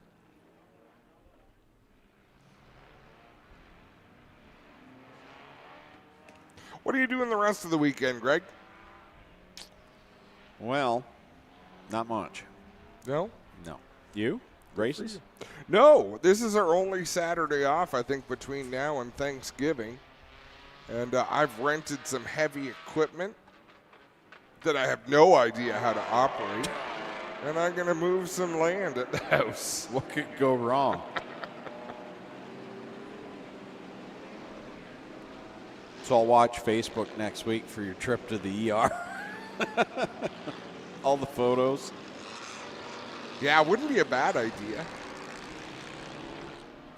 Come on over and cheer me on. I've done that 8 times today. If you keep hearing a cracking, it's me trying to destroy this chair. The nice thing is we sit about 3 feet off the ground, so if I ever do come crashing down, I'm going to break something. And it's probably whoever sits right under this tower.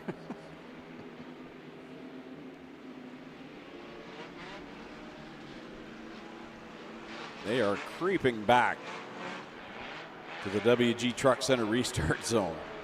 Craig Cole, Tim DeBoer. Green lights are on. No one wants to go. Here we go. 35 laps left in the Art Hill Memorial. Tim DeBoer didn't get a very good launch there.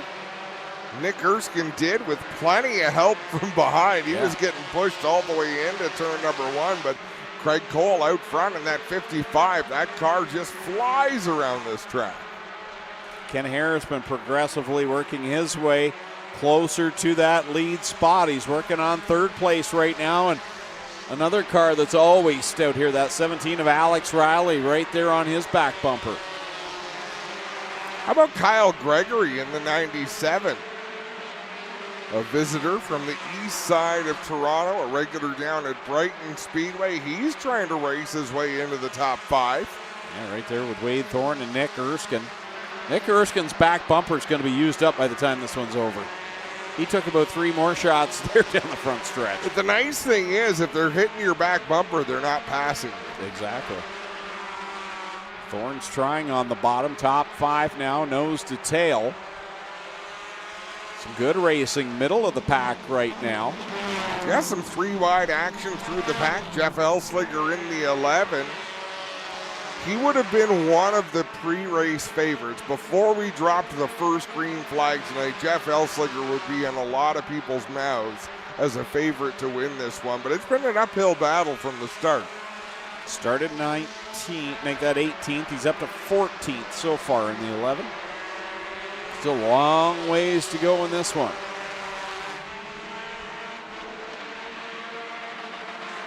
Craig Cole has not been able to pull away as much as he did last time. Were you about to say that? That's exactly what I was going to say. It is. Ken Hare keeping him in his sights. Tim DeBoer right there. Alex Riley, Nick Erskine. It almost looks like a Talladega or a Daytona style race where the pack is right there. And I think they're content. Yep. You know, they're used to 15-lap features. You have to go. Right now, they can tuck in line. No rush.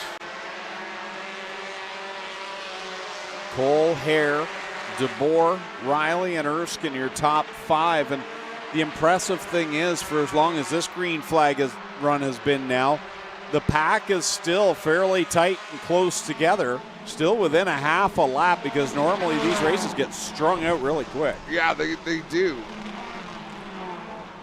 Shows you the quality of cars in this race. Sierra Robinson doing a nice job in that 1R. She's almost in the top 10. I believe she's running in the 11th spot, if I'm not mistaken. Battling for the 10th position. But Jeff Elslinger working to the outside. He was in 12th, trying to pick up 11th from Robinson. I'm going to say, he's continuing to march. He was one of our Bradshaw brothers ones to watch, trying to crack into the top 10. Here he goes to the outside of Cooper and Robinson. Alex Riley got a good run up off of turn number 2. He'll drive to the inside of Tim DeBoer into the 3rd turn. Trying to pick up that 3rd spot. Comes off of turn 4, but DeBoer still had a good enough run to hang on to the 3rd position.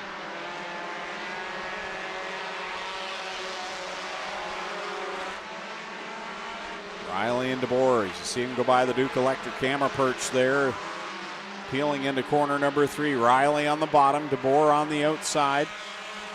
DeBoer so close to having a feature win this year, had that taken away, and he's maybe saving it for tonight. He's the defending champion of this division and did it without a win last year. Not the way you want to do it.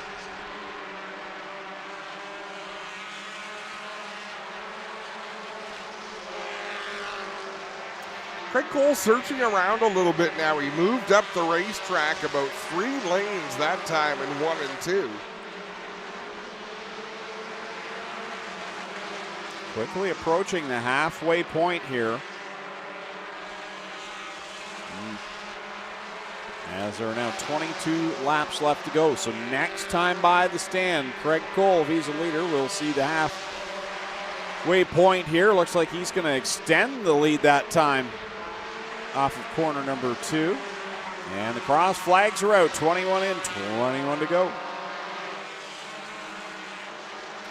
Pretty clean opening half to this one. They're starting to close in on slower traffic, but it's still going to be at least 5 or 6 laps before Craig Cole gets into. Oh, Alex Roddy with a problem in that 17. Nice job by Nick Erskine to avoid having a major problem as Riley is going to go up the banking and no doubt bring out the Dixieland Grill caution flag.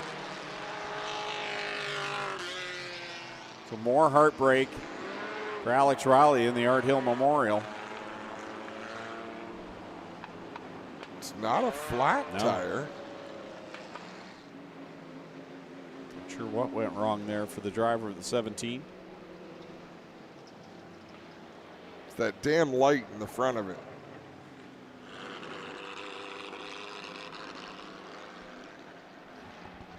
Well, we've officially ended the broadcast night in the infield. Is this where they play the anthem and then it all goes to static?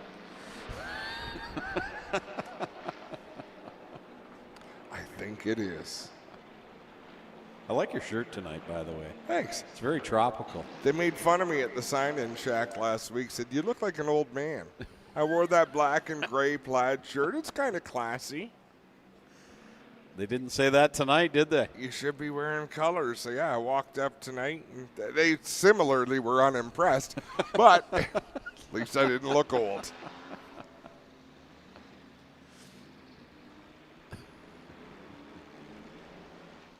It's like Hawaii 5-0 up here tonight. This got a lot of looks in the pits. So they're having a look at the right rear.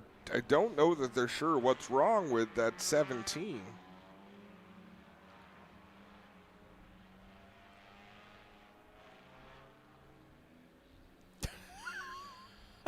Was that Brando? I think that was Brando Green's tires trying to. Video bomb. That's awesome. Always be selling. Yep. Know where the cameras are. Oh, the screen's back up. We're back. That's good, because that would have made Clinton angry. He was driving his side-by-side over there to crash through the screen. Trevor McCrillis back onto the racetrack.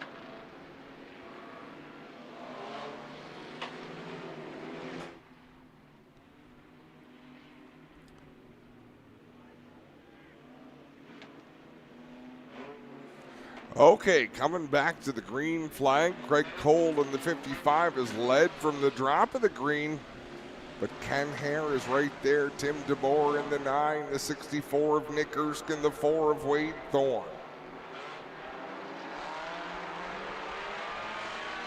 Back to the green flag they go, door to door down into 1. Ken Hare's been biding his time. I think everyone in the top 10 is just kind of content to ride there, as you mentioned, but here comes Ken Hare with the nose out in front of Cole. They'll battle side by side down the backstretch. Ken Hare trying to pinch Cole down a little bit to the inside, limit the amount of space he can use on the racetrack as they drag race down the front stretch. We've got a new race leader. It's Ken Hare. Oh, Tim DeBoer, nice save down in corners 1 and 2. He was all sorts of sideways. So was Wade Thorne in that number 4. As Craig Cole still trying to mount a challenge and get back on Ken Hare at the stripe. It was too close to call. 24 1,000ths of a second.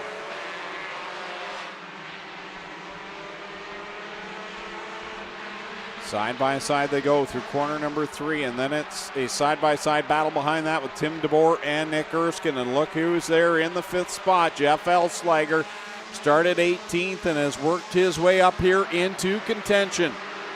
No surprise there. Took him a little while to get going. It took him most the first half of the race to get into the top 10. Nick Bowman plumed some smoke down here on the front stretch. Hopefully no fluid coming out of the 215. Nick Erskine will find out here for us as he's riding right where Bowman was. Looks like it's fine. At the front, Craig Cole still all over the back end of Ken Hare. He backs off going into the corner. Leroy Buscombe, Randy Allway off the track now, and the Dixieland Grill caution flag comes out.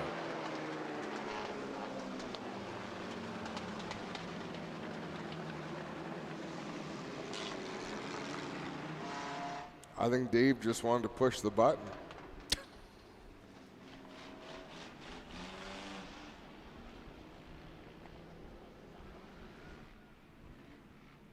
Couple of cars heading back to the pits. Some debris possibly from the 215 of Nick Bowman. I think it's a drive shaft. Oh no, maybe it's an exhaust. Judging by the amount of time spent in the hands of the official. Hot potato.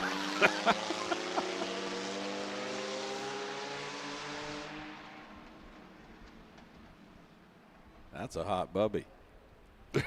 It really is.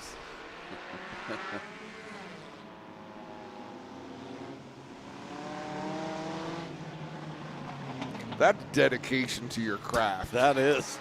I'd be like, no thanks.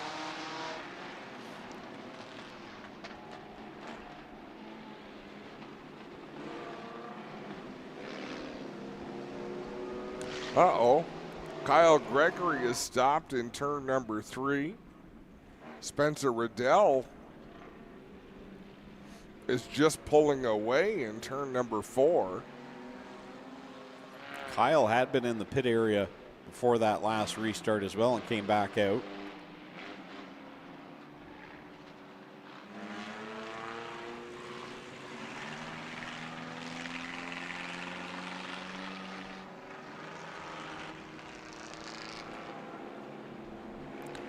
Push truck is in place, taking Kyle Gregory back around the track. Spencer Riddell looks as though he's getting his spot back, or at least he thinks he is.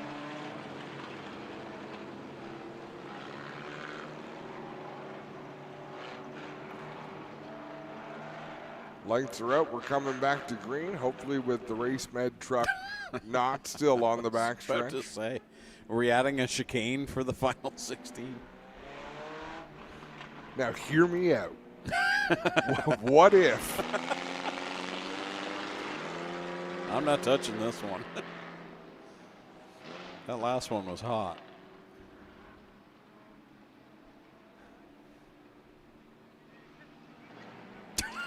And then Dave ribs him. It's awesome. Sitting comfortably up here in the tower. Why didn't you pick it up? Big guy. Do you realize that Doug Leonard, who went on to be the race director for the World of Outlaws, Dave Hunsinger, who is now the race director here at Ohsweken Speedway, both started on the cleanup truck at Cayuga Speedway? That's their background. So he can, that's one thing he can speak on. When you say cleanup truck, are you talking accidents or the Porta-Johns? I didn't ask. I didn't ask what all their roles were. 26 laps complete of the scheduled 42-lap event. That leaves 16 laps to go. So a regular Friday night feature from here. And still a solid group of cars out there. Things are going to heat up now. If you were riding around before, you're done that now. Well, and Jeff Elslinger, man, he's really paced himself well. For one thing, it's a very fast field, so it's not easy to get through for him. But we've seen Jeff Elslinger when he was overly aggressive and paid the price. This has been a very methodical run through the field. Oh, John Lubeck's got problems on the 14L. And, yeah, he's going to stop it down to the inside of corner number 2. Right rear is down on the 14. The Dixieland Grill caution flags back out. There you have a look at it.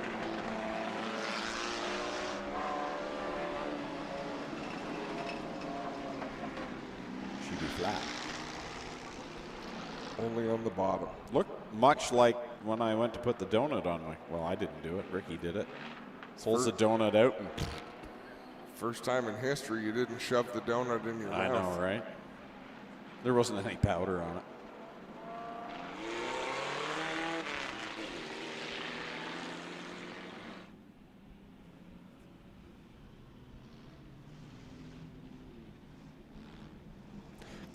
Craig Cole, the race leader in the 55. Ken Hare runs second in the number 5. Third is Jeff Elslinger in the 11 as Sierra Robinson is stopped out there in turn number 4.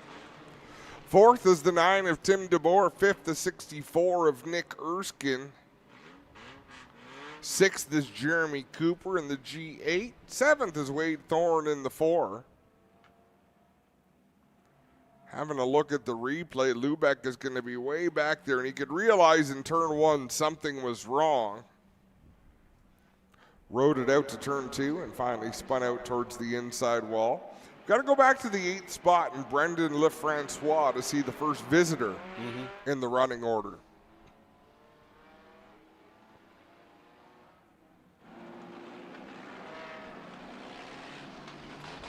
Mobile one white flag display. Next time by, we'll get back to it. 14 laps left to go.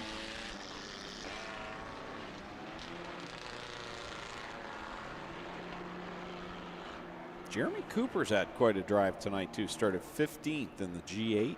Yeah, but it seems like he's been running right there the whole time.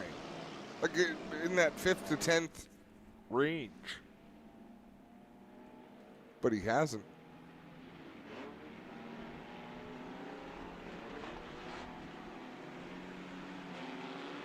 Back to the WG Truck Center restart zone. 14 laps to settle it. Craig Cole, Ken Hare, Jeff Elslinger, Tim DeBoer, your front 4.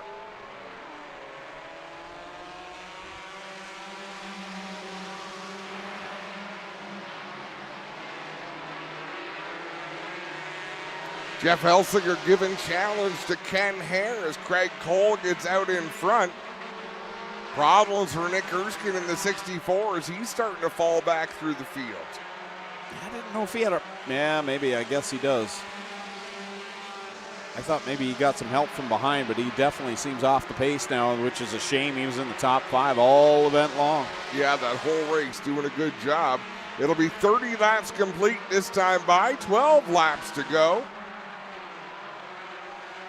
Ken Hare has some company as Jeff Elslinger goes by. Tim DeBoer is right there. Jeremy Cooper's trying to close in.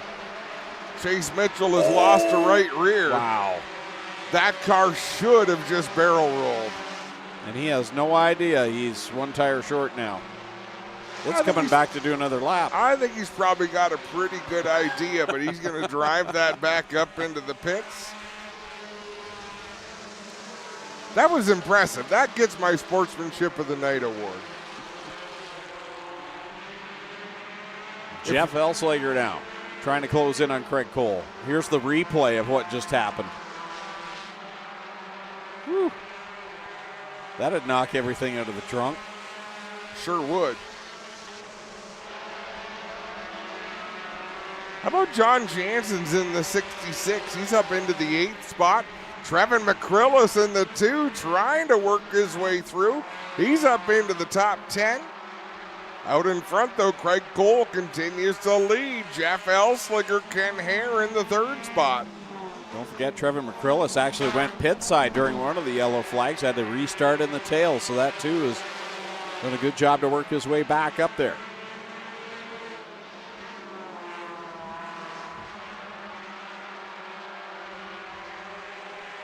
Laps continue to wind down into the final 10 laps of this one. We've got a battle for the lead.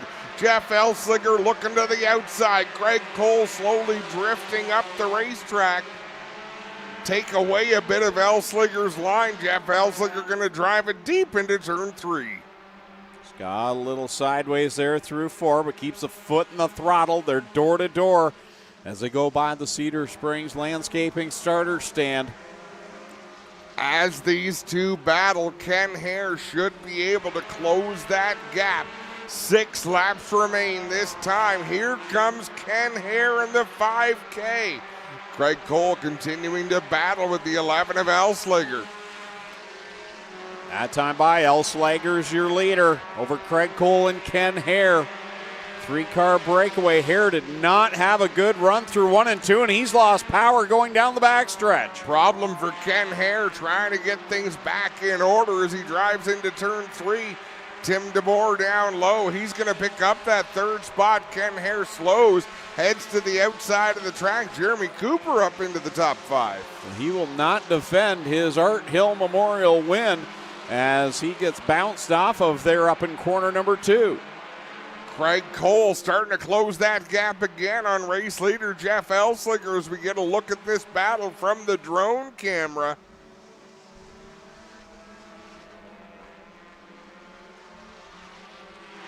Basically a groove worked into the racetrack up on the high side. Craig Cole looks to the inside off of turn number 4. He'll stay in line. 3 laps remain in the Art Hill Memorial. Jeff Elslinger leads the way. Craig Cole, he is looking for an advantage and has not found one just yet. He'll drive into 3 and 4, but a lane lower than Elslinger in the 11. Mobile 1 white flag next time around. 2 to go this time by for Jeff Elslinger. Craig Cole takes a look down in corner number 1, but stays in tow as they head down the back stretch another time. This time will be the Mobile 1 white flag and the big money on the line to see who wins the Art Hill Memorial. 1 more lap to go. Craig Cole brings it off of turn number 4, looks to the inside. Now he'll fall back in line into 1 and 2. Started 18th, works his way to the lead. He's got to hold on for a half a lap more. Here comes Craig Cole with 1 more shot. Cole gonna drive it deep into 3, probably trying to cut it across the track. He'll drive to the bottom off of turn number 4. It's Elslinger winning the Art Hill Memorial. Craig Cole comes home 2nd, Tim DeBoer 3rd, Jeremy Cooper 4th with Wade Thorne rounding out the top 5. LaFrancois, the first of the Invaders, finishes 6th. Trevin McCrillis, great drive up to 7th. Erskine holds on to 8th. Jansen's in 9th, and Nathan Joyner completes the top 10. But it's Jeff Elslinger in the Springer Meats 11 going to Slack Lumber Victory Lane. And he'll talk with our Clinton Jeffrey here in just a moment, along with Craig Cole and Tim DeBoer, as the Art Hill Memorial is in the record books. And it was another great one. Once again, thanks to all of our guests here tonight. Hopefully you had a good time. A little bit later than we normally run, but we had a lot of action here tonight. Craig Cole pulls it into 2nd place. Jeff Elslinger will turn it right here in front of the Slack Lumber Victory Lane sign. He will pick up another important win. He doesn't waste any time getting the gear off to greet you. We'll get him out here in just a moment's time. Lone Wolf fireworks lighting up the sky here as we get ready to go. And if you've not seen this, you want to see this. When he gets out of the car, there it is. The gas bombs go off for our winner tonight, Jeff Elslinger. Great drive tonight, Jeff. It seems like when you bring us those Springer Meats, you do awfully well. Talk about your run. You started deep and had to fight through this one. Yeah, it was like a 2-lane race. I was actually shocked that I was really the only one hitting that line right there on 1, and it was the fastest line, and I don't know why everybody kept hitting the bumps. Crazy. Great job. Who do you want to thank, Jeff? Springer's Meats, All Pro Systems, Northern Prime Compressed Air, Huffman Home Improvements, Chicago Nomadic Compressed Air, New Lengths. Thank you. Right on. Jeff Elslinger picks up the Art Hill Memorial. Tonight we get over here and talk to Craig Cole. Craig, solid drive here as a newcomer to this deal. You may not know the history of this race, but could you have gotten this, it would have been a big one. Yeah, I was trying my hardest there. These guys are just so darn fast out here. I got to thank all Ohsweken for coming out, the crowd, Glenny for the establishment, Triple B Racing, Freedom. It was a good race. He got me at the end there.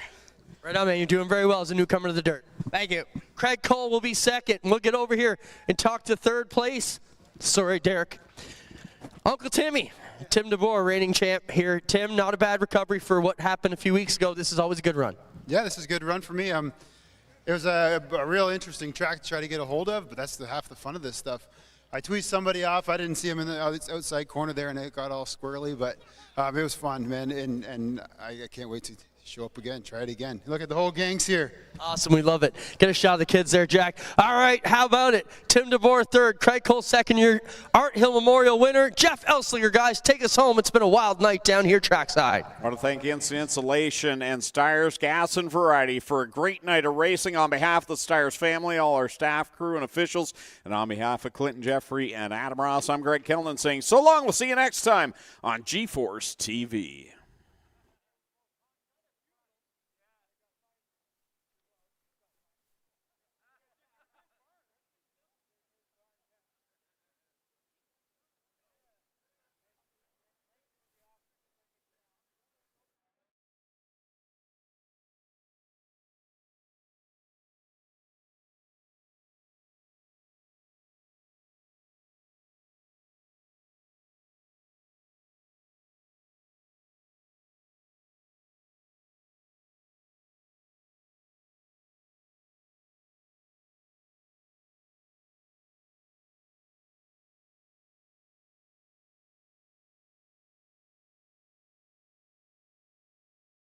Exciting news.